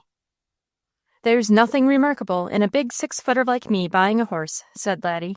"I expect to purchase a number soon, and without a cent to pay in the bargain. I contracted to give $500 for this mare. She is worth more, but that should be satisfactory all around. I am going to earn it by putting 5 of Mr. Pryor's fancy, pedigreed horses in shape for market, taking them personally, and selling them to men fit to own and handle real horses. I get 100 each, and my expenses for the job. I'll have as much fun doing it as I ever had at anything. It suits me far better than plowing even." Mother entered the room at a sweep and pushed Leon aside. "Oh, you man of my heart," she cried. "You man after my own heart." Laddie bent and kissed her, holding her tight as he looked over her head at Father. "It's all right, of course," he said. "I never have known of anything quite so altogether right," said Father. "Thank you, lad, and God bless you." He took Laddie's hand and almost lifted him from the floor. Then he wiped his glasses, gathered up his books with a big, deep breath of relief, and went into his room. If the others had looked to see why he was gone so long, they would have seen him on his knees beside his bed thanking God, as usual. Leon couldn't have come closer than when he said, the same yesterday, today, and forever, about Father. Leon had his arms around the neck of his horse now, and he was kissing her, patting her, and explaining to Shelley just why no other horse was like her. He was pouring out a jumble all about the oasis of the desert, the tent dwellers, quoting lines from the Arab to his horse, bluegrass and gentleness combined with spirit, while Shelley had its head between her hands, stroking it and saying yes to every word Leon told her. Then he said, "Just hop on her back from that top step and ride her to the barn, if you want to see the motion she has." Shelley said, "Has a woman ever been on her back? Won't she shy at my skirts?" "No," explained Leon. "I've been training her with a horse blanket pinned around me so Susie could ride her. She'll be all right." So Shelley mounted, and the horse turned her head and tried to rub against her, as she walked away, tame as a sheep. I wondered if she could be too gentle. If she went like the wind, as Leon said, it didn't show then. I was almost crazy to go along, and maybe Leon would let me ride a little while. But I had a question that it would help me to know the answer, and I wanted to ask Father before I forgot. So I waited until he came out. When he sat down, smiled at me, and said, "Well, is the girl happy for Brother?" I knew it was a good time, and I could ask anything I chose. So I sat on his knee and said, "Father, when you pray for anything that it's all perfectly right for you to have, does God come down from heaven and do it himself, or does he send a man like Laddie to do it for him?" Father hugged me tight, smiling the happiest. "Why, you have the whole thing right there in a nutshell, little sister," he said. "You see, it's like this. The book tells us most distinctly that God is love. Now it was love that sent Laddie to bind himself for a long, tedious job to give Leon his horse, wasn't it?" "Of course," I said. "He wouldn't have been likely to do it if he hated him. It was love, of course." "Then it was God," said Father, "because God is love. They are one and the same thing." Then he kissed me, and that was settled. So I wondered, when you longed for anything so hard you really felt it was worth bothering God about, whether the quickest way to get it was to ask him for it, or to try to put a lot of love into the heart of some person who could do what you wanted. I decided it all went back to God, though, for most of the time probably we wouldn't know who the right one was to try to awaken love in. I was mighty sure none of us ever dreamed Laddie could walk over to Pryor's and come back with that horse, in a way perfectly satisfactory to everyone, slick as an eel. You should have seen Leon following around after Laddie, trying to do things for him, taking on his work to give him more time with the horses, getting up early to finish his own stunts so he could go over to Pryor's and help. Mother said it had done more to make a man of him than anything that ever happened. It helped Shelley, too. Something seemed to break in her when she cried so with Leon because he was in trouble. Then he was so crazy to show off his horse, he had Shelley ride up and down the lane while he ran along and led, so she got a lot of exercise, and it made her good and hungry. If you don't think by this time that my mother was the beatenest woman alive, I'll prove it to you. When the supper bell rang, there was strawberry preserves instead of the apple butter, biscuit, fried chicken, and mashed potatoes. She must have slapped those chickens into the skillet before they knew their heads were off. When Shelley came to the table, for the first time since she'd been home, had pink in her cheeks and talked some, and ate too. Mother forgot her own supper. She fumbled over her plate, but scarcely even touched the livers. And those delicious little kidneys in the tailpiece, like Leon and I had at Sally's wedding. When we finished, and it was time for her to give the signal to arise, no one had asked to be excused. She said, "Let us have a word with the Most High." Then she bowed her head, so all of us did too. "O Lord, we praise thee for all thy tender mercies, and all thy loving kindness. Amen." Of course, Father always asked the blessing to begin with, and mostly it was the same one, and that was all at mealtime. But this was a little extra, that Mother couldn't even wait until night to tell the Almighty she was so pleased with him. Maybe I haven't told everything about her after all. Father must have thought that was lovely of her. He surely felt as happy as she did to see Shelley better, for he hugged and kissed her over and over, finishing at her neck like he always did. And then I'd be hanged if he didn't hug and kiss every last one of us, tight, even the boys. Shelley he held long and close, and patted her a little when he let her go. It made me wonder if the rest of us didn't get ours, so he'd have a chance at her without her noticing it. One thing was perfectly clear. If shame came to us, they were going to love her and stick tight to her right straight through it. Now that everything was cleared up so, Shelley seemed a little more like herself every day, although it was bad enough yet. I thought I might as well hurry up the end a little and stop the trouble completely, so I began watching for a chance to ask her. But I wanted to get her away off alone, so no one would see if she slapped me. I didn't know how long I'd have to wait. I tried coaxing her to the orchard to see a bluebird's nest, but she asked if bluebirds were building any different that year, and I had to admit they were not. Then I tried the blue-eyed Mary bed, but she said she supposed it was still under the cling peach tree, and the flower, 2 white petals up, 2 blue down, and so it was. Just as I was beginning to think I'd have to take that to the Lord in prayer, I got my chance by accident. May and Candace were forever going snake hunting. You would think anyone with common sense would leave them alone and be glad of the chance, but no indeed. They went nearly every day, as soon as the noon work was finished, and stayed until time to get supper. They did have heaps of fun and wild excitement. May was gentle and tender with everything else on earth, so I suppose she had a right to bruise the serpent with her heel. Really, she used sticks and stones, if she wanted to. I asked her how she could, and she said there was a place in the Bible that told how a snake coaxed Eve to eat an apple that the Lord had told her she mustn't touch, and so she got us into most of the trouble there was in the world. May said it was all the fault of the snake to begin with, and she meant to pay up every one she could find, because she had none of the apple and lots of the trouble. Candace cried so much because Frederick Swartz had been laid in the tomb that Mother was pleased to have her cheer up, even enough to go snake hunting. That afternoon, Mehitable Heasty had come to visit May, so she went along, and I followed. They poked around the driftwood at the floodgate behind the barn, and were giving up the place. Candace had crossed the creek and was coming back, and May had started, when she saw a tiny little one and chased it. We didn't know then that it was a good thing to have snakes to eat moles, field mice, and other pests that bother your crops.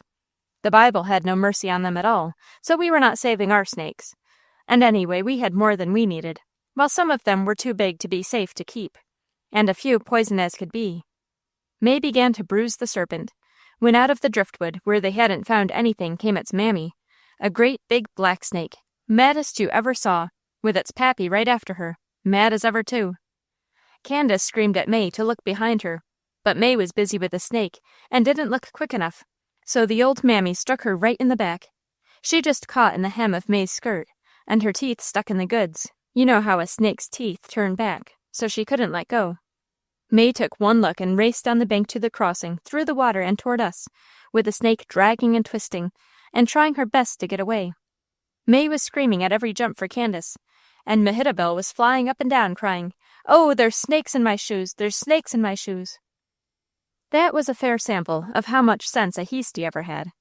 It took all Mehitabel's shoes could do to hold her feet, for after one went barefoot all week and never put on shoes except on Sunday or for a visit, the feet became so spread out, shoes had all they could do to manage them, and then mostly they pinched until they made one squirm. But she jumped and said that, while May ran and screamed, and Candace gripped her big hickory stick and told May to stand still. Then she bruised that serpent with her whole foot, for she stood on it, and swatted it until she broke its neck. Then she turned ready for the other one, but when it saw what happened to its mate, it decided to go back. Even snakes, it doesn't seem right to break up families like that. So by the time Candace got the mammy killed, loose from May's hem, and stretched out with the back up, so she wouldn't make it rain, when Candace was sure that Father wanted rain, I had enough. I went down the creek until I was below the orchard. Then I crossed, passed the cowslip bed, climbed the hill and fence, and stopped to think what I would do first. And there, only a few feet away, was Shelley. She was sitting in the shade, her knees drawn up, her hands clasped around them, staring straight before her across the meadow, at nothing in particular that I could see. She jumped as if I had been a snake when she saw me. Then she said, "Oh, is it you?" like she was half glad of it. My chance had come. I went to her, sat close beside her, and tried snuggling up a little. It worked. She put her arm around me, drew me tight, rubbed her cheek against my head, and we sat there. I was wondering how in the world I could ask her and not get slapped. I was growing most too big for that slapping business anyway. We sat there. I was looking across the meadow as she did, only I was watching everything that went on. So when I saw a grosbeak fly from the wild grape where Shelley had put the crock for sap, it made me think of her hair. She used to like to have me play with it so well, she'd give me pennies if I did. I got up and began pulling out her pins carefully. I knew I was getting a start, because right away she put up her hand to help me. I can get them, I said, just as flannel-mouthed as ever I could, like all of us talk to her now. So I got every one, and never pulled a mite. When I reached over her shoulder to drop them in her lap, being so close, I kissed her cheek. Then I shook down her hair, spread it out, lifted it, parted it, and held up strands to let the air on her scalp. She shivered and said, "Mercy, child, how good does that feel? My head has ached lately until it's a wonder there's a hair left on it." So I was pleasing her. I never did handle hair so carefully.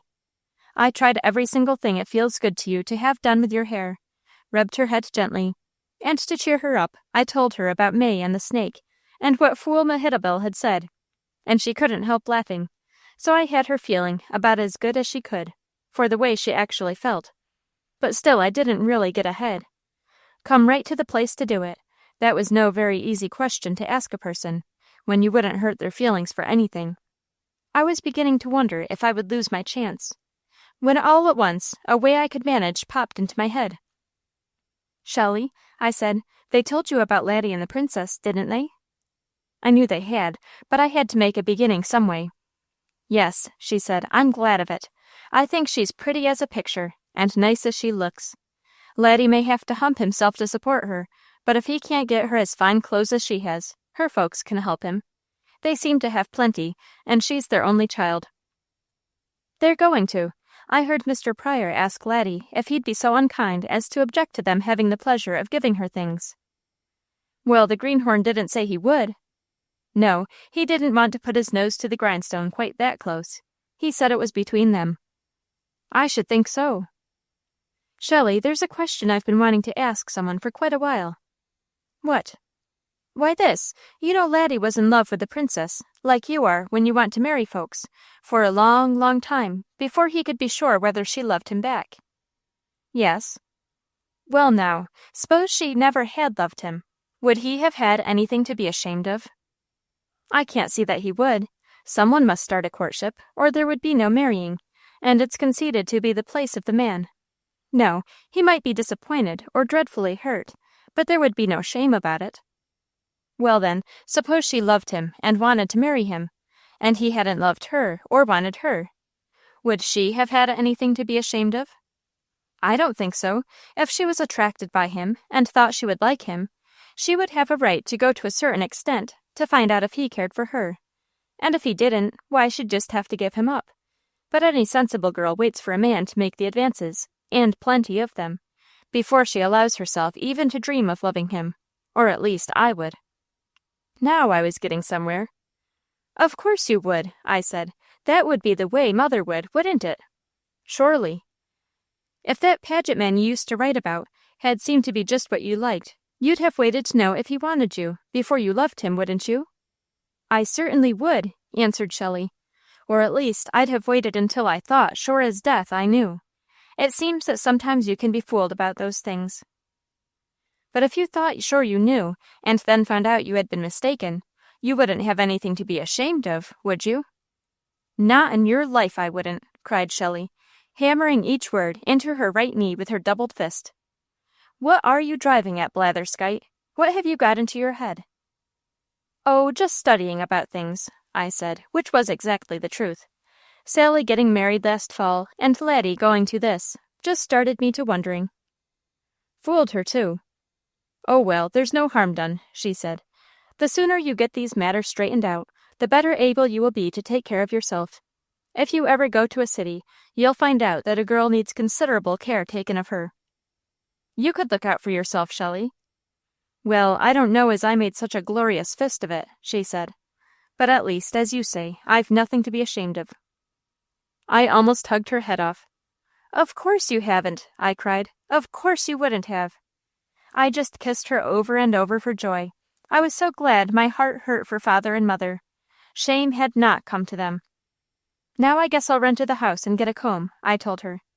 "Go on," said Shelley. "I know you are tired." "I'm not in the least," I said. "Don't you remember I always use a comb when I fuss with your hair?" "It is better," said Shelley. "Go get one." As I got up to start, I took a last look at her, and there was something in her face that I couldn't bear. I knelt beside her and put both arms around her neck. "Shelley, it's a secret," I said in a breathless half-whisper. "It's a great, big secret, but I'm going to tell you. Twice now, I've had a powerful prayer all ready to try. It's the kind where you go to the barn all alone, stand on that top beam below the highest window, and look toward the east. You keep perfectly still and just think with all your might, and you look away over where Jesus used to be, and when the right feeling comes, you pray that prayer as if he stood before you, and it will come true. I know it will come true. The reason I know is because twice now I've been almost ready to try it, and what I intended to ask for happened before I had time, so I've saved that prayer. But, Shelley, shall I pray it about the Paget man for you?" She gripped me, and she shook until she was all twisted up. You could hear her teeth click, she chilled so. The tears just gushed, and she pulled me up close and whispered right in my ear, "Yes." It was only pretend about the comb. What I really wanted was to get to father and mother quick. I knew he was at the barn, and he was going to be too happy for words in a minute. But as I went up the lane, I wasn't sure whether I'd rather pray about that Paget man or bruise him with my heel like a serpent. The only way I could fix it was to remember if Shelley loved him so, he must be mighty nice. Father was in the wagon shoveling corn from it to a platform where it would be handy to feed the pigs, so I ran and called him, and put one foot on a hub and raised my hands. He pulled me up, and when he saw how important it was, he sat on the edge of the bed, so I told him, "Father, you haven't got a thing in the world to be ashamed of about Shelley." "Praise the Lord," said father, like I knew he would, but you should have seen his face. "Tell me about it." I told him, and he said, "Well, I don't know, but this is the gladdest hour of my life. Go straight and repeat to your mother exactly what you've said to me. Take her away all alone, and then forget about it, you little blessing." "Father, have you got too many children?" "No," he said. "I wish I had a dozen more, if they'd be like you." When I went up the lane, I was so puffed up with importance, I felt too dignified to run. I strutted like our biggest turkey gobbler. The only reason you couldn't hear my wings scrape was because, through mistake, they grew on the turkey. If I'd had them, I would have dragged them sure, and cried, "Gee hobble hobble," at every step. I took mother away alone and told her, and she asked many more questions than father, but she was even gladder than he. She almost hugged the breath right out of me. Sometimes I get things right, anyway. Then I took the comb and ran back to Shelley. "I thought you'd forgotten me," she said. She had wiped up and was looking better. If ever I combed carefully, I did then. Just when I had all the tangles out, there came mother. She had not walked that far in a long time. I thought maybe she could comfort Shelley, so I laid the comb in her lap and went to see how the snake hunters were coming on. It must be all right, when the Bible says so, but the African jungle will do for me, and a pop gun is not going to scatter families. I never felt so strongly about breaking home ties in my life as I did then. There was nothing worse. It was not where I wanted to be, so I thought I'd go back to the barn and hang around father, hoping maybe he'd brag on me some more. Going up the lane, I saw a wagon passing with the biggest box I ever had seen, and I ran to the gate to watch where it went. It stopped at our house, and Frank came toward me as I hurried up the road. "Where are the folks?" he asked, without paying the least attention to my asking him over and over what was in the box. "May and Candace are killing every snake in the driftwood behind the barn. Shelley and mother are down in the orchard, and father and the boys are hauling corn." "Go tell the boys to come quickly and keep quiet," he said, "but don't let anyone else know I'm here." That was so exciting I almost fell over my feet running, and all three of them came quite as fast. I stood back and watched, and I just danced a steady hop from one foot to the other while those men got the big box off the wagon and opened it. On the side I spelled piano, so of course it was for Shelley. It was so heavy it took all 6 of them, Father and the 3 boys, the driver, and another very stylish-looking man to carry it. They put it in the parlor, screwed a leg on each corner, and a queer harp in the middle. Then they lifted it up and set it on its feet, under the whatnot, and it seemed as if it filled half the room. Then Frank spread a beauteous wine-colored cover all embroidered in pink roses with green leaves over it, and the stylish man opened a lid, sat down, and spread out his hands. Frank said, "Soft pedal, mighty soft," so he smothered it down, and tried only enough to find that it had not been hurt coming, and then he went away on the wagon. Father and the boys gathered up every scrap, swept the walk, and put all the things they had used back where they got them, like we always did. Then Frank took a card from his pocket and tied it to the music rack, and it read, "For Shelley, from her brothers in fact and in law." To a corner of the cover he pinned another card that read, "From Peter." "What is that?" asked Father. "That's from Peter," said Frank. "Peter is great on finishing touches. He had to outdo the rest of us that much or bust. Fact is, none of us thought of a cover except him." "How about this?" asked Father, staring at it as if it were an animal that would bite. "Well," said Frank, "it was apparent that practicing her fingers to the bone wouldn't do Shelley much good unless she could keep it up in summer. And you and Mother always have done so much for the rest of us, and now Mother isn't so strong, and the expenses go on the same with these youngsters. We know you were figuring on it, but we beat you. Put yours in the bank, and try the feel of a surplus once more. Haven't had much lately, have you, Father?" "Well, not to speak of," said Father. "Now let's shut everything up, ring the bell to call them, and get Shelley in here and surprise her." "She's not very well," said Father. "Mother thinks she worked too hard." "She's all right now, Father," I said. "She is getting pink again and rounder, and this will fix her grand." Wouldn't it, though? There wasn't one anywhere short of the city. Even the princess had none. Father hunted up a songbook, opened it, and set it on the rack. Then all of us went out. "We'll write to the boys, Mother and I, and Shelley also," said Father. "I can't express myself just now. This is a fine thing for all of you to do." Frank seemed to think so too, and looked rather puffed up, until Leon began telling about his horse. When Frank found out that Laddie, who had not yet branched out for himself, had given Leon much more than any one of them had Shelley, he looked a little disappointed. He explained how the piano cost $800, but by paying cash all at once, the man took $750, so it only cost them $150 apiece, and none of them felt it at all. Sometimes the clouds loom up pretty black, and Mother and I scarcely know how to go on, save for the help of the Lord. But we certainly are blessed with good children we can be proud of. Your mother will like that instrument as well as Shelley, son," said Father. Frank went out and rang the bell, tolled it, and made a big noise like he always did when he came unexpectedly, and then sat on the back fence until he saw them coming and went to meet them. He walked between Mother and Shelley with an arm around each one. If he thought Shelley looked badly, he didn't mention it. What he did say was that he was starved and to fly around and get supper. I thought I'd burst. They began to cook, and the boys went to feed and see Leon's horse, and then we had supper. I just sat and stared at Frank and grinned. I couldn't eat. "Do finish your supper," said Mother. "I never saw anything take your appetite like seeing your brother.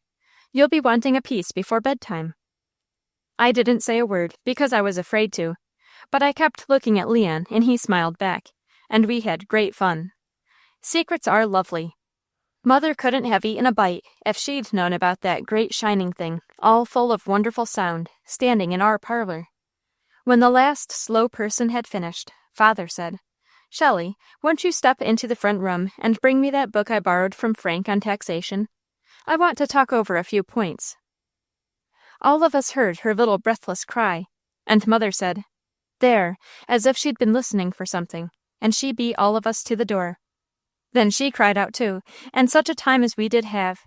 At last, after all of us had grown sensible enough to behave, Shelley sat on the stool, spread her fingers over the keys, and played at the place Father had selected. And all of us sang as hard as we could, "Be it ever so humble, there's no place like home." And there was no place like ours, of that I am quite sure. Chapter 17. In Faith Believing. Nor could the bright green world around a joy to her impart, for still she missed the eyes that made the summer of her heart. Soon as she had the piano, Shelley needed only the Paget man to make her happy as a girl could be, and having faith in that prayer, I decided to try it right away. So I got Laddie to promise surely that he'd wake me when he got up the next morning. I laid my clothes out all ready. He merely touched my foot, and I came to, slipped out with him, and he helped me dress. We went to the barn when the morning was all gray. "What the dickens have you got in your head now, chicken?" he asked. "Is it business with the fairies?" "No, this is with the Most High," I said solemnly, like father. "Go away and leave me alone." "Well, of all the queer chickens," he said, but he kissed me and went. I climbed the stairs to the threshing floor, then the ladder to the mow, walked a beam to the wall. There followed one to the west, and another to the little, high-up ventilator window. There I stood, looking at the top of the world. A gray mist was rising like steam from the earth. There was a curious color in the east, stripes of orange and flames of red, where the sun was coming. I folded my hands on the sill, faced the sky, and stood staring. Just stood and stood, never moving a muscle. By and by, I began to think how much we loved Shelley, how happy she had been at Christmas, the way she was now, and how much all of us would give in money, or time, or love, to make her sparkling, bubbling happy again. So I thought and thought, gazing at the sky, which every second became a grander sight. Little cold chills began going up my back, and soon I was talking to the Lord, exactly as if he stood before me on the reddest ray that topped our apple trees. I don't know all I said. That's funny, for I usually remember to the last word. But this time it was so important, I wanted it so badly, and I was so in earnest, that words poured in a stream. I began by reminding him that he knew everything, and so he'd understand if what I asked was for the best. Then I told him how it looked to us, who knew only a part, and then I went at him and implored and beseeched, if it would be best for Shelley and would make her happy, to send her the Paget man, and to be quick about it. When I had said the last word that came to me, and begged all I thought becoming, I don't think with his face that Jesus wants us to grovel to him. At least he looks too dignified to do it himself. I just stood there, still staring. I didn't expect to see a burning bush, or a pillar of fire, or a cloud of flame, or even to hear a small, still voice. But I watched, so I wouldn't miss it if there should be anything different in that sunrise from any other I ever had seen. And there was not one thing. It was so beautiful, and I was so in earnest my heart hurt. But that was like any other sunrise on a fine July morning. There wasn't the least sign that Jesus had heard me, and would send the man. Yet before I knew it, I was amazed to find the feeling creeping over me that he was coming. If I had held the letter in my hand saying he would arrive on the noon train, I couldn't have grown surer. Why, I even looked down the first time I moved to see if it had, but I was certain anyway. So I looked steadily toward the east once more, and said, "Thank you, with all my heart, Lord Jesus." Then I slowly made my way down and back to the house. Shelley was at the orchard gate, waiting, so I knew they had missed me, and Laddie had told them where I was and not to call. She had the strangest look on her face, as she asked, "Where have you been?" I looked straight and hard at her and said, "It's all right, Shelley, he's going to come soon."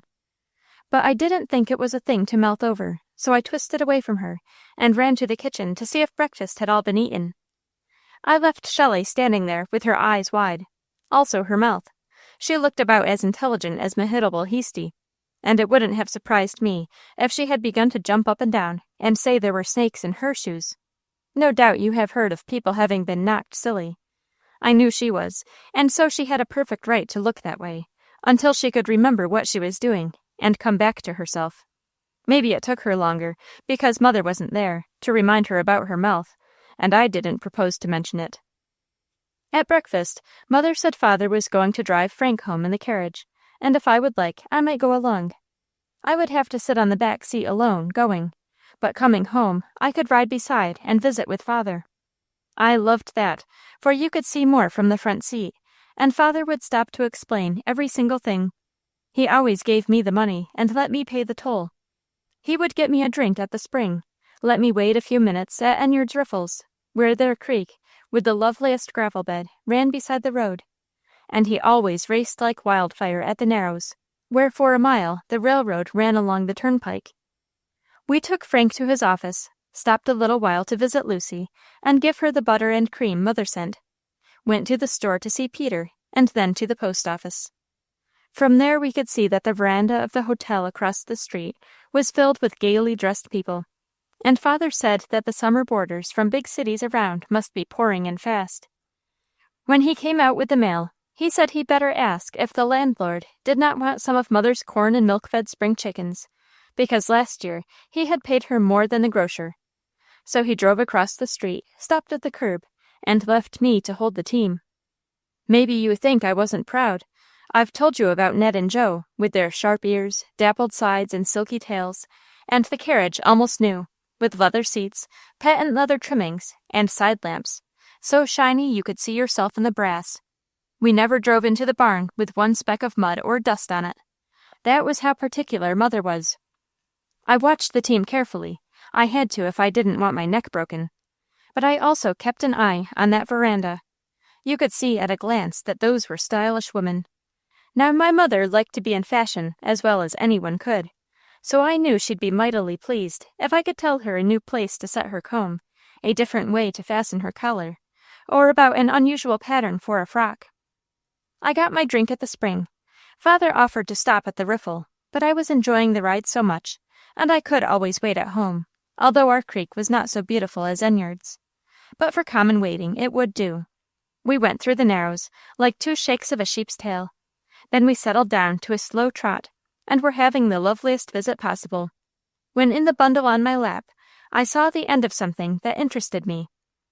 Mr. Agnew always made our mail into a roll, with the Advocate and the Agriculturist on the outside, and because everyone was so anxious about their letters, and some of them meant so much, I felt grown and important while holding the package. I was gripping it tight when I noticed the end of one letter much wider and fatter than any I ever had seen. So when Father was not looking, I began pushing it a little at one end and pulling it at the other to work it up until I could read the address. I got it out so far I thought every minute he'd notice and tell me not to do that. But I could only see Stanton. All of us were Stanton, so it might be for me for that matter. Jerry might be sending me pictures or a book. He did sometimes. But there was an exciting thing about it.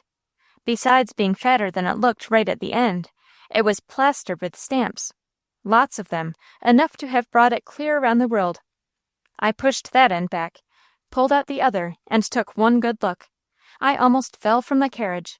I grabbed Father's arm and cried, "Stop! Stop this team quick! Stop them and see if I can read!" "Are you crazy, child?" asked Father, but he checked the horses. "No, but you are going to be in a minute," I said. "Look at that." I yanked the letter from the bundle and held it over. I thought I could read, but I was too scared to be sure. I thought it said in big, strong, upstanding letters, "Miss Shelley Stanton, Groveville, Indiana." And in the upper corner, Blackburn, Yeats, and Paget, Counselors of Law, 37 to 39 State Street, Chicago. I put my finger on the Paget and looked into Father's face. I was no fool after all. He was not a bit surer that he could read than I was, from the dazed way he stared. "You see?" I said. "It says Paget," he said, like he would come nearer believing it if he heard himself pronounce the word. "I thought it said Paget," I gasped, "but I wanted to know if you thought so too." "Yes, it's Paget, plain enough," said Father, but he acted like there was every possibility that it might change to Jones any minute. "It says Paget, plain as print." "Father," I cried, clutching his arm. "Father, see how fat it is. There must be pages and pages. Father, it wouldn't take all that to tell her he doesn't like her, and he never wanted to see her again. Would it, Father?" "It doesn't seem probable," said Father. "Father, don't you think it means there's been some big mistake, and it takes so much to tell how it can be fixed?" "It seems reasonable." I gripped him tighter and maybe shook him a little. "Father," I cried, "Father, doesn't it just look hurry all over? can't you speed up a little? They have all day to cool off. Oh, Father, won't you speed a little?" "That I will," said Father. "Get a tight hold, and pray God it is good word we carry." "But I prayed the one big prayer to get this," I said. "It wouldn't be sent if it wasn't good. The thing to do now is to thank the Lord for all his loving kindnesses, like Mother said. Drive, Father, make them go." At first he only touched them up. I couldn't see that we were getting home so fast. But in a minute a cornfield passed like a streak, a piece of woods flew by a dark blur, a bridge never had time to rattle, and we began to rock from side to side a little. Then I gripped the top supports with one hand, the mail with the other, and hung on for dear life. I took one good look at Father. His feet were on the brace, his face was clear, even white, his eyes steely, and he never moved a muscle. When Joe thought it was funny that he was loose in the pasture, and kicked up a little behind, Father gave him a sharp cut with the whip, and said, "Steady, boy, get along there." Sometimes he said, "Aye, easy," but he never stopped a mite. We whizzed past the church and cemetery, and scarcely touched the big hill. People ran to their doors, even to the yards, and I was sure they thought we were having a runaway, but we were not. Father began to stop at the lane gate. He pulled all the way past the garden, and it was as much as he could do to get them slowed down so that I could jump out by the time we reached the hitching rack. He tied them and followed me into the house instead of going to the barn. I ran ahead, calling, "Shelley, where is Shelley?" "What in this world has happened, child?" asked Mother, catching my arm. "Her letter has come, her Paget letter, the one you looked for until you gave up. It's come at last. Oh, where is she?" "Be calmer, child, you'll frighten her," said Mother. May snatched the letter from my fingers, and began to read all that was on it. I burst out crying. "Make her give that back," I sobbed to Father. "It's mine, I found it. Father, make her let me take it." "Give it to her," said Father. "I rather feel that it is her right to deliver it." May passed it back, but she looked so disappointed that by how she felt, I knew how much I wanted to take it myself. So I reached my hand to her and said, "You can come along, we'll both take it. Oh, where is she?" "She went down in the orchard," said Mother. "I think probably she's gone back where she was the other day." Gee, but we ran, and there she was. As we came up, she heard us and turned. "Shelley," I cried, "here's your letter. Everything will be all right. He's coming, Shelley. Look quick and see when. Mother will want to begin baking right away." Shelley looked at me and said coolly, "Patty Ryan, what's the matter?" "Your letter," I cried, shoving it right against her hands. "Your letter from Robert, from the Paget man, you know. I told you he was coming. Hurry and see when." She took it and sat there staring at it so much like Father that it made me think of him. So I saw that she was going to have to come around to it as we did, and that one couldn't hurry her. She just had to take her time to sense it. "Shall I open it for you?" I asked, merely to make her see that it was time she was doing it herself. Blessed if she didn't reach it toward me, sort of wooden-like. I stuck my finger under the flap, gave it a rip across, and emptied what was inside into her lap. Bet there were 6 or 7 letters, and queer yellow envelopes I never before had seen any like. And on them was the name, Robert Paget, while in one corner it said, "Returned dead letter." Also there was a loose folded white sheet. She sat staring at the heap, touching one, another, and repeating, "Robert Paget," as she picked each up in turn. "What do you suppose it means?" she asked May. May examined them. "You must read the loose sheet," she advised. "No doubt that will explain." But Shelley never touched it. She handled those letters and stared at them. Father and Mother came through the orchard and stood together behind us. So Father knelt down at last, reached across Shelley's shoulder, picked one up and looked at it. "Have you good word, dear?" asked Mother of Shelley. "Why, I don't understand at all," said Shelley. "Just look at all these queer letters, addressed to Mr. Paget. Why should they be sent to me? I mustn't open them. They're not mine. There must be some mistake." "These are dead letters," said Father. "They've been written to you, couldn't be delivered, and so were sent to the dead letter office at Washington, which returned them to the writer, and unopened he has forwarded them once more to you. You've heard of dead letters, haven't you?" "I suppose so," said Shelley. "I don't remember just now, but there couldn't be a better name. They've come mighty near killing me." "If you'd only read that note," urged May, putting it right into her fingers. Shelley still sat there. I'm afraid of it, she said, exactly like I'd have spoken if there had been a big rattlesnake coming right at me, when I'd nothing at hand to bruise it. Laddie and Leon came from the barn. They had heard me calling, seen May and me run, and then Father and Mother coming down, so they walked over. "What's up?" asked Leon. "Has Uncle Levi's will been discovered, and does Mother get his Mexican mines?" "What have you got, Shelley?" asked Laddie, kneeling beside her and picking up one of the yellow letters. "I hardly know," said Shelley. "I brought her a big letter with all those little ones and a note in it, and they are from the Paget man," I explained to him. "But she won't even read the note and see what he writes. She says she's afraid." "Poor child, no wonder," said Laddie, sitting beside her and putting his arm around her. "Suppose I read it for you. May I?" "Yes," said Shelley. "You read it. Read it out loud. I don't care." She leaned against him while he unfolded the white sheet. "Umph," he said. "This does look bad for you. It begins, 'My own darling girl.'" "Let me see," cried Shelley, suddenly straightening and reaching her hand. Laddie held the page toward her, but she only looked. She didn't offer to touch it. "My own darling girl," repeated Laddie tenderly, making it mean just all he possibly could, because he felt so dreadfully sorry for her. "On my return to Chicago, from the trip to England I have so often told you I intended to make sometime soon." "Did he?" asked Mother. "Yes," answered Shelley. "He couldn't talk about much else. It was his first case. It was for a friend of his who had been robbed of everything in the world, honor, relatives, home, and money. If Robert won it, he got all that back for his friend and enough for himself, that he could. A home of his own, you know. Read on, Laddie." "I was horrified to find on my desk every letter I had written you during my absence returned to me from the dead letter office, as you see." "Good gracious!" cried Mother, picking up one and clutching it tight, as if she meant to see that it didn't get away again. "Go on," cried Shelley. "I am enclosing some of them as they came back to me, in proof of my statement. I drove at once to your boarding place, and found you had not been there for weeks, and your landlady was distinctly crabbed. Then I went to the college, only to find that you had fallen ill and gone to your home. That threw me into torments, and all that keeps me from taking the first train is the thought that perhaps you refused to accept these letters for some reason. Shelley, you did not, did you? There is some mistake somewhere, is there not?" "One would be led to think so," said Father sternly. "Seems as if he might have managed some way." "Don't you blame him," cried Shelley. "Can't you see it's all my fault? He'd been coming regularly, and the other girls envied me. Then he just disappeared, and there was no word or anything, and they laughed and whispered until I couldn't endure it, so I moved in with Peter's cousin, as I wrote you.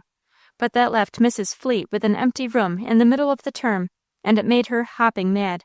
I bet anything she wouldn't give the postman my new address to pay me back. I left it, of course. But if I'd been half a woman, and had the confidence I should have had in myself and in him, oh, how I've suffered and punished all of you." "Never you mind about that," said Mother, stroking Shelley's hair. "Likely there isn't much in Chicago to give a girl who never had been away from her family before confidence in herself or anyone else. As for him just disappearing like that, without a word or even a line. Go on, Laddie." "Surely you knew that I was only waiting the outcome of this trip to tell you how dearly I love you. Surely you encouraged me in thinking you cared for me a little, Shelley. Only a little will do to begin with." "You see, I did have something to go on," cried Shelley, wiping her eyes and straightening up. "No doubt you misunderstood and resented my going without coming to explain, and bid you good-bye in person. But, Shelley, I simply dared not. You see, it was this way. I got a cable about the case I was always talking of, and the only man who could give the testimony I must have was dying." "For land's sake, the poor boy!" cried Mother, patting Shelley's shoulder. "An hour's delay might mean the loss of everything in the world to me, even you. For if I lost any time, and the man escaped me, there was no hope of winning my case. And everything, even you, as I said before, depended on him." "Good Lord, I mean land," cried Leon. "If I could catch the train in an hour, I could take a boat at New York and go straight through with no loss of time. So I wrote you a note that probably said more than I would have ventured in person, and paid a boy to deliver it." "Kept the money and tore up the note, I bet," said May. I wrote on the train, but found after sailing that I had rushed so I had failed to post it in New York. I kept on writing every day on the boat, and mailed you 6 at Liverpool. All the time I have written frequently. There are many more here that this envelope will not hold, that I shall save until I hear from you. Well, well, said father. Shelley, I beat death, reached my man, got the testimony I had to have, and won my case. Glory, cried mother, praise the Lord. Then I scoured England, and part of the continent, hunting some interested parties. And when I was so long finding them, and still no word came from you, I decided to come back and get you, if you would come with me, and go on with the work together. Listen to that, more weddings, cried Leon. He dropped on his knees before Shelley. Will you marry me, my pretty maid? He begged. Young man, if you caught any capers right now, I'll cuff your ears, cried father. This is no proper time for your foolishness. Shelley, I beg that you will believe me, and if you care for me in the very least, telegraph if I may come. Quick, I'm half insane to see you. I have many things to tell you. First of all, how dear you are to me. Please telegraph. Robert. Saddle a horse, Leon, father cried, as he unstrapped his wallet. Laddie, take down her message. Can you put it into 10 words? Asked Laddie. Mother, what would you say? Questioned Shelley. Leon held up his fingers, and curled down one with each word. Say, Dear Robert, well and happy. Come when you get ready. But then I won't know when he's coming, objected Shelley. You don't need to, said Leon. You can take it for granted from the epistolary effusion that he won't let the grass grow under his feet while coming here. That's a bully message. It sounds as if you weren't crazy over him, and it's a big compliment to Mother. Looks as if she didn't have to know when people are coming, like she's ready all the time. Write it out and let me see, said Shelley. So Laddie wrote it, and she looked at it a long time, it seemed to me. At last she said, I don't like that get. It doesn't sound right. Would R be better? Come when you are ready, repeated Laddie. Yes, that's better. Get sounds rather saucy. Why not put it, come when you choose, suggested Mother. That will leave a word to spare, so it won't look as if you had counted them and used exactly 10 on purpose. And it doesn't sound as if you expected him to make long preparations, like the other. That will leave it with him to start whenever he likes. Yes, yes, cried Shelley. That's much better. Say, come when you choose. Right, said Laddie, as he wrote it. Now I'll take this. Oh, no, you won't, cried Leon. Father told me to saddle my horse. She's got enough speed in her to beat yours a mile. I take that. Didn't you say for me to saddle, Father? Such important business, I think I'd better, said Laddie. And Leon began to cry. I think you should both go, said Shelley. It is so important, and if one goes to make a mistake, maybe the other will notice it. Yes, that's the best way, said Mother. Yes, both go, said Father. It was like one streak when they went up the big hill. Father shook his head. Poor judgment that, he said. Never run a horse uphill. But they're in such a hurry, Shelley reminded him. So they are, said Father. In this case I might have broken the rule myself. Now come all of you, and let the child get at her mail. But I want you to stay, said Shelley. I'm so addle-pated this morning. I need my family to help me. Of course you do, child, said Mother.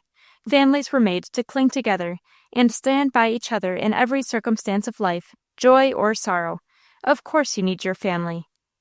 May began sorting the letters by dates, so Shelley could start on the one that had been written first. Father ran his knife across the top of each and cut all the envelopes, and Shelley took out the first and read it. That was the train one. In it he told her about sending the boy with the note again, and explained more about how it was so very important for him to hurry, because the only man who could help him was so sick. We talked it over, and all of us thought the boy had kept the money and torn up the note. Father said the way would have been to send the note and pay the boy when he came back. But Shelley said Mr. Paget would have been gone before the boy got back, so Father saw that wouldn't have been the way in such a case. Next she read one written on the boat. He told more about sending the boy, how he loved her, what it would mean to both of them if he got the evidence he wanted and won his first case, and how much it would bring his friend. The next one told it all over again, and more. In that he wrote a little about the ocean, the people on board the ship, and he gave Shelley the name of the place where he was going, and begged her to write to him. He told her if the ship he was on passed another, they were going to stop and send back the mail. He begged her to write often, and to say she forgave him for starting away without seeing her, as he had been forced to. The next one was the same thing over, only a little more yet. In the last he had reached England. The important man was still living, but he was almost gone, and Mr. Paget took 2 good witnesses, all the evidence he had, and went to see him.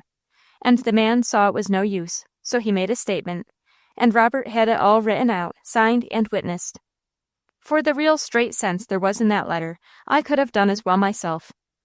It was a wild jumble, because Robert was so crazy over having the evidence that would win his case, and he told Shelley that now he was perfectly free to love her all she would allow him. He said he had to stay a while longer to find his friend's people, so they would get back their share of the money. But it was not going to be easy to locate them. You wouldn't think the world so big, but maybe it seemed smaller to me, because as far as I could see from the top of our house was all I knew about it. After Shelley had read the letters, and the note again, Father heaved a big sigh that seemed to come clear from his boot soles, and he said, "Well, Shelley, it looks to me as if you had found a man. Seems to me that's a mighty important case for a young lawyer to be trusted with in a first effort." Yes, but it was for Robert's best friend, and only think, he has won. I don't see how he could have done better if he'd been old as Methuselah and wise as Solomon, boasted Mother. But he hasn't found the people who must have back their money, said May. He will have to go to England again, and he wants to take you, Shelley. My, you'll get to sail on a big steamer, cross the Atlantic Ocean, and see London. Maybe you'll even get a peep at the Queen. Shelley was busy making a little heap of her letters. When the top one slid off, I reached over and put it back for her. She looked straight at me, and smiled the most wonderful and the most beautiful smile I ever saw on anyone's face. So I said to her, "You see, I told you he was coming." "I can't understand it," said Shelley. "You know I told you." "Of course I do. But what made you think so?" "That was the answer, just that he was coming." "What are you two talking about?" asked Mother.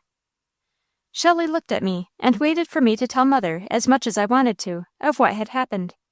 But I didn't think things like that were to be talked about before everyone, so I just said, "Oh, nothing, only I told Shelley this very morning that the Paget man was coming soon, and that everything was going to be all right." "You did? Well, of all the world, I can't see why."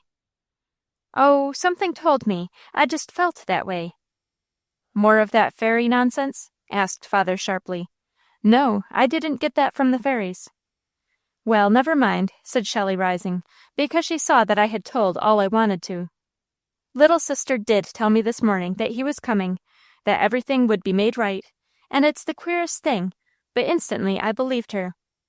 Didn't I sing all morning, Mother? The first note since Robert didn't come when I expected him in Chicago weeks ago." "Yes," said Mother. "That's a wonderfully strange thing. I can't see what made you think so." "Anyway, I did," I said. "Now let's go have dinner. I'm starving." I caught May's hand and ran to get away from them. Father and Mother walked one on each side of Shelley, while with both hands she held her letters before her. When we reached the house, we just talked about them all the time. Pretty soon the boys were back, and then they told about sending the telegram. Leon vowed he gave the operator a dime extra to start that message with a shove, so it would go faster. "It will go all right," said Laddie, "and how it will go won't be a circumstance to the way he'll come. If there's anything we ought to do before he gets here, we should hustle. Chicago isn't 1,000 miles away. That message can reach him by 2:00. It's probable he has got ready while he was waiting, so he will start on the first train our way. He could reach Groveville on the 10 tomorrow. We better meet it." "Yes, we'll meet it," said Mother. "Is the carriage perfectly clean?" Father said, "It must be gone over. Our general manager here ordered me to speed up, and we drove a little coming from town." Mother went to planning what else should be done. "Don't do anything," cried Shelley. "The house is all right. There's no need to work and worry into a sweat. He won't notice or care how things look." "I miss my guess if he doesn't notice and care very much indeed," said Mother emphatically. "Men are not blind. No one need think they don't see when things are not as they should be, just because they're not cattish enough to let you know it, like a woman always does. Shelley, wouldn't you like to ride over and spend the afternoon with the princess? Nope, said Shelley. It's her turn to come to see me. Besides, you don't get me out of the way like that. I know what you'll do here, and I intend to help. Do you need one of the boys at the house? Asked Father. And if you'll believe it, both of them wanted to stay. Father said he must have one to help wash the carriage and do a little fixing around the barn, so he took Leon, but he didn't like to go. He said, I don't see what all this fuss is about anyway. Probably he'll be another Peter. Shelley looked at him. Oh, Mr. Paget isn't nearly so large as Peter, she said, and his hair is whiter than yours, while his eyes are not so blue.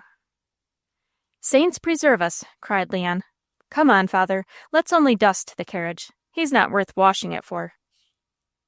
Is he like that? Asked Mother, anxiously. Wait and see, said Shelley. Looks don't make a man. He has proved what he can do. Then all of us went to work. Before night we were hunting over the yard and beside the road to see if we could find anything to pick up. 6 chickens were in the cellar. Father was to bring meat and a long list of groceries from town in the morning. He was to start early, get them before train time, put them under the back seat, and take them out after he drove into the lane when he came back. That made a little more trouble for Father, but there was not the slightest necessity for making Mr. Paget feel that he had ridden in a delivery wagon. Next morning I wakened laughing softly, because someone was fussing with my hair, patting my face and kissing me. So I put up my arms and pulled that loving person down on my pillow and gave back little half-asleep kisses and slept on. But it was Shelley, and she gently shook me and began repeating that fool old thing I have been waked up with half the mornings of my life. Get up, little sister, the morning is bright. The birds are all singing to welcome the light. Get up, for when all things are merry and glad, good children should never be lazy and sad. For God gives us daylight, dear sister, that we may rejoice like the lark and work like the bee. Usually I'd have gone on sleeping, but Shelley was so sweet and lovely, and she kissed me so hard, that I remembered it was going to be a most exciting day. So I came to quick as snap and jumped right up, for I didn't want to miss a single thing that might happen. The carriage was shining when it came to the gate. So was Father. I thought there was going to be a vacant seat beside him, and I asked if I might go along. He said, yes, if Mother says so. He always would stick that in. So I ran to ask her, and she didn't care, if Shelley made no objections. I was just starting to find her, when here she came, all shining too, but Laddie was with her. I hadn't known that he was going, and I was so disappointed I couldn't help crying. What's the matter? Asked Shelley. Father and Mother both said I might go, if you didn't care. Why, I'm dreadfully sorry, said Shelley, but I have several things I want Laddie to do for me. Laddie stooped down to kiss me goodbye, and he said, Don't cry, little sister. The way to be happy is to be good.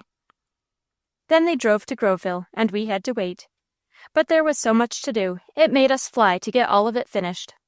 So Mother sent Leon after Mrs. Freshett to help in the kitchen, while Candace wore her white dress and waited on the table. Mother cut flowers for the dining table and all through the house. She left the blinds down to keep the rooms cool, chilled buttermilk to drink, and if she didn't think of every single least little thing, I couldn't see what it was.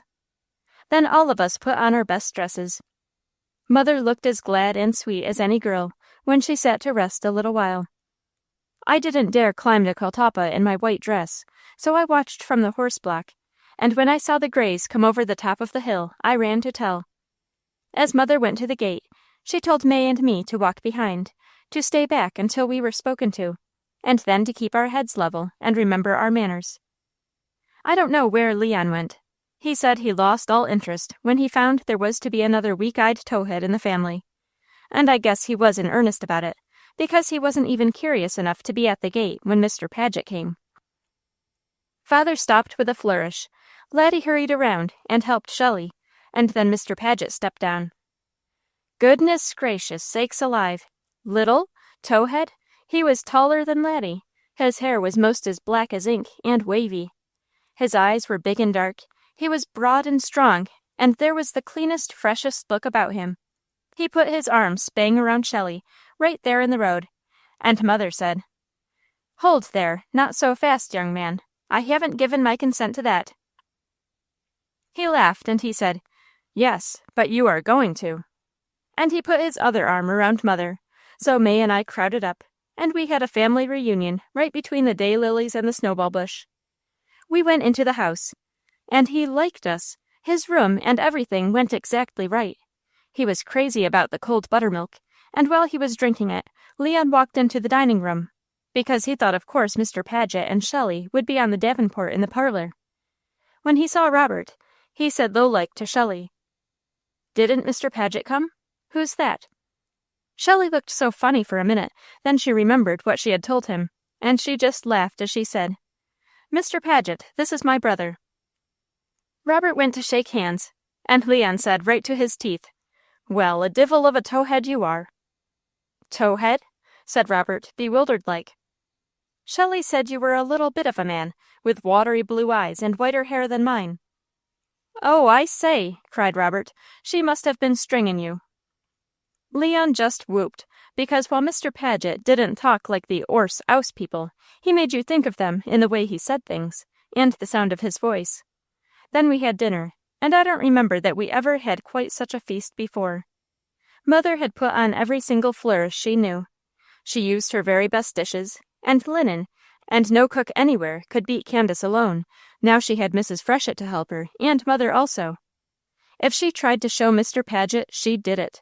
No visitor was there except him, but we must have been at the table 2 hours talking, and eating from one dish after another. Candace liked to wear her white dress and carry things around, and they certainly were good. And talk. Father, Laddie, and Robert talked over all creation.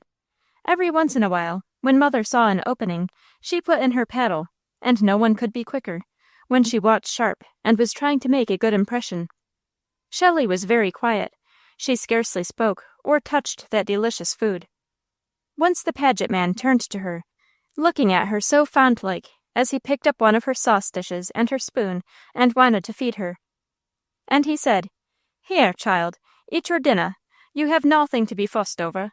I mean to propose to you and your parents before night. That is what I am here for." Everyone laughed so, Shelley never got the bite. But after that, she perked up more and ate a little by herself. At last, Father couldn't stand it any longer, so he began asking Robert about his trip to England and the case he had won. When the table was cleared for dessert, Mr. Paget asked Mother to have Candace to bring his satchel. He opened it and spread papers all over, so that Father and Laddie could see the evidence while he told them how it was. It seemed there was a law in England.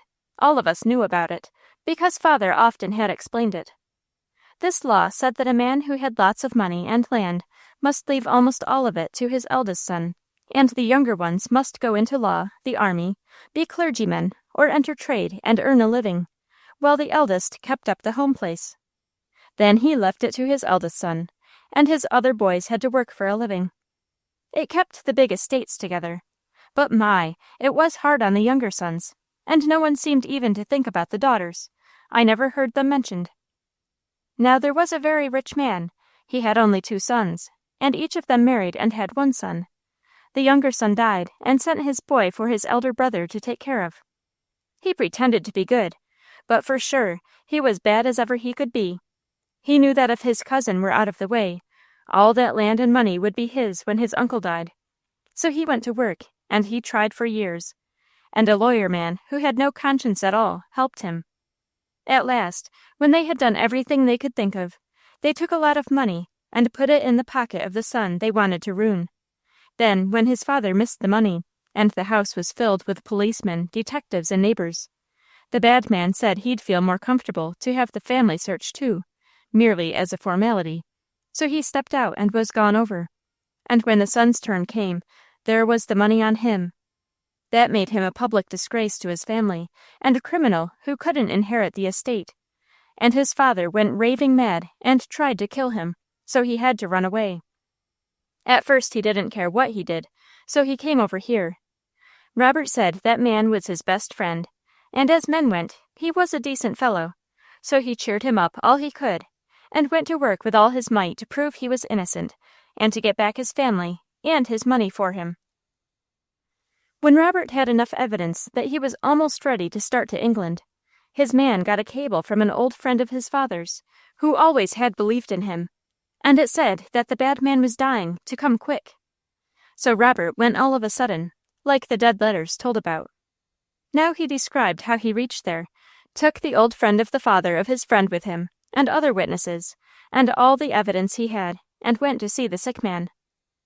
When Robert showed him what he could prove, the bad man said it was no use, he had to die in a few days, so he might as well go with a clean conscience. And he told about everything he had done. Robert had it all written out, signed, and sworn to. He told about all of it, and then he said to father, "Have I made it clear to you?" Leon was so excited, he forgot all the manners he ever had, for he popped up before father could open his head, and cried, "Clear as mud! I got that son business so plain in my mind, I'd know the party of the first part from the party of the second part if I met him promenading on the stone wall of China." Father and Laddie knew so much law, they asked dozens of questions. But that Robert man wasn't a smidgen behind. For every clip he had the answer ready, and then he could go on and tell much more than he had been asked. He said as a case, it was a pretty thing to work on. But it was much more than a case to him, because he always had known that his friend was not guilty, that he was separated from his family, suffering terribly under the disgrace, and they must be also. He had worked for life for his friend, because the whole thing meant so much to both of them. He said he must go back soon, and finish up a little more that he should have done while he was there, if it hadn't been that he received no word from Shelley. When I didn't hear from her for so long, and wrote so many letters, and had no reply, I thought possibly some gay young Lochinvar had come out from the west, and taken my sweetheart, he said, and while I had my armor on, I made up my mind that I'd give him a fight too. I didn't propose to lose Shelley, if it were in my power to win her. I hadn't been able to say to her exactly what I desired, on account of getting a start alone in this country, but if I won this case, I would have ample means. When I secured the required evidence, I couldn't wait to finish, so I came straight over to make sure of her. He arose and handed the satchel to father. "I notice you have a very good-looking gun convenient," he said. "Would you put these papers where you consider them safe until I'm ready to return? Our home, our living, and the honor of a man are there, and we are mighty particular about that bag, are we not, Shelley?" "Well, I should think we are," cried Shelley. "For goodness' sake, father, hang to it. Is the man still living? Could you get that evidence over again?" "He was alive when I left, but the doctor said 10 days would be his limit, so he may be gone before this." Father picked up the satchel, set it on his knees, and stroked it as if it were alive. "Well, well," he said, "now would anyone think such a little thing could contain so much?" Shelley leaned toward Robert. "Your friend," she cried. "Your friend, what did he say to you? What did he do?" Well, for a time he was wildly happy over having the stain removed from his honor, and knowing that he would have his family and Fortin back. But there is an extremely sad feature to his case that is not yet settled, so he must keep his head level until we work that out. Now about that hoss you wanted to show me." He turned to Leon. Mother gave the signal, and we left the table. Father carried the satchel to his chest, made room for it, locked it in, and put the key in his pocket. Then our men started to the barn to show the Arab Kentucky horse. Mr. Paget went to Shelley, and took her in his arms, exactly like Peter did Sally before the parlor door that time when I got into trouble. And he looked at Mother and laughed as he said, "I hope you will excuse me, but I've been having a very nasty, anxious time, and I can't conform to the rules for a few days, until I become accustomed to the fact that Shelley is not lost to me. It was beastly when I reached Chicago, had back all my letters, and found she had gone home ill. I've much suffering to recompense. I'll atone for a small portion immediately." He lifted Shelley right off the floor. That's how big and strong he was. He hugged her tight, and kissed her forehead, cheeks, and eyes. "When I've gone through the formality of asking your parents for you, and they have said a gracious yes, I will put the first one on your lips," he said, setting her down carefully. In the meantime, you be fixing your mouth to say yes also when I propose to you, because it's coming before you sleep." Shelley was like a peach blossom. She reached up and touched his cheek, while she looked at Mother, all smiling and sparkling, as she said, "You see?" Mother smiled back. "I do indeed," she answered. Leon pulled Mr. Paget's sleeve. "Aw, quit lally-gaggin' and come see a real horse," he said. Robert put his other arm around Leon, drew him to his side, and hugged him as if he were a girl. "I'm so glad Shelley has a large family," he said. "Big families are jolly. I'm so proud of all the brothers I'm going to have. I was the only boy at home." "You haven't told us about your family," said Mother. "No," said Robert, "but I intend to. I have a family. One of the finest on earth. We'll talk about them after this hoss is inspected." He let Shelley go and walked away, his arms still around Leon. Shelley ran to Mother, and both of them sobbed out loud. "Now you see how it was," she said. "You poor child," cried Mother. "Indeed, I do see how it was. You've been a brave girl, a good, brave girl. Father and I are mighty proud of you." "Oh, Mother, I thought you were ashamed of me," sobbed Shelley. "Oh, my child," said Mother, quavery-like. "Oh, my child, you surely see that none of us could understand as we do now." She patted Shelley and told her to run upstairs and lie down for a while, because she was afraid she would be sick. "We mustn't have a pale, tired girl right now," said Mother. "Well," said Shelley, but she just stood there holding Mother. "Well," said Mother, gripping her. "You see," said Shelley. "Child," said Mother, "I do see. I see 6 feet of as handsome manhood as I ever have seen anywhere. His manner is perfect, and I find his speech most attractive. I am delighted with him. I do see indeed. Your father is quite as proud and pleased as I am. Now go to bed." Shelley held up her lips and then went. I ran to the barn, where the men were standing in the shade, while Leon led his horse up and down before them, told about its pedigree, its record, how he came to have it. The Paget man stood there looking and listening gravely, as he studied the horse. At last he went over her, and gee, but he knew horse. Then Laddie brought out Floss, and they talked all about her, and then went into the barn. Father opened the east doors to show how much land he had, which were his lines, and while the world didn't look quite so pretty as it had in May, still it was good enough. Then they went into the orchard, sat under the trees, and began talking about business conditions. That was so dry, I went back to the house. And maybe I didn't strike something interesting there. As I came up the orchard path to a backyard gate, I saw a carriage at the hitching rack in front of the house, so I took a peep and almost fell over. It was the one the princess had come to Sally's wedding in, so I knew she was in the house visiting Shelley. I went to the parlor, and there I had another shock, for lo and behold, in our big rocking chair, and looking as well as anyone, so far as you could see, of course you can't see heart trouble though, sat Mrs. Pryor.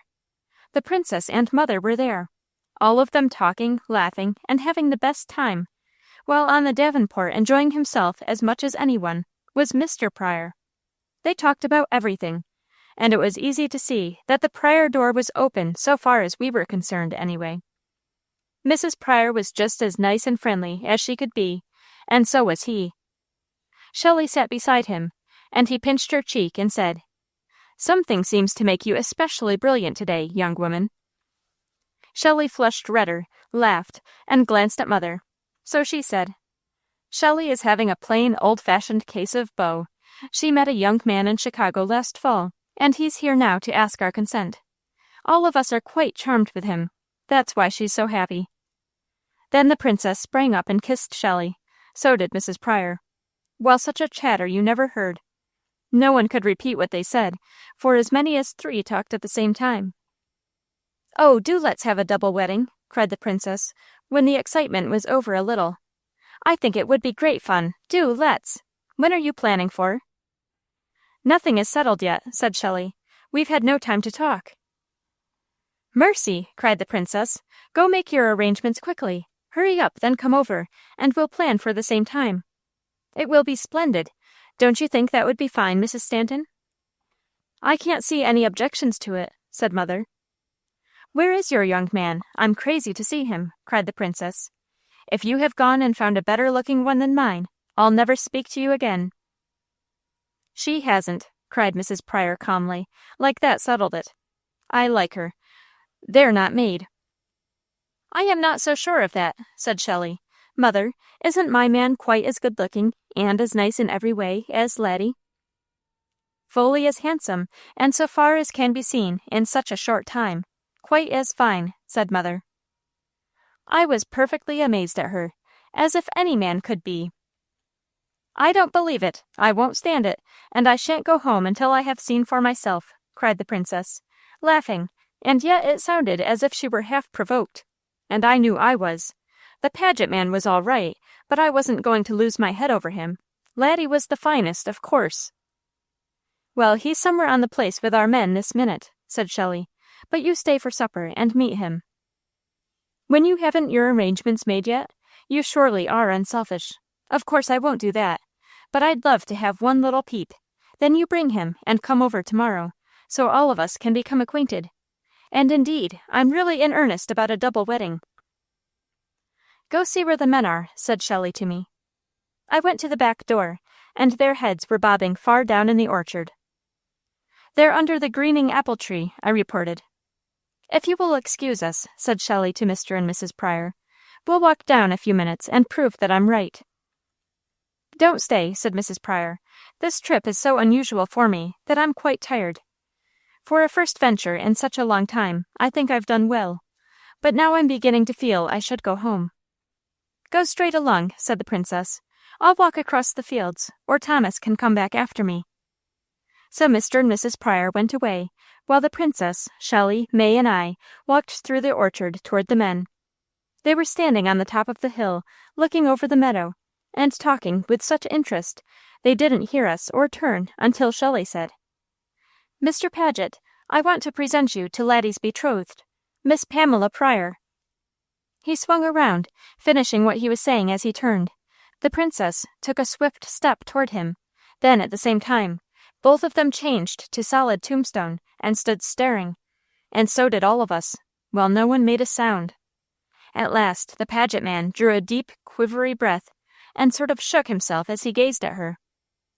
Why, Pam, he cried, darling Pam, can it possibly be you? If you ever heard the scream of a rabbit when the knives of a reaper cut it to death, why, that's exactly the way she cried out. She covered her eyes with her hands. He drew back and smiled. The red rushed into his face, and he began to be alive again. Laddie went to the princess and took her hands. What does this mean? He begged. She pulled away from him and went to the Paget man slowly, her big eyes wild and strained. Robert, she cried. Robert, how did you get here? Were you hunting us? All over England, yes, he said. Not here. I came here to see Shelley. But you, how do you happen to be in this country? We've lived on adjoining land for 2 years. You moved here to escape the pity of our friends? Father moved. Mother and I had no means and no refuge. We were forced. We never believed it. Oh, Robert, we never, not for a minute. Oh, Robert, say you never did it. Try our charming cousin Emmett, your next guess. That devil! Oh, that devil! She cried out that hurt way again, so he took her tight in his arms. But sure as ever Laddie was my brother, he was hers, so that was all right. When they were together, you wondered why in this world you hadn't thought of it the instant you saw him alone. They were like as 2 peas. They talked exactly the same, only he sounded much more so, probably from having just been in England for weeks, while in 2 years she had grown a little as we were. We gazed at them, open-mouthed, like as not, and no one said a word. At last Mr. Paget looked over the princess's shoulder at father and said, I can't explain this, Mr. Stanton, in a very few words. I am my friend. The case was my own. The evidence I secured was for myself. This is my only sister. Her people are mine. The relationship is apparent, said father. There is a striking likeness between you and your sister, and I can discern traces of your parents in your face, speech, and manner. If you know my father, said Robert, Then you understand what happened to me when I was found with his money on my person, in the presence of our best friends and the police. He went raving insane on the instant, and he would have killed me if he hadn't been prevented. He tried to. Has he changed any since, Pam?" The princess was clinging to him with both hands, staring at him, wonder, joy, and fear all on her lovely face. "Worse," she cried. "He's much worse. The longer he broods, the more Mother grieves, the bitterer he becomes. Mr. Stanton, he is always armed. He'll shoot on sight. Oh, what shall we do?" "Miss Pamela," said Leon, "did your man Thomas know your brother in England?" "All his life." "Well, then, we'd better be doing something quick. He tied the horses and was walking up and down the road while he waited, and he saw us plainly when we crossed the woodyard a while ago. He followed us and stared so, I couldn't help noticing him." "Jove!" cried Robert. "I must have seen him in the village this morning. A man reminded me of him. Then I remembered how like people of his type are, and concluded I was mistaken. Mr. Stanton, you have agreed that the evidence I hold is sufficient. Pam can tell you that while I don't deny being full of tricks as a boy, they were not dirty, not low, and while father always taking Emmett's pot against me drove me to recklessness sometimes, I never did anything underhand or disgraceful. She knows what provocation I had, and exactly what happened. Let her tell you." "I don't feel that I require any further information," said father. "You see, I happen to be fairly well acquainted with Mr. Pryor." "Pryor?" "He made us use that name here," explained the princess. "Well, his name is Paget," said Robert angrily. "Laddie told me long ago he didn't believe it was Pryor." "Then, if you were acquainted with my father, what would you counsel? Unless I'm prepared to furnish the central figure of interest in a funeral, I dare not meet him, until he has seen this evidence, had time to digest it, and calm himself." Shelley caught him by the arm. No wonder, she hadn't been proposed to, or even had a kiss on her lips. She pulled him. "You come straight to the house," she said. "Thomas may tell your father he thought he saw you." That was about as serious as anything could be, but nothing ever stopped Leon. He sidled away from father, repeating in a low voice, "For sore dismayed, through storm and shade, his child he did discover. One lovely hand she stretched for aid, and one was round her lover." Shelley just looked daggers at him, but she was too anxious to waste any time. "Would Thomas tell your father?" she asked the princess. "The instant he saw him alone, yes. He wouldn't before mother." "Hold 1 minute," cried father. "We must think of our mother, just a little. Shelley, you and the girls run up and explain how this is. Better all of you go to the house, except Mr. Paget. He'll be safe here as anywhere. Mr. Pryor will stop there if he comes. So it would be best for you to keep out of sight, Robert, until I have had a little talk with him." "I'll stay here," I offered. "We'll talk until you get Mr. Pryor cooled off. He can be awful ragesome when he's excited, and it doesn't take much to start him." "You're right about that," agreed Robert. So we sat under the greening and were having a fine visit, while the others went to break the news gently to mother, that the Pryor mystery had gone up higher than Gilderoy's kite. My, but she'd be glad. It would save her many a powerful prayer. I was telling Robert all about the time his father visited us, and what my mother said to him, and he said, she'd be the one to talk with him now. Possibly he'd listen to her, until he got it through his head that his own son is not a common thief.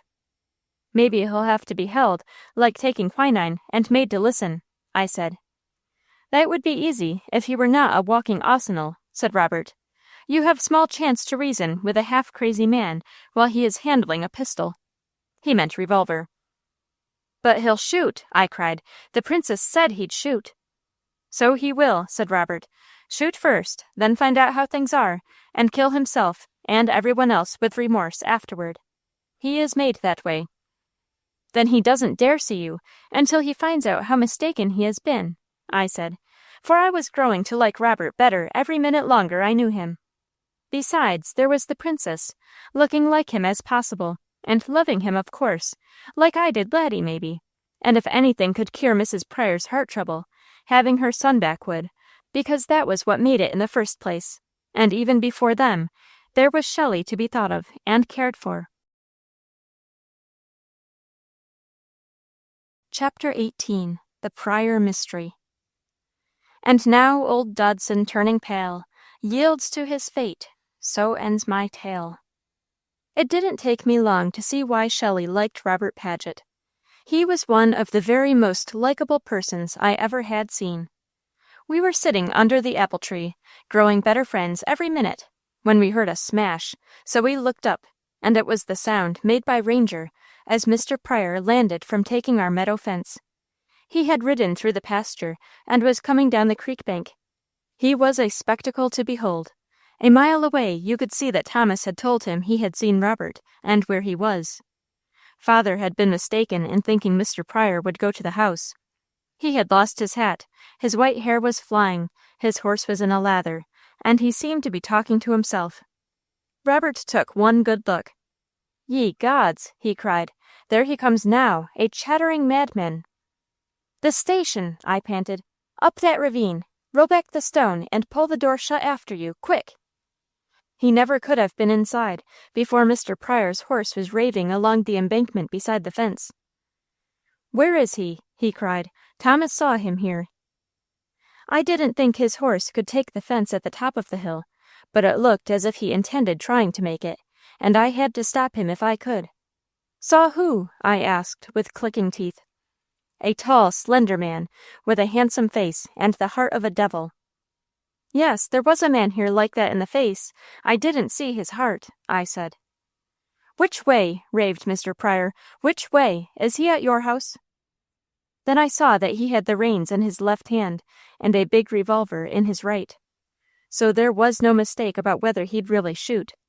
But that gun provoked me. People have no business to be careless with those things. They're dangerous. "He didn't do what you think he did," I cried, "and he can prove he didn't, if you'll stop cavorting and listen to reason." Mr. Pryor leaned over the fence, dark purple like a beet now. "You tell me where he is, or I'll choke it out of you," he said. I guess he meant it. I took one long look at his lean, claw-like fingers, and put both hands around my neck. "He knew Thomas saw him. He went that way," I said, waving off toward the north. "Ha! Striking for petticoats as usual," he cried, and away he went in the direction of his house. Then I flew for the station. "Come from there, quick!" I cried. "I've sent him back to his house, but when he finds you're not there, he will come here again. Hurry, and I'll put you in the woodshed loft. He'd never think of looking there." He came out, and we started toward the house, going pretty fast. Almost to the back gate, we met Shelley. "Does Mother know?" I asked. "I just told her," she said. "Father," I cried, going in the back dining room door. "Mr. Pryor was down in the meadow on Ranger. Thomas did see Robert, and his father is hunting him with a gun. We saw him coming, so I hid Robert in the station and sent Mr. Pryor back home. I guess I told him a lie, Father, or at least part of one.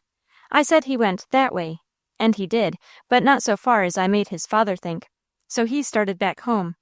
But when he gets there and doesn't find Robert, he'll come here again, madder than ever. Oh, Father, he'll come again, and he's crazy, Father, clear, raving crazy. I know he'll come again." "Yes," said Father calmly. "I think it very probable that he will come again." Then he started around, shutting and latching windows, closing and locking the doors, and he carefully loaded his gun and leaned it against the front casing. Then he put on his glasses and began examining the papers they had brought out again. Robert stood beside him and explained and showed him. "You see, with me out of the way, the English law would give everything to my cousin," he said, and he explained it all over again. "And to think how he always posed for a perfect saint," cried the princess. "Oh, I hope the devil knows how to make him pay for what all of us have suffered." "Child, child," cried Mother. "I can't help it," said the princess. "Let me tell you, Mr. Stanton." Then she told everything all over again. But it was even more interesting than the way Robert explained it, because what she said was about how it had been with her and her mother. "It made Father what he is," she said. "He would have killed Robert if our friends hadn't helped him away. He will now, if he isn't stopped. I tell you he will. He sold everything he could legally control, for what anyone chose to give him, and fled here, stricken in pride, heartbroken, insane with anger, the creature you know. In a minute he'll be back again. Oh, what are we going to do?" Father was laying out the papers that he wanted to use very carefully. "These constitute all the proof any court would require," he said to Robert. "If he returns, all of you keep from sight. This is my house. I'll manage who comes here, in my own way." "But you must be allowed to take no risk," cried Robert. "I can't consent to you facing danger for me." "There will be no risk," said Father. "There is no reason why he should want to injure me. As the master of this house, I am accustomed to being obeyed. If he comes, step into the parlor there, until I call you." He was busy with the papers when he saw Mr. Pryor coming. I wondered if he would jump the yard fence and ride down Mother's flowers. But he left his horse at the hitching rack and pounded on the front door. "Did any of you notice whether he was displaying a revolver?" asked Father. "Yes, Father, yes," I cried, "and he's shaking so I'm afraid he'll make it go when he doesn't intend to." Father picked up and leveled his rifle on the front door. "Leon," he said, "you're pretty agile. Open this door, keep yourself behind it, and step around in the parlor. The rest of you get out and stay out of range." Those nearest hurried into the parlor. Candace, May, and I crouched in the front stairway, but things were so exciting, we just had to keep the door open a tiny crack so we could see plain as anything. There had been nothing for Mrs. Freshett to do all afternoon, so she had gone over to visit an hour with Amanda Dean. Now Mr. Pryor probably thought Father would meet him with the Bible in his hand and read a passage about loving your neighbor as yourself. I'll bet you anything you can mention that he never expected to find himself looking straight down the barrel of a shining big rifle when that door swung open. It surprised him so he staggered, and his arm wavered. If he had shot and hit anything then, it would have been an accident. "Got you over the heart," said Father, in precisely the same voice he always said. "This is a fine day we are having. Now, why are you coming here in such a shape?" This was a little cross. "I'm not the man to cringe before you." This was quite boastful. "You'll get bullet for bullet if you attempt to invade my house with a gun." This pinged as if Father shot words instead of bullets. "I want my daughter to come home," said Mr. Pryor, "and if you're sheltering the thief she is trying to hide, yield him up if you would save yourself." "Well, I'm not anxious about dying, with the family I have in my hands, neighbor," said Father, his rifle holding without a waver. "But unless you put away that weapon and listen to reason, you cannot enter my house. Calm yourself, man, and hear what there is to be said. Examine the proof that is here waiting to be offered to you. Once, and but once, send them out, or I'll enter over you," cried Mr. Pryor. "Sorry," said Father, "but if only a muscle of your trigger finger moves, you fall before I do. I've got the best range, and the most suitable implement for the work." Implement for the work! Well, what do you think of Father? Anyone who could not see, to have heard him, would have thought he was talking about a hoe. We saw a shadow before we knew what made it. Then a little at a time, wonderingly, her jolly face a bewildered daze, her mouth slowly opening. Mrs. Freshett, half bending and peering, stooped under Mr. Pryor's arm and looked in our door. She had come back to help get supper, and because the kitchen was locked, she had gone around the house to see if she could get in at the front. What she saw closed her mouth and straightened her back. "Why, you two old fools," she cried, "if ye ain't drawed a bead on each other." None of us saw her do it. We only knew after it was over what must have happened. She had said she'd risk her life for Mother. She never stopped an instant when her chance came. She must have turned and thrown her big body against Mr. Pryor. He was tired, old, and shaking with anger. They went down together, she gripping his right wrist with both hands, and she was strong as most men. Father set the gun beside the door and bent over them. A minute more, and he handed the revolver to Leon and helped Mrs. Freshett to her feet. Mr. Pryor lay all twisted on the walk. His face was working, and what he said was a stiff jabber no one could understand. He had broken into the pieces we often feared he would. Robert and Laddie came running to help Father carry him in and lay him on the couch. "I hope, Miss Stanton," said Mrs. Freshett, "that I wasn't too rough with him. He was so shaky-like, I was feared that thing would go off without his really making it. And of course I couldn't see none o' yourn threatened with a deadly weepon, 'thout buttin' in and doin' the best I could." Mother put her arms around her as far as they would reach. She would have had to take her aside at a time to really hug all of her, and she said, "Mrs. Freshett, you are an instrument in the hands of the Lord this day. Undoubtedly you have kept us from a fearful tragedy. Possibly you have saved my husband for me. None of us ever can thank you enough." "Loosen his collar and give him air," said Mrs. Freshett, pushing Mother away. "I think likely he has bust a blood vessel." Father sent Leon flying to bring Dr. Fenner. Laddie took the carriage, and he and Robert went after Mrs. Pryor, while Father, Mother, Mrs. Freshett, the Princess, May, and I, every last one, worked over Mr. Pryor.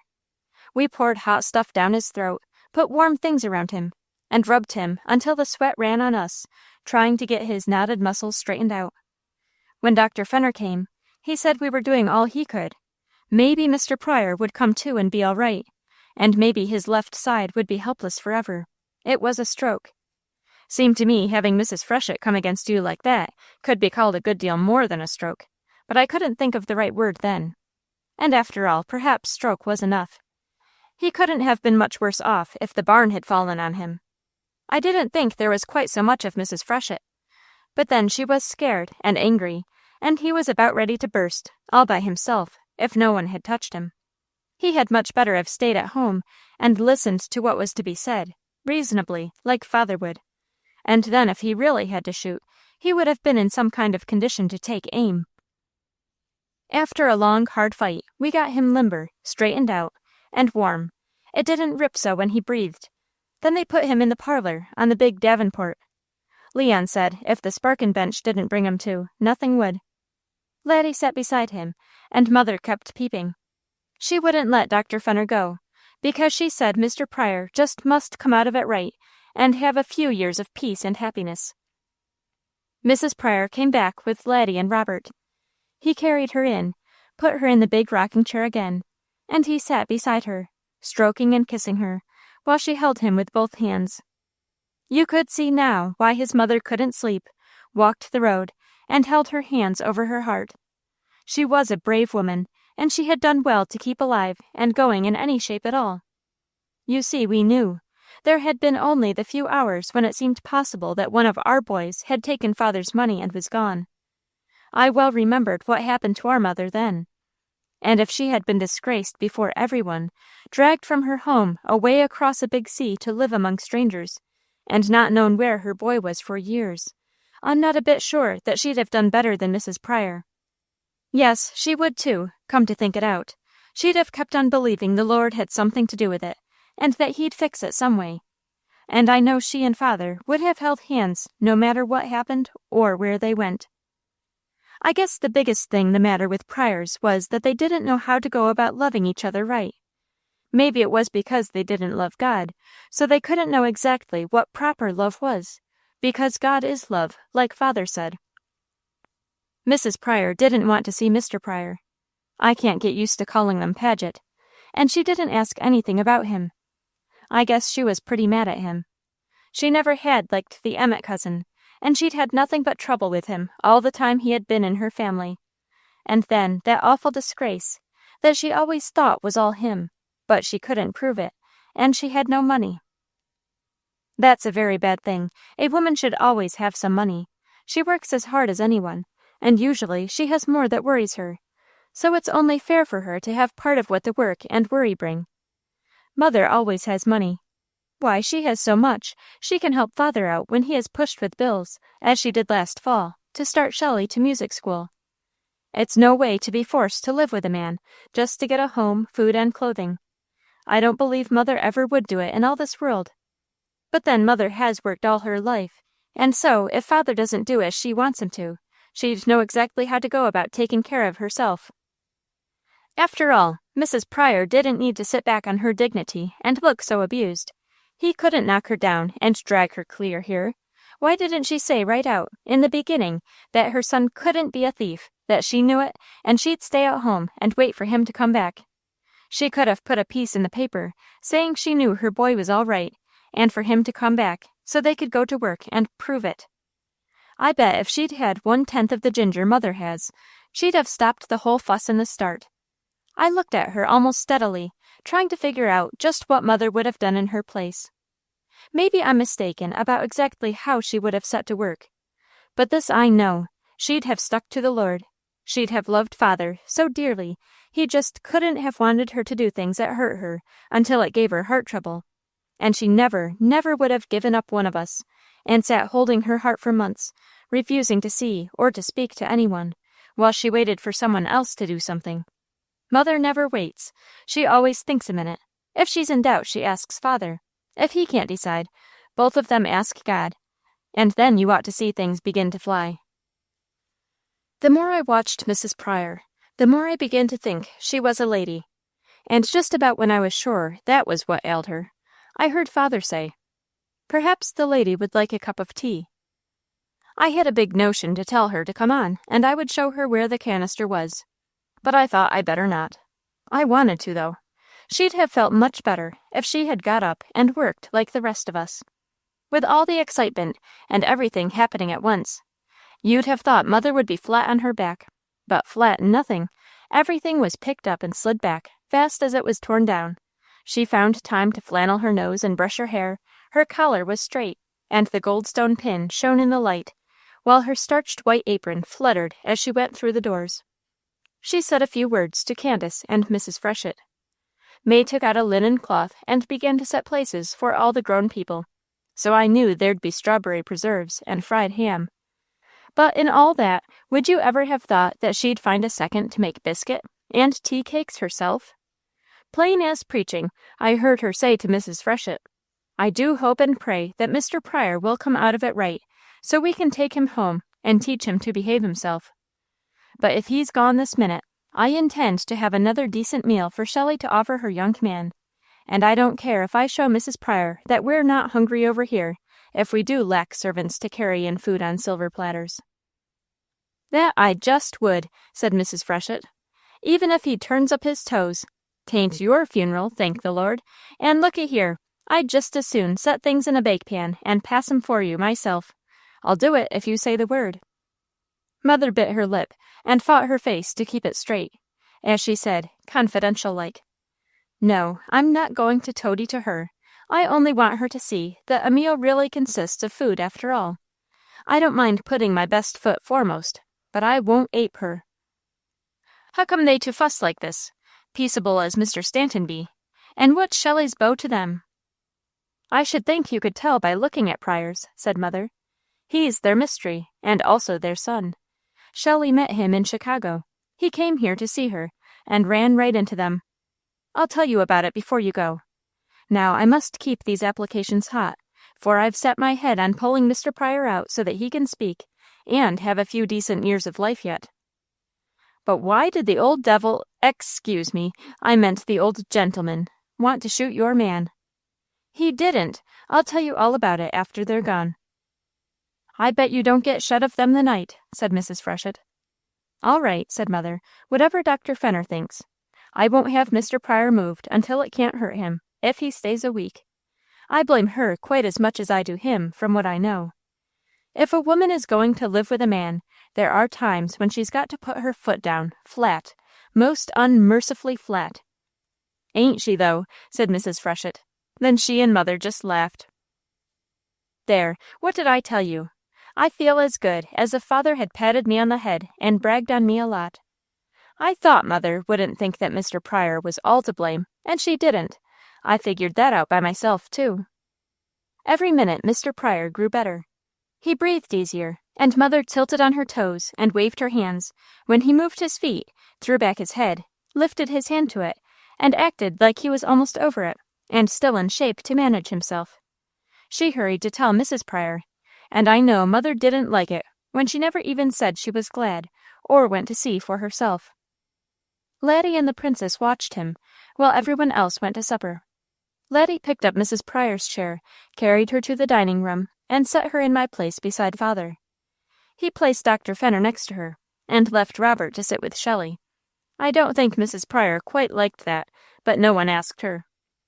I watched and listened until everything seemed to be going right there, and then I slipped into the parlor, where Laddie and the princess were caring for Mr. Pryor. With one hand, Laddie held hers. The other grasped Mr. Pryor's wrist. Laddie never took his eyes from that white, drawn face, except to smile at her, and squeeze her hand every little while. At last Mr. Pryor turned over and sighed. Pretty soon he opened his eyes, and looked at Laddie, then at the princess, and it was nothing new to see them, so he smiled and dozed again. After a while he opened them wider. Then he saw the piano. That was an eye-opener for anyone, and the strange room. So he asked, most as plain as he ever talked, why he was at our house again, and then he began to remember. He struggled to sit up, and the color came into his face. So Laddie let go the princess, and held him down while he said, "Mr. Pryor, answer me this. Do you want to spend the remainder of your life in an invalid's chair, or would you like to walk abroad and sit a horse again?" He glared at Laddie, but he heard how things were plainly enough.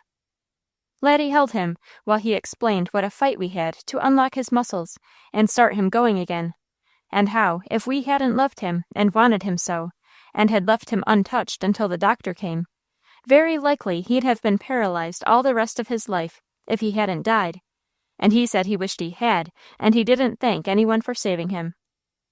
"Oh, yes, you do," said Laddie, the same as he'd have talked to Leon. "You can't stuff me on that, and you needn't try. Being dead is a cold, clammy proposition that all of us put off as long as we can. You know you want to see Pamela in her own home. You know you are interested in how I come out with those horses. You know you want the little people you spoke of around you. You know the pain and suspense you have borne have almost driven you insane, and it was because you cared so deeply. Now lie still and keep quiet. All of us are tired, and there's no sense in making us go through this again, besides the risk of crippling yourself that you run. Right here in this house are the papers to prove that your nephew took your money and hid it in your son's clothing, as he already had done 100 lesser things before, purposely to estrange you. Hold steady, you must hear this. The sooner you know it, the better you'll feel. You remember, don't you, that before your nephew entered your home, you idolized your son. You thought the things he did were amusing. A boy is a boy, and if he's alive, he's very apt to be lively. Mother could tell you a few pranks that Leon has put us through, but they're only a boy's foolishness. They are not unusual or unforgivable. I've gone over the evidence your son brings with extreme care, so has father.